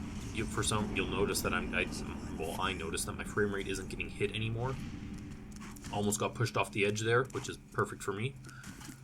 But yeah, and I personally think that this area is really well designed, which makes me think that there was a different team who did the first area compared to this area for level design. I mean, I can't prove it, but that's just how I feel. So this whole area, we're just going to end up running through it like we do everything else. Again, the first time you go through, you just want to explore everything. The only hard part of the game, or of this, which again is quite obtuse, is if you want to complete the Patches questline spoiler, you need to you have to make an what's the word for it? Oh my god, a ladder. Thank you, me. Ladders are a hard word to remember. You heard it here first. But you have to make a ladder appear. It's by the bonfire that we're trying to run to right now. Now, I had to look online for how to do it because I was like, what the heck is going on here? Because again, when I play through the game, I don't use consumables. I just don't consider them really worthwhile, and I don't want to waste my time on them. So I didn't know what those white branches did. Turns out you need to go into the swamp. You need to, like this swamp right down here, you have to use the branches until you're turned into a humanity, like a little floating black thing, and then you just traipse your way back to that spot where you got the message, and it will open up the ladder for you. So then you have to climb up the ladder. There's a little area up there you can go through. You find a monument to whatever it was Patches was looking for. I can't remember what it's looking for. It's some weird monument thing. You find it, then you go back to Patches, and if you've been following his quest line, you end up finding him by this bonfire here. He's to the right, all the way down at the balcony. At least I think that's where he ends up going before you find it. Then you just talk to him, and you tell him, it's right here. And then he'll tell you later on, like, oh, thanks, I'll give you a reward later, and that reward is pain and suffering, because he's a dick. Though, I will say, at the very least, if you survive everything, there is a reward where you end up. I don't think it's an incredibly important reward. I think it's like a Titanite slab, maybe? I can't remember. Something like that. But, I mean, it's fun. It's fun to do the first time through. Which is, again, something that... They make these character plot lines, which are good. Like, they're actually... They're interesting. But they're so freaking difficult. Like, how many people actually successfully managed to complete the full questline for Sigmar of Katarina in Dark Souls 1? Not very many. It's so convoluted and hard, and there are so many tricks people try to give you. The main problem being when you have to fight all those demons down below, you literally need to set it up so that he takes damage, but I think it's... Oh god, the criteria is ridiculous. Like, one of them is if you kill them all before you talk to him, he just gets depressed and, like, offs himself. There's another one where, if he dies, he dies. I think what ends up happening is you need to kill, like, the best way to do it is, you kill every single one of the demons except for one, then you talk to Sigmar, he jumps down, and you fight them, and then so long as his health is above 50, he'll continue the quest line, I think, but if he goes below 50, then it ends. It might be the opposite, where you have to wait until he's below 50 and then kill it. I can't remember, but it's really convoluted. The one thing I will say about Dark Souls 2 is at least, the NPC quest lines there are a lot more straightforward. But that's also kind of because the NPC quest lines in Dark Souls 2, the characters that, you're doing the quest lines for, actually serve a purpose, so they become vendors in some way or shape or form. So they kind of have to make it so that it's actually easy to accomplish, so that when you save Cloan, for instance, you actually have a buyer or a seller, someone who will sell you upgrade materials. Or, Gilligan, whatever his name is, will sell you ladders, which you don't need, but he's there at least. So yeah. Here's the Midir part. I don't know what the proper route for this is. I've never once bothered to figure it out. I don't know how you're supposed to avoid his fire and breath and all that, what the answer's supposed to be. I just block it and then kind of burn. It seems to work for me, because you can't always make it to that initial hole in the wall. I think you're supposed to. I've had a lot of instances where I make it to the hole in the wall before it's too late, but I've also had a lot of instances like that one there where I didn't make it to the hole in the wall before he shot fire at me. So I don't know if, the first time through I tried dropping down to the lower bridge, but then I still got hit, and I was just like, this is dumb, and what am I supposed to be doing here to avoid the fire? So I just literally stand and burn a bit, because it doesn't do much damage to you. As long as you're blocking when it hits you, you're fine. Like, that's one of the reasons why I use this shield, is because it gives you relatively high fire defense. So yeah, get through Midir there, and pretty easy, simple, joyful.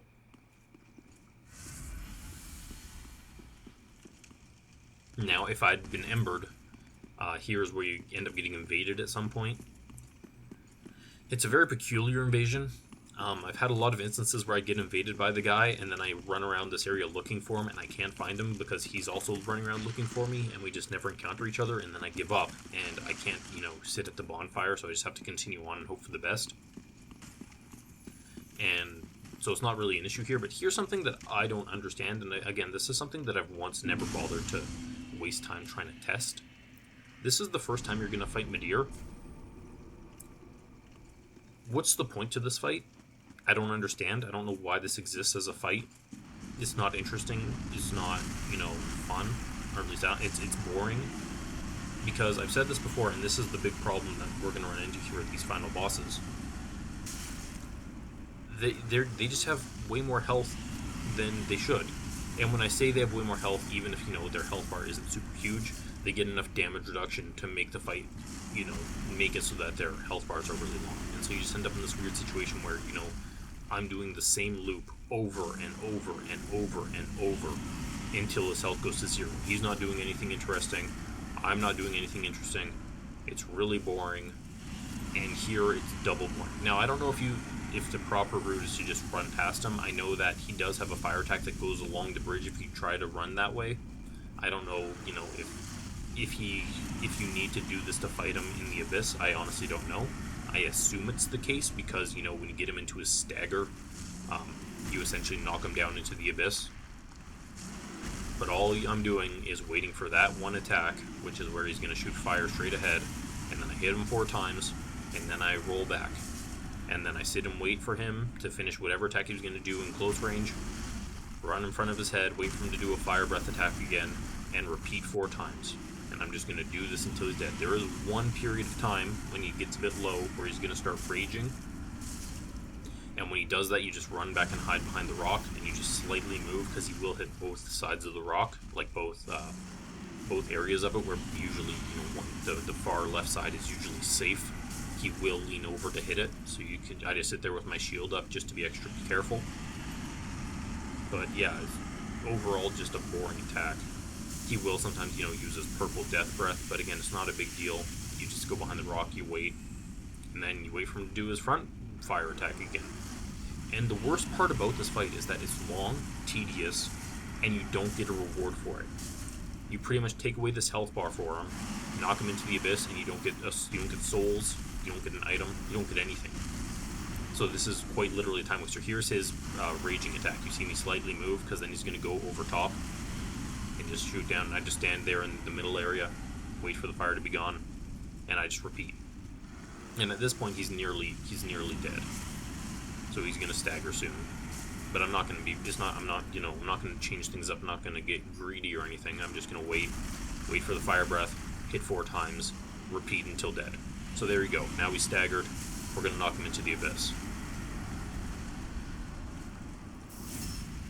And away he goes.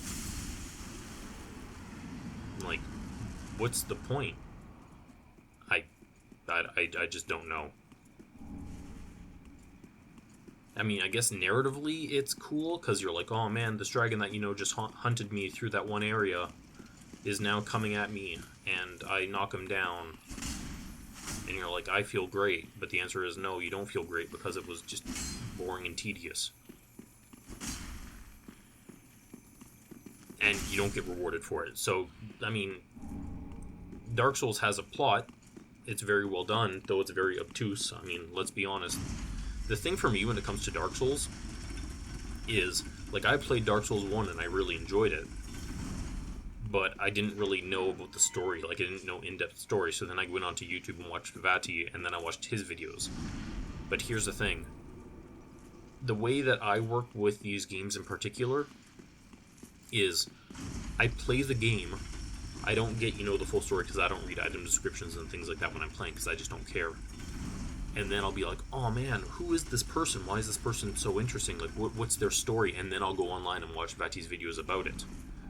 But if I don't care about the characters or the game, or if I don't find the game, super great, then I'm not going to go watch the videos about the lore.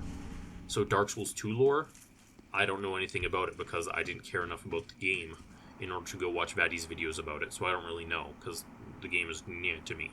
Whereas when I played Dark Souls 3, and I finished it the first time, I immediately went online. I was like, oh man, who is this character? Who is this character? What's their story? Why is this happening? And so Dark Souls is really good at making you care about the characters after the fact and wanting to know what's going on with them. So here's Midir, aka super boring boss, I guess I'd call him. This is one of the problems with the bosses, especially for this part of this DLC, where, like, if you look online, everyone's like, oh my god, I hate Midir. Midir is just the worst, and nah. And the reason he's bad isn't because he's interesting. He's not an interesting fight at all. He's honestly just I consider him a boring fight. The only difference is that he has a lot of health. He takes a lot of hits to kill. And again, this is me with the Wolfblood Sword, is supposed to deal extra damage to, these guys. And he hits like a truck. Like, if he hits you twice, you're dead. And I'm willing to bet that if he hits you while you're not embered, he could one-shot you. Or even if you are embered, if he gets a good counter hit on you, which is when you're in the midst of doing an attack or you're running and you get hit, you take extra damage. And I'm willing to bet that would kill you too. So a lot of people are like, oh my god, he's so hard. He's not hard. He's just really boring. The fight just lasts a long time. And the longer a fight lasts, the higher the chance that you're going to get hit. Like, that's just how it's going to be. Because if a fight lasts 30 seconds, you can say, okay, I need you to play perfectly for 30 seconds. You're like, I feel like I can do that. But then if it turns around and says, I need you to play perfectly for 5 minutes, you're like, well, I might not be able to do that. And most people can't. I can't. I'm going to get hit too, because I'm not a perfect Dark Souls player. And so the problem with this boss fight is that, again, it's designed to just last way too long and deal no damage. Like, again, I'll point it out, I'm using the Wolf-Blood Greatsword. It's supposed to deal extra damage to him. But here's the thing. If you hit any part of his body that isn't his head, you deal half damage. His natural defenses make you deal half damage. So if you don't hit his head, you're dealing a quarter of the damage you should be dealing to him. Like, great. And even if you are hitting him in the optimal place, which is his head, you're still dealing half damage to him. So this fight is taking twice as long as it should because they just gave him ridiculous amounts of defense. So now we're going to talk about his actual attack patterns, because they're not very interesting. The best place that you can possibly be for when you're dealing with him is right where I am, right in front of his head. You don't want to go by his legs, you don't want to go by his tail, you don't want to go underneath him. No, you just want to stay directly in front of his head. He only has a very small amount of attacks that he can actually do. And I'll even talk about them while we end up looking at them. Those spoilers, I think I died this fight. Pretty sure I died. Pretty sure I killed him on the second attempt. But that's okay. So, when he does that yell, he just lunges at you, do a single roll, and then you can hit his head. Easy. If he goes into the air and breathes fire, run left. That's all you have to do. If you just, I roll because I'm paranoid, but if you just run left, you're fine. Then you run back towards him and hit him in the head. When he does his rage attack like that, you just roll to the fire and make sure you get behind his legs. You don't want to stick to his body too much because he can swipe his tail and hit you, or hit you with one of his limbs. So you just want to sit there and wait, and then once you see him start his turn, you just run towards his head and hit him once or twice. Here, he just does usually 3 swings, and then you can run and hit his head. Usually, every single time you're doing these, you just want to go in for 1 hit. See, he does 4 there. It all depends on how close you are to him, but the wind up so slow you can just tell. Here's his fast attack pattern. Usually it's like a 5-parter or a 6. It ends right here where he does that lunge. You can literally walk away from it. You can just walk away from him, and he will not reach you, and then you can just turn around and smack him once. Right there again, walk left. Go in and hit him once. Or because I remember when I was fighting the dragon, really bad perception here, because you don't want to lock on, so you end up just waiting. But yeah, most of these just doing 1 hit. There, he does a double lunge, so just roll twice. And then he does this fire breath, just roll through it. There you go. He will do a double lunge and then do the fire breath. That's it. Here he's raging. Usually when you get him down to this point of his health, he will do it twice in a row. So from now on, if you ever see him do his rage, which as I call it, generally, he'll do it twice in a row. So now is the hard part, air quotes, which is when he sets up his magic. So now you just have to start watching out. Here's his main magic. When he uses it, he'll just spawn all these little soul things. Just run away from them. And here's I'm pretty sure where I end up dying. Now, you remember I said that you end up wanting to stay directly in front of his head? I was way too far back there, and that's the one attack that I have trouble recognizing, which is when he's going to lunge across the map at me. He did that lunge when he did the magic attack, and spoilers, the fact that I didn't get hit by it was complete luck. Because when he spawns his humanity people, I just run left, and it generally avoids them. And turns out running left is a great way to avoid that attack. But it is, again, complete luck. And here's where I realized that chances are if I had been embered, I probably would have survived that attack. Because again, you only need enough health to be able to survive 1 attack and then reposition yourself and heal. Which is again why a lot of people I think have trouble with Midir, is because they don't want to waste all of their embers, learning his attacks, but that also means that because he hits like a truck, you're gonna die if he hits you once. Which becomes a problem of, do I waste embers and maybe survive 2 hits? Or do I, wait and try to learn his patterns first? So this fight, you're going to see the exact same thing. You just sit in front of his face. The first thing he's ever going to do when you start the fight is he does his rage. And the only scary part is needing to time the fire when he sweeps it back across. Because he's going to sweep it to my right and then across left. And then you just pretty much panic roll until you're past his body. That's it. And yeah, go in, and there's me missing because I'm bad at perception. If he yells, he's just going to lunge once. With single roll, you're fine. There's his other one, so he's going to lunge twice, and then he's going to shoot fire. Roll through the fire.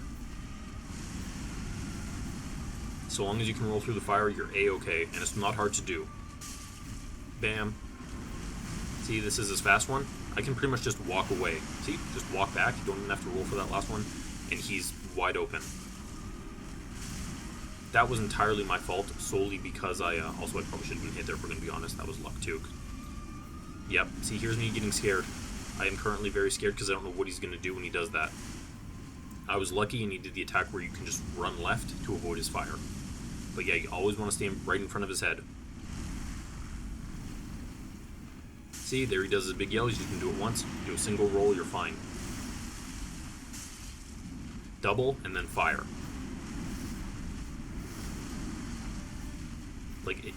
Again, the problem that I have with these fights is not, that they're super difficult. They're honestly kind of boring. The problem is that they last way longer than they should.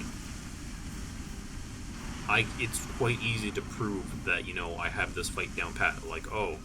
I can very easily beat this fight.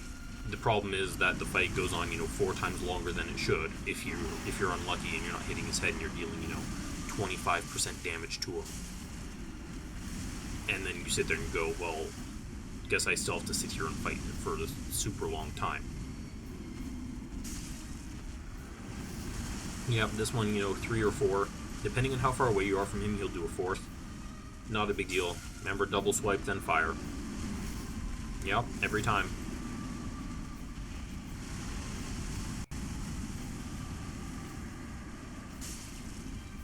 Yep, there's his yell. Just roll.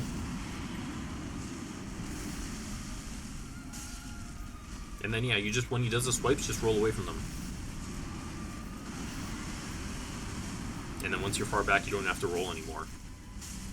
That's me being dumb again, just because I'm going for 2 hits. I should literally, if you just stick with 1 hit, you have so much time to respond to any attack he's going to do. So there's him raging. Remember, you don't want to stick too close to him until he turns around, because he will hit you with the tail. I learned that the hard way. And if you're too far away, don't even worry about not even getting a hit in. Just make sure that you're in time to get right back in front of his head.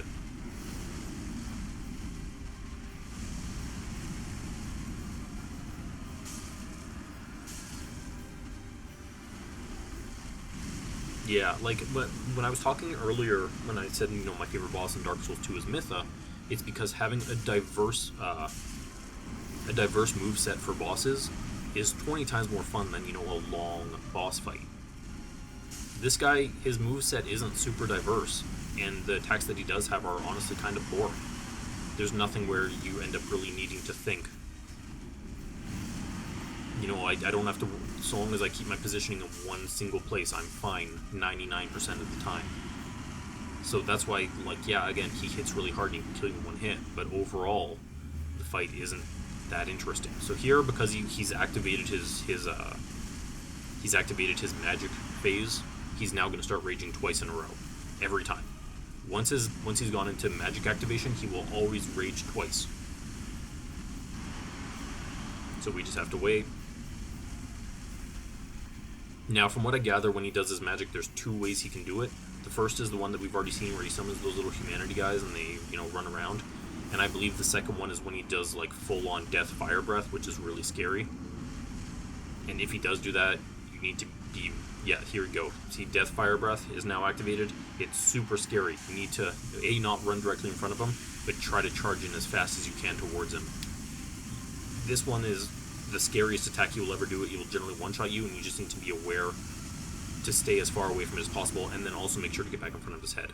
It also gives you a good opportunity when he's down for, 3 or 4 hits. But so long as you can run in towards him, and again, it shouldn't be that bad of an issue for you if you've been sitting in front of his head. It only gets scary if you're too far back, and so you don't think you can get in front of him in time. But everything else aside from that is just the regular fight that you've been doing. Yep, see, he's raging. What does that mean? It means he's going to rage twice.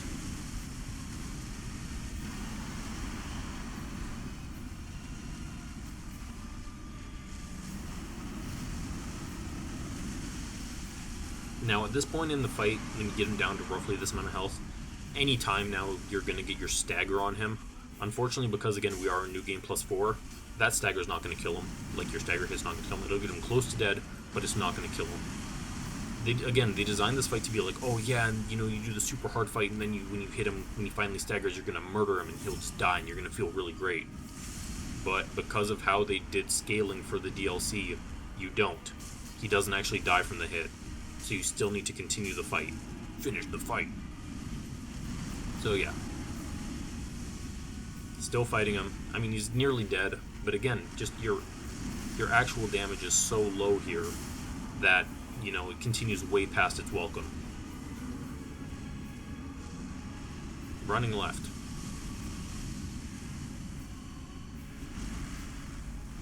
And there we go. We killed him. Super hard, I know. Super difficult.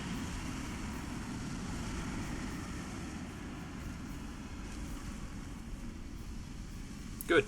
So now we're going to head to the boss, which is the PvP boss, which is the whole reason I'm playing offline. It's an interesting fight. It was first introduced, like, in the Soul, from Software, I believe, in Demon Souls, because I know in World 3, the final boss, as you run up the stairs to the boss, there's a chance that if someone puts their summon sign there, a person can get summoned in to play as the boss to fight against you. It was really fun and interesting. You're not going to see it anymore because the servers for Demon Souls have been shut down, so you can't even do that anymore. You just get the regular boss fight. They then brought that back in Dark Souls 2 with the Looking Glass Knight, or Mirror Knight, also known as Douchebag McGee. Looking Glass Knight is a load of hot garbage. It's actually a quite interesting fight with the Looking Glass Knight himself. He has, a good moveset, and it's actually really interesting. Problem is that he summons in, if you're not fast enough killing guys, he will summon in other people to then fight for him. And in New Game and beyond, like in New Game, you can quite easily stagger him out of the summoning. Higher New Games, again, because the poison meter is so high, it's almost impossible to do that. So you end up just having to deal with multiple enemies. Now, if there's no one to take the place, he will go as far as he'll summon 2 people at a time. So you can have 2 enemies plus the boss fighting you at a time. And if those are real people, well, then you're pretty much SOL. So it just becomes the fight, which is interesting. It's mechanically interesting, and his moveset is diverse. Becomes a quantity over quality. You're probably going to get smashed into the ground type fight, and then it just becomes a damage race, which is really annoying. So they brought it back here, kind of the same as Looking Glass Knight, kind of not. I consider it still a boring fight. You come in here, and what's supposed to happen is they summon a real person to fight you. What this generally means is that for a lot of people, and they're having fun, good on them, and I mean, you're not forced to do it, the proper way, air quotes, with people getting summoned in. Like, I'm playing offline for the very purpose. But you get a lot of people with dedicated PvP builds designed to go shot for shot and kill you. What this means is that, especially at higher New Games, you generally end up with people carrying the Mad King spear thing, the Crucifixion staff or whatever it's called, that can buff itself, and they will buff it with Dark. And if they get to slam down on you once, you're dead. So they look for an opportunity to go shot for shot with you, because they know that 99% of the time they're going to win, and they just one-shot you. But yeah, so you have to fight this big guy, and then he'll also summon in, a Painted World Protector, this guy here, and he will heal whoever gets summoned in, because I guess the idea is supposed to be, if the fight was just a long grind fest, then the player fighting the boss has a huge advantage because they can heal, whereas the person who gets summoned in can't. Whereas the reality is, well, if you are being summoned in here, then you should be able to stick to them like glue, because you can't heal anyway, and you want to force them to not be able to heal regardless. But no, so they have a painted servant summon in every X amount of seconds to fight you. Doesn't deal much damage, but he can interrupt you. He can throw his little dagger things at you, and he will also heal.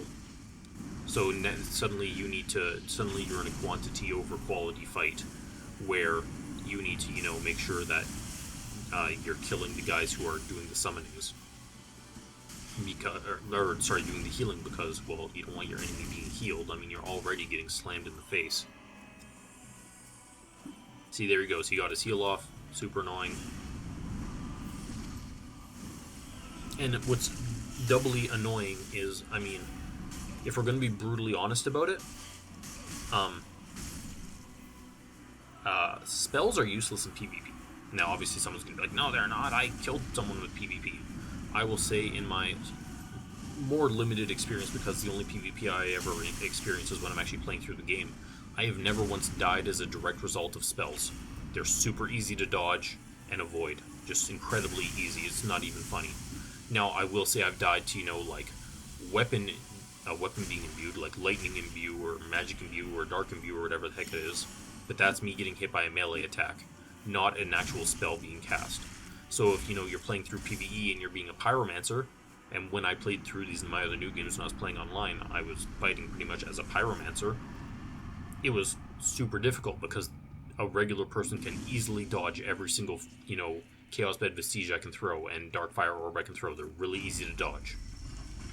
So you're then just at another disadvantage. So I was just like, screw it, I'm just going to do it this way. And it kind of makes the fight pointless and boring. I consider the entire premise kind of pointless and boring, especially because it's a mandatory fight. I feel like I'd be more forgiving of it if it was, not mandatory. But not mechanically interesting. It's kind of the equivalent of, remember I was talking about Dark Souls 2, they had the PvP fight area. That's what this is. And I don't consider it good. But I mean, for people who are like, oh yeah, I really want to, do the PvP aspect of this fight, yeah, I'm glad you're having fun doing it. Like, I'm not going to say no. I'm just saying that the fight itself doesn't lend itself well to Dark Souls, and is kind of garbage. So now we're going to go up against Gael. Gael. Gael is essentially a three-phase fight. He's a three-phase fight with a single health bar, though. So you're not going to kill his health bar completely, then turn around and get another full health bar, kind of like what happened with Friede. It's mechanically exactly the same as what happened with Friede, with health bars. The only difference is instead they just let you see the full health bar from the get-go, which is better than Friede, which is where you have surprise 2 more phases afterwards, but it's still doing the same thing. Phase 1 is about 30% of his health, obviously, where he just does this crap. Phase 2, which is a lot more interesting mechanically, way more interesting, doesn't last very long. And then Phase 3, which lasts longer than Phase 2 generally. While it should be interesting, they make it incredibly boring and annoying and just piss you off. So again, you'll see here, I'm wielding a two-handed greatsword. Just to point this out, I'm wielding a greatsword. And the amount of damage I am dealing to Gael is so small that you don't even get to see the yellow bar when I knock health off. There's no reason for this to happen. Now, as I said earlier, I think my previous hits on him, I was dealing, in my previous new game, I think I was dealing 206 damage to him. I think that's what I said. Now, I'm dealing 206 here. So I must have been dealing, 230 maybe? The point is that my damage has now been reduced by a fair amount. And there's no reason for it. Like, again, if you end up, I think I kill him on my second attempt here because I just get stupid and I end up getting killed. But like, again, if you're watching me do this part of the fight for 2 to 3 minutes each time, you end up sitting there and going, yeah, okay, like I'm getting hit every now and then, but clearly this person knows how to do this fight. Clearly this person is making the fight look trivial. Like, I've done the work. I've managed to learn the fight, which is what Dark Souls wants you to do. I can respond to his attacks and what he's doing, but I'm still forced to now sit back and do this fight for, 3 to 5 minutes in Phase 1 every time, just because we gave him this huge health bar, because God forbid someone's able to, kill him quickly. Now, you're going to sit here and say, but you're a Pyromancer, why aren't you using Pyromancy? And the answer is, because his health bar and his defenses are so freaking high, I only start using Pyromancy in Phase 2 and 3 because I can't kill him otherwise. Or I run out of I run out of Pyromancy early before he dies. And it's a lot easier to just, hit him with my weapon in phase 1 than trying to do it in phase 3, which is when I run out. So even though I might be able to get maybe 2 extra fireballs or something on him, I don't know the exact number, it's just better overall for me to just sit here and wait and get through phase 1 with a sword only before any of this happens.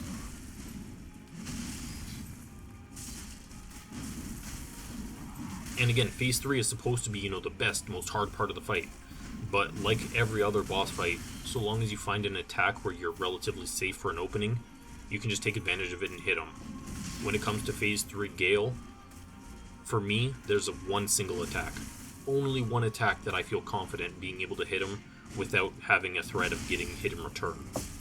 Because the problem with Gael is that he will do a follow-up attack, which then he takes advantage of his cloak, and his cloak has a much wider range than his sword, and there's a very high likelihood that I will get hit with it.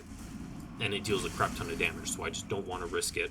I only wait for the one attack. You're going to see the attack. You're going to know exactly which attack I'm talking about, because it's super obvious, and it makes the phase 3 just boring. It's a boring fight to watch. It's doubly so because in phase 3, because maybe whoever designed this fight doesn't think that, the fight's interesting enough, isn't good enough, I don't know. They added this thing known as a thunderstorm, or lightning strikes. Now, I'd Googled this a long time ago, and, they're like, oh yeah, the lightning strikes, but it works both ways. The lightning hits Gael too. Spoiler alert. The lightning strikes hitting Gael deal 1 damage. That's it. If he ever gets struck by lightning, it will do 1 damage. The lightning strikes do not affect Gael. They only affect you. So what this means is that rather than, doing a fun-filled fight, if you're watching someone face, say, like Artorias, for instance, another sword wielder, where they're, sticking close to him, and, you're rolling through his attack, kind of like what I'm doing in phase 1, phase 1 I actually try to stay kind of far away from him, but when he's, doing his close-up attacks, I'm rolling through them and avoiding them, and it looks really cool and is fun to play, because you're like, I'm dodging sword strikes left, right, center, though I'm fishing for him to jump in the air, obviously. You end up in a situation where you just move backwards in a straight line, because you don't want to get put into a position where you can get hit by Gael and then get killed by a follow-up lightning strike, because the lightning strikes follow you across the map. So the best way to fight Gael phase 3 is literally just slowly back up.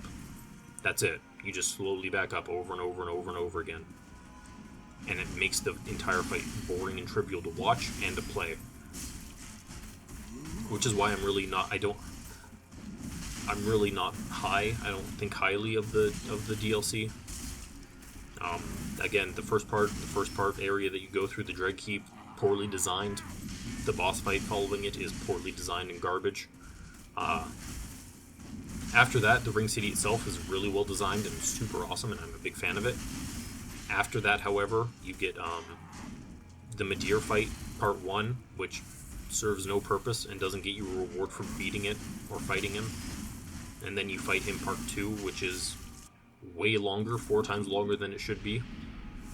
And then you end up with the PvP fight, which if you're a PvE focused player who's using spells, you are starting the fight gimped, like you are quite literally gimped right from the get-go, and chances are the people you're going to be fighting are PvP spec people whose entire build is designed to kill you as quickly as possible. So it's not super duper fun. And then you get to here where it's just another grind fest. Like, again, this is my strongest fireball attack. Like, this is the most damage that my character, with very nearly hard-capped faith and intellect. Now, not just intellect. Like, I'm not just, pure spec intellect or pure spec faith. This is me doing both. This is like almost 100 levels put into my pyromancy here. And I deal next to no damage to him. Like, you can finally see, the yellow bar for dealing damage. But it's not significant at all. But yeah, this part is probably the most... This part's, it's a slower part of the fight. It's not as hectic as Phase 3, but it's actually more interesting because, he does his giant lunge like he does there. He throws his orbs, and so you have to be aware of where his white rings are at all times, because they come back like boomerangs. He has pretty much two attacks. He either has a horizontal sweep or a vertical sweep, which we've already established is the de facto for every boss. There's always a horizontal sweep, there's always a vertical, but he does have potential follow-ups for it. And then he has his crossbow. He gives up a lot of that in phase 3, and instead it just becomes this situation where he jumps around a lot. Yeah, so we're in phase 3 now. You can see the lightning strikes are there. So the entire fight has now gotten to the point where we're just backing up slowly. I am going to die. Spoilers, I already told this before. Because I get greedy. I get greedy and try to hit him on an attack that I really shouldn't have, and it ends up costing me. So yeah, you can, if you want, do an attack on him when he, finishes his big jump around move. But the main one is the one I didn't go for because I did it previously, and I wanted to wait for my stamina to recharge. This attack. He does an overhand and then a jump. That's it. It's a 2-phase attack pattern that he does. And that's all you need to do.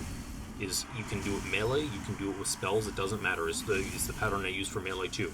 He's always open after he does this.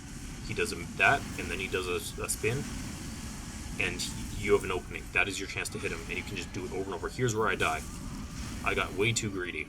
Right there. The fact that I used a fireball there, I knew my stamina wasn't, my stamina bar was too low. I had enough stamina to roll. I didn't have enough stamina to fire a fireball and then roll.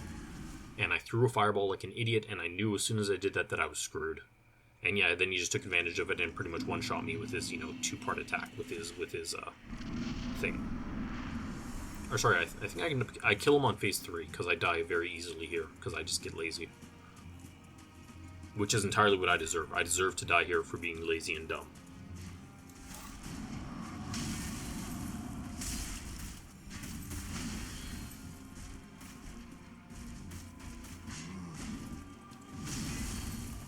But yeah, and so this just kind of reinforces my point where you end up hating and getting bitter about certain aspects of the fight. Like again, you end up sitting here going, why does phase 1 even exist? Like, I've clearly mastered phase 1. It's not difficult, it's trivial, but it still takes me a really long time. It doesn't matter how good I am at phase 1 because his health just takes forever to go down. And so then you start getting lazy, and you get distracted, and then you're going to end up getting hit, and then you're going to sit there and go, why did I do that? I'm dumb. I deserved it.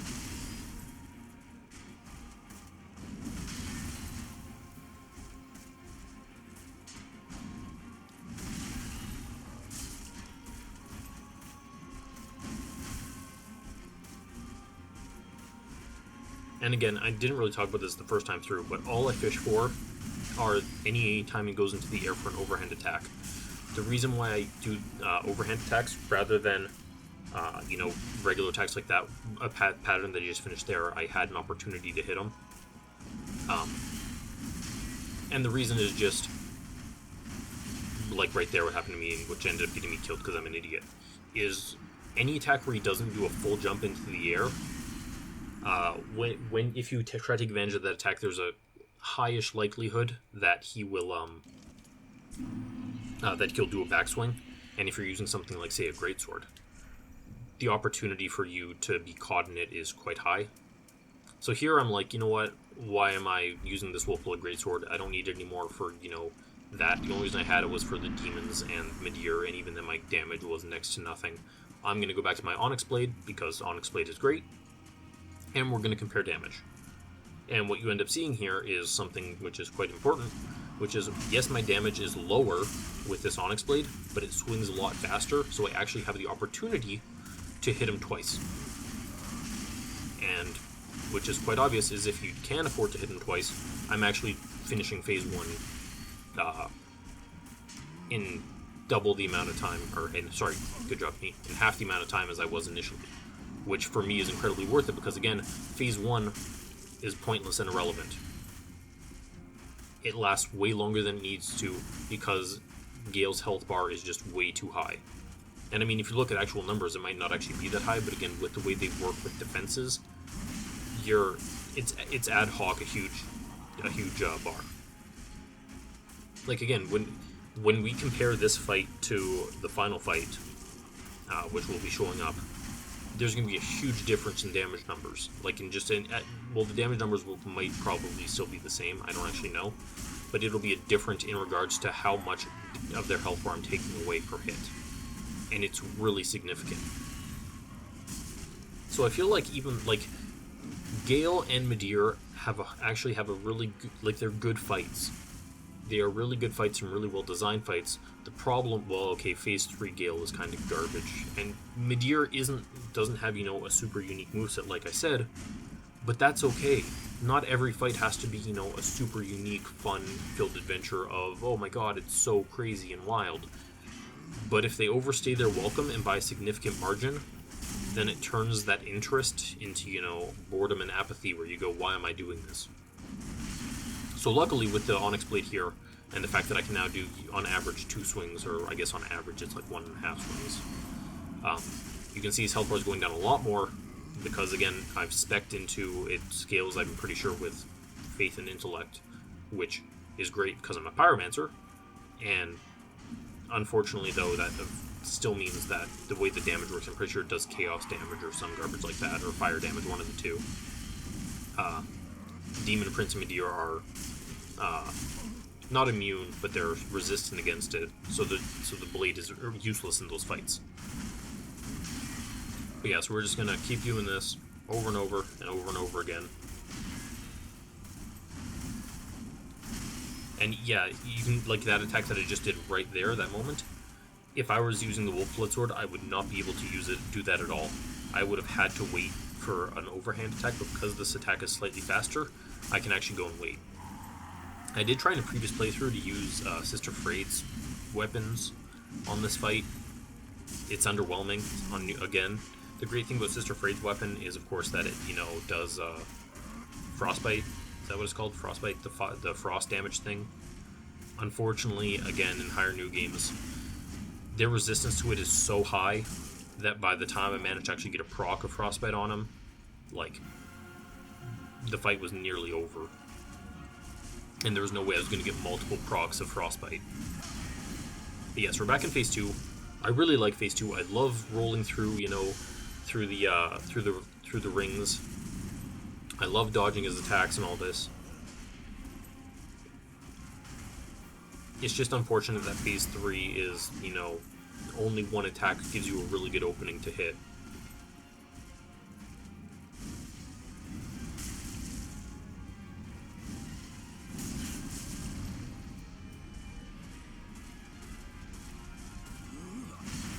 So what I'm generally waiting for when I'm doing this with him is I'm waiting for him to do a follow-up attack, because that gives me a slightly better opportunity. Also, I say that and then immediately get shot by a whole bunch of crossbow bolts. That was really lucky. If I'd been hit by the coming back rings, I would have died. But it gives me a really good opportunity to actually get a fireball off, because again, my fireball attacks take slightly longer than, you know, a greatsword swing. So I'm waiting for any type of follow-up to give me enough time to move far enough back from him, while also throwing, you know, my fireballs at him to do something productive. The best is if you are doing melee attack when you fight him, if you, like, I'm still rolling towards him when he throws his rings, but you can throw rings, or he can throw his rings, and then you can roll towards him and then, you know, immediately attack him and smash him down. If you're using a higher grade weapon, it's a lot easier to stagger him. He's one boss that actually, regardless of new game so far, it's still quite easy to stagger him, which I really appreciate. Because again, it's a really long fight, and if suddenly, you know, you're playing a new game and, you know, you stagger him every 4th hit, and then you're coming here and you're staggering him once every, you know, 10 hits, you're like, well, I guess there's no point trying to take advantage of staggers in any other new game, because his resistance gets up so high. Here, generally, his stagger range stays the same. It's usually every 3 or 4 hits if you're using, you know, a big two-handed greatsword. I think Yorm's Machete for me in New Game plus 4 or 5, I can't remember which, is every 4 hits, I believe. Don't quote me on that. Which, of course, this is assuming optimal play, as in you are consistently hitting him with, you know, a counterattack after he does something. Because the longer you wait between attacks, the longer it takes for him or his bar goes down, like will empty for how much for a stagger. But yeah, so now we're back in phase 3, the boring phase, where we quite literally just wait for this attack where he spins into the air and then you just throw your fireball. Repeat until dead.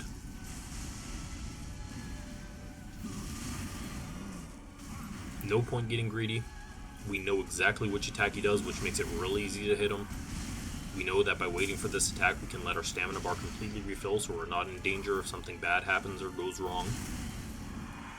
And we can just sit there and wait. And again, you'll notice I'm always moving backwards.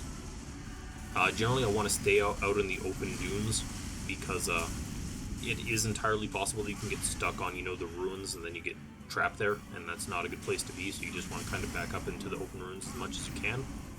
And you just wait for the one attack that he does, which is super easy to hit him with. Literally, he just keeps himself open for it.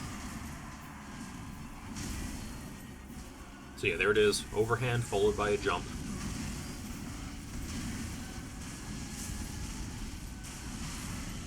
And he does, as long as you're moving backwards, like I said, he does it extremely consistently. He just does it over and over. These are pretty much the only two attacks you need to worry about. He'll do, a flying lunge at you, and then he'll also do the overhand. And then every now and then he'll do, his rage where he does like a 4-thing jump. You can try to take advantage of it depending on how far back you are from him. If you're doing melee, just wait for, his double overhand attack.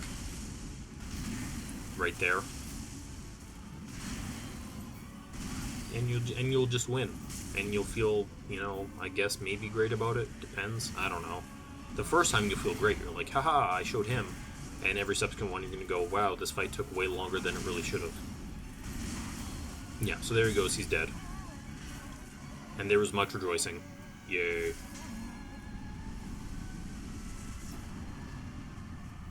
And honestly, it's these boss fights here that go on way longer than they really should, which has made me put Sekiro above Dark Souls 3. Because the great thing with Sekiro is that the vast majority of their fights, you're actively doing something. You're aside from, like the Headless Ape fights, which I'm not a fan of, the big creature fights. When you're fighting one-on-one against someone, it's really hectic with you trying to get your parries off and, then trying to take advantage of it and, maybe building your posture meters. And I find that way more satisfying than, any of these DLC boss fights, which are just long and arduous. But yeah, so this isn't necessary. I do it because I like doing it. I give her the painted blood and let her paint her world because she deserves it. And then I don't tell her that that Gael's dead. And then I just move on my merry way to go finish the game. Tra-la-la. Good luck, girl. Paint an amazing world for people to live in. I hope so. Good, so let's go kill Lord of Flame, or whatever his name is. I never learned what his name is because it's just Gwyn 2.0. It is interesting how he swaps between builds. At least I think so. But I don't know, I kind of wish that there'd been something a bit better with the final boss fight. Not to say that I'm amazing at the boss fight, I actually die quite a bit. But yeah, so we're just going to place all these, we're going to place all of our old Lord Souls, or Lord Heads I guess, on their chairs and go head off and beat the game.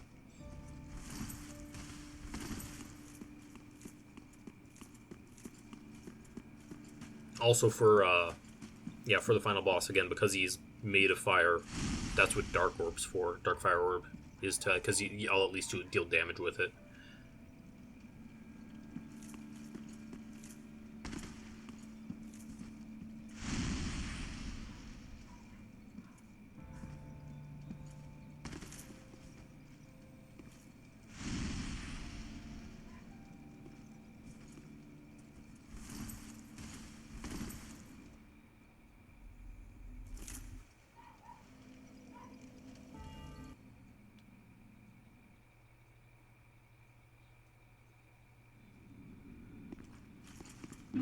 In the kiln, switched to Fire Orb, Black Fire Orb.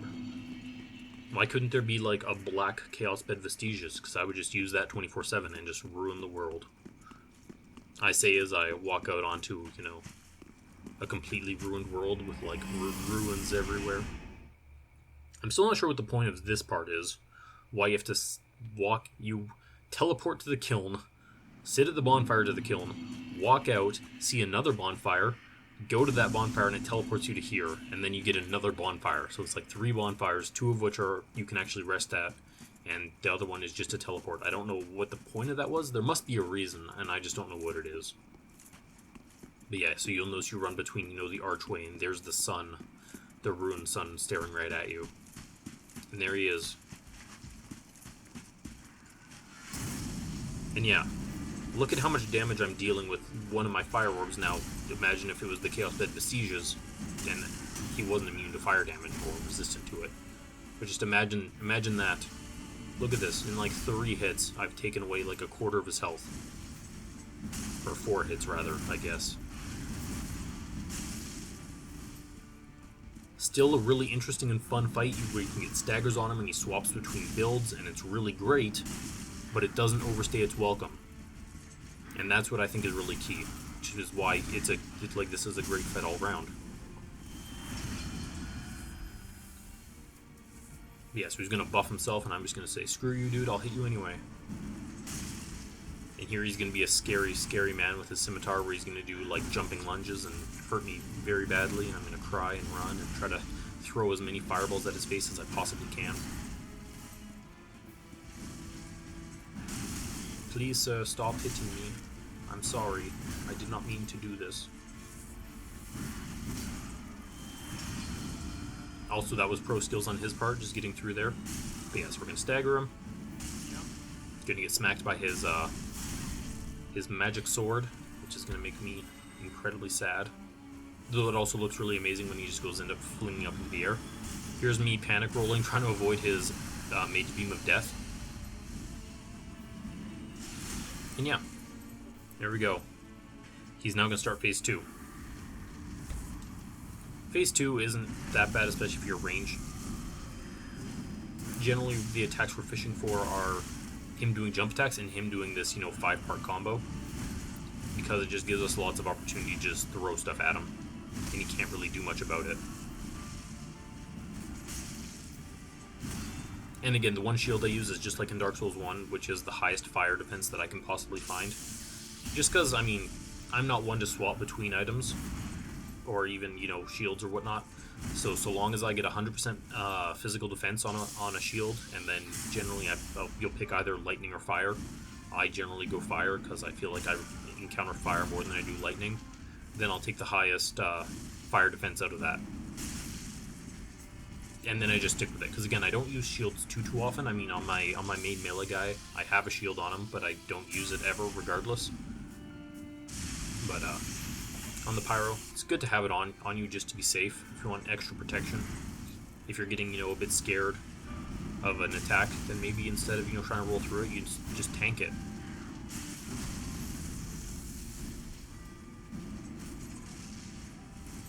Yeah, he throws lightning, shoots lightning, jumps at you across the map. Super scary stuff. That was me getting hit shot for shot. As in, I took a shot of Estus and I got a shot of Fireblade in the face.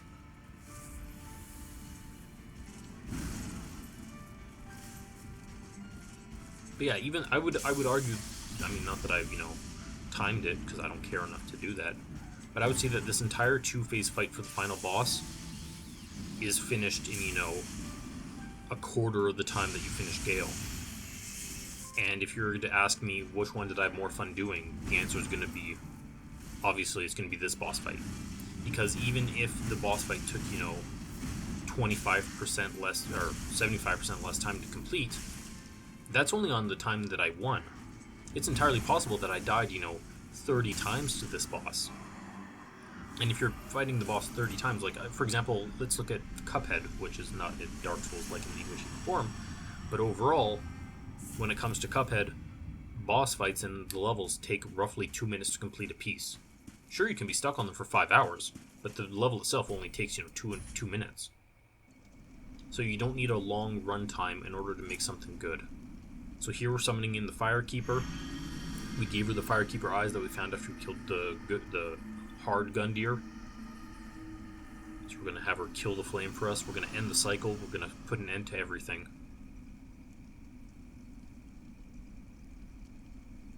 So, this is where I sign off. Thanks for watching. I'm going to let the ending play.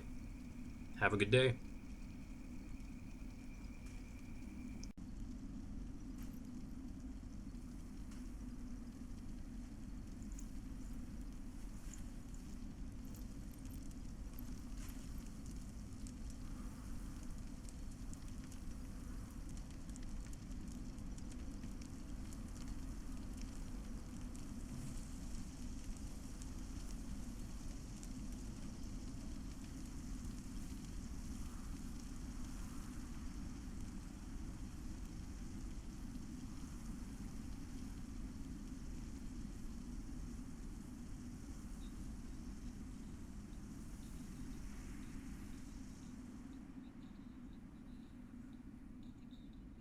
The first flame quickly fades. Darkness will shortly settle.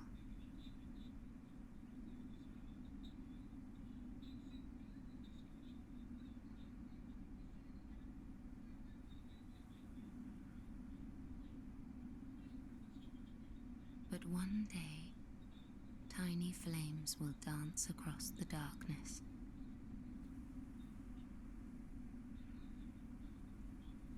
Like embers linked by Lord's Pass.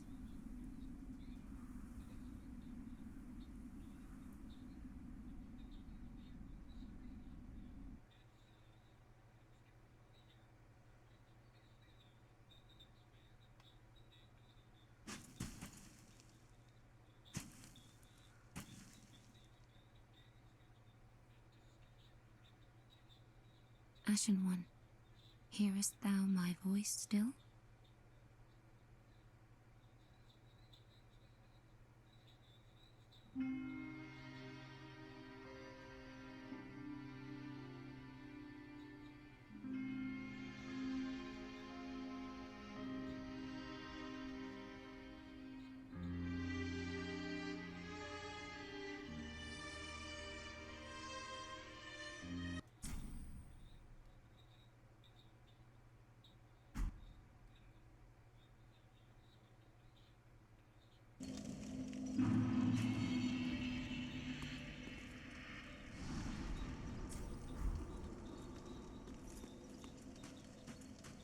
Asher thou, then I am thou given. Very well, then take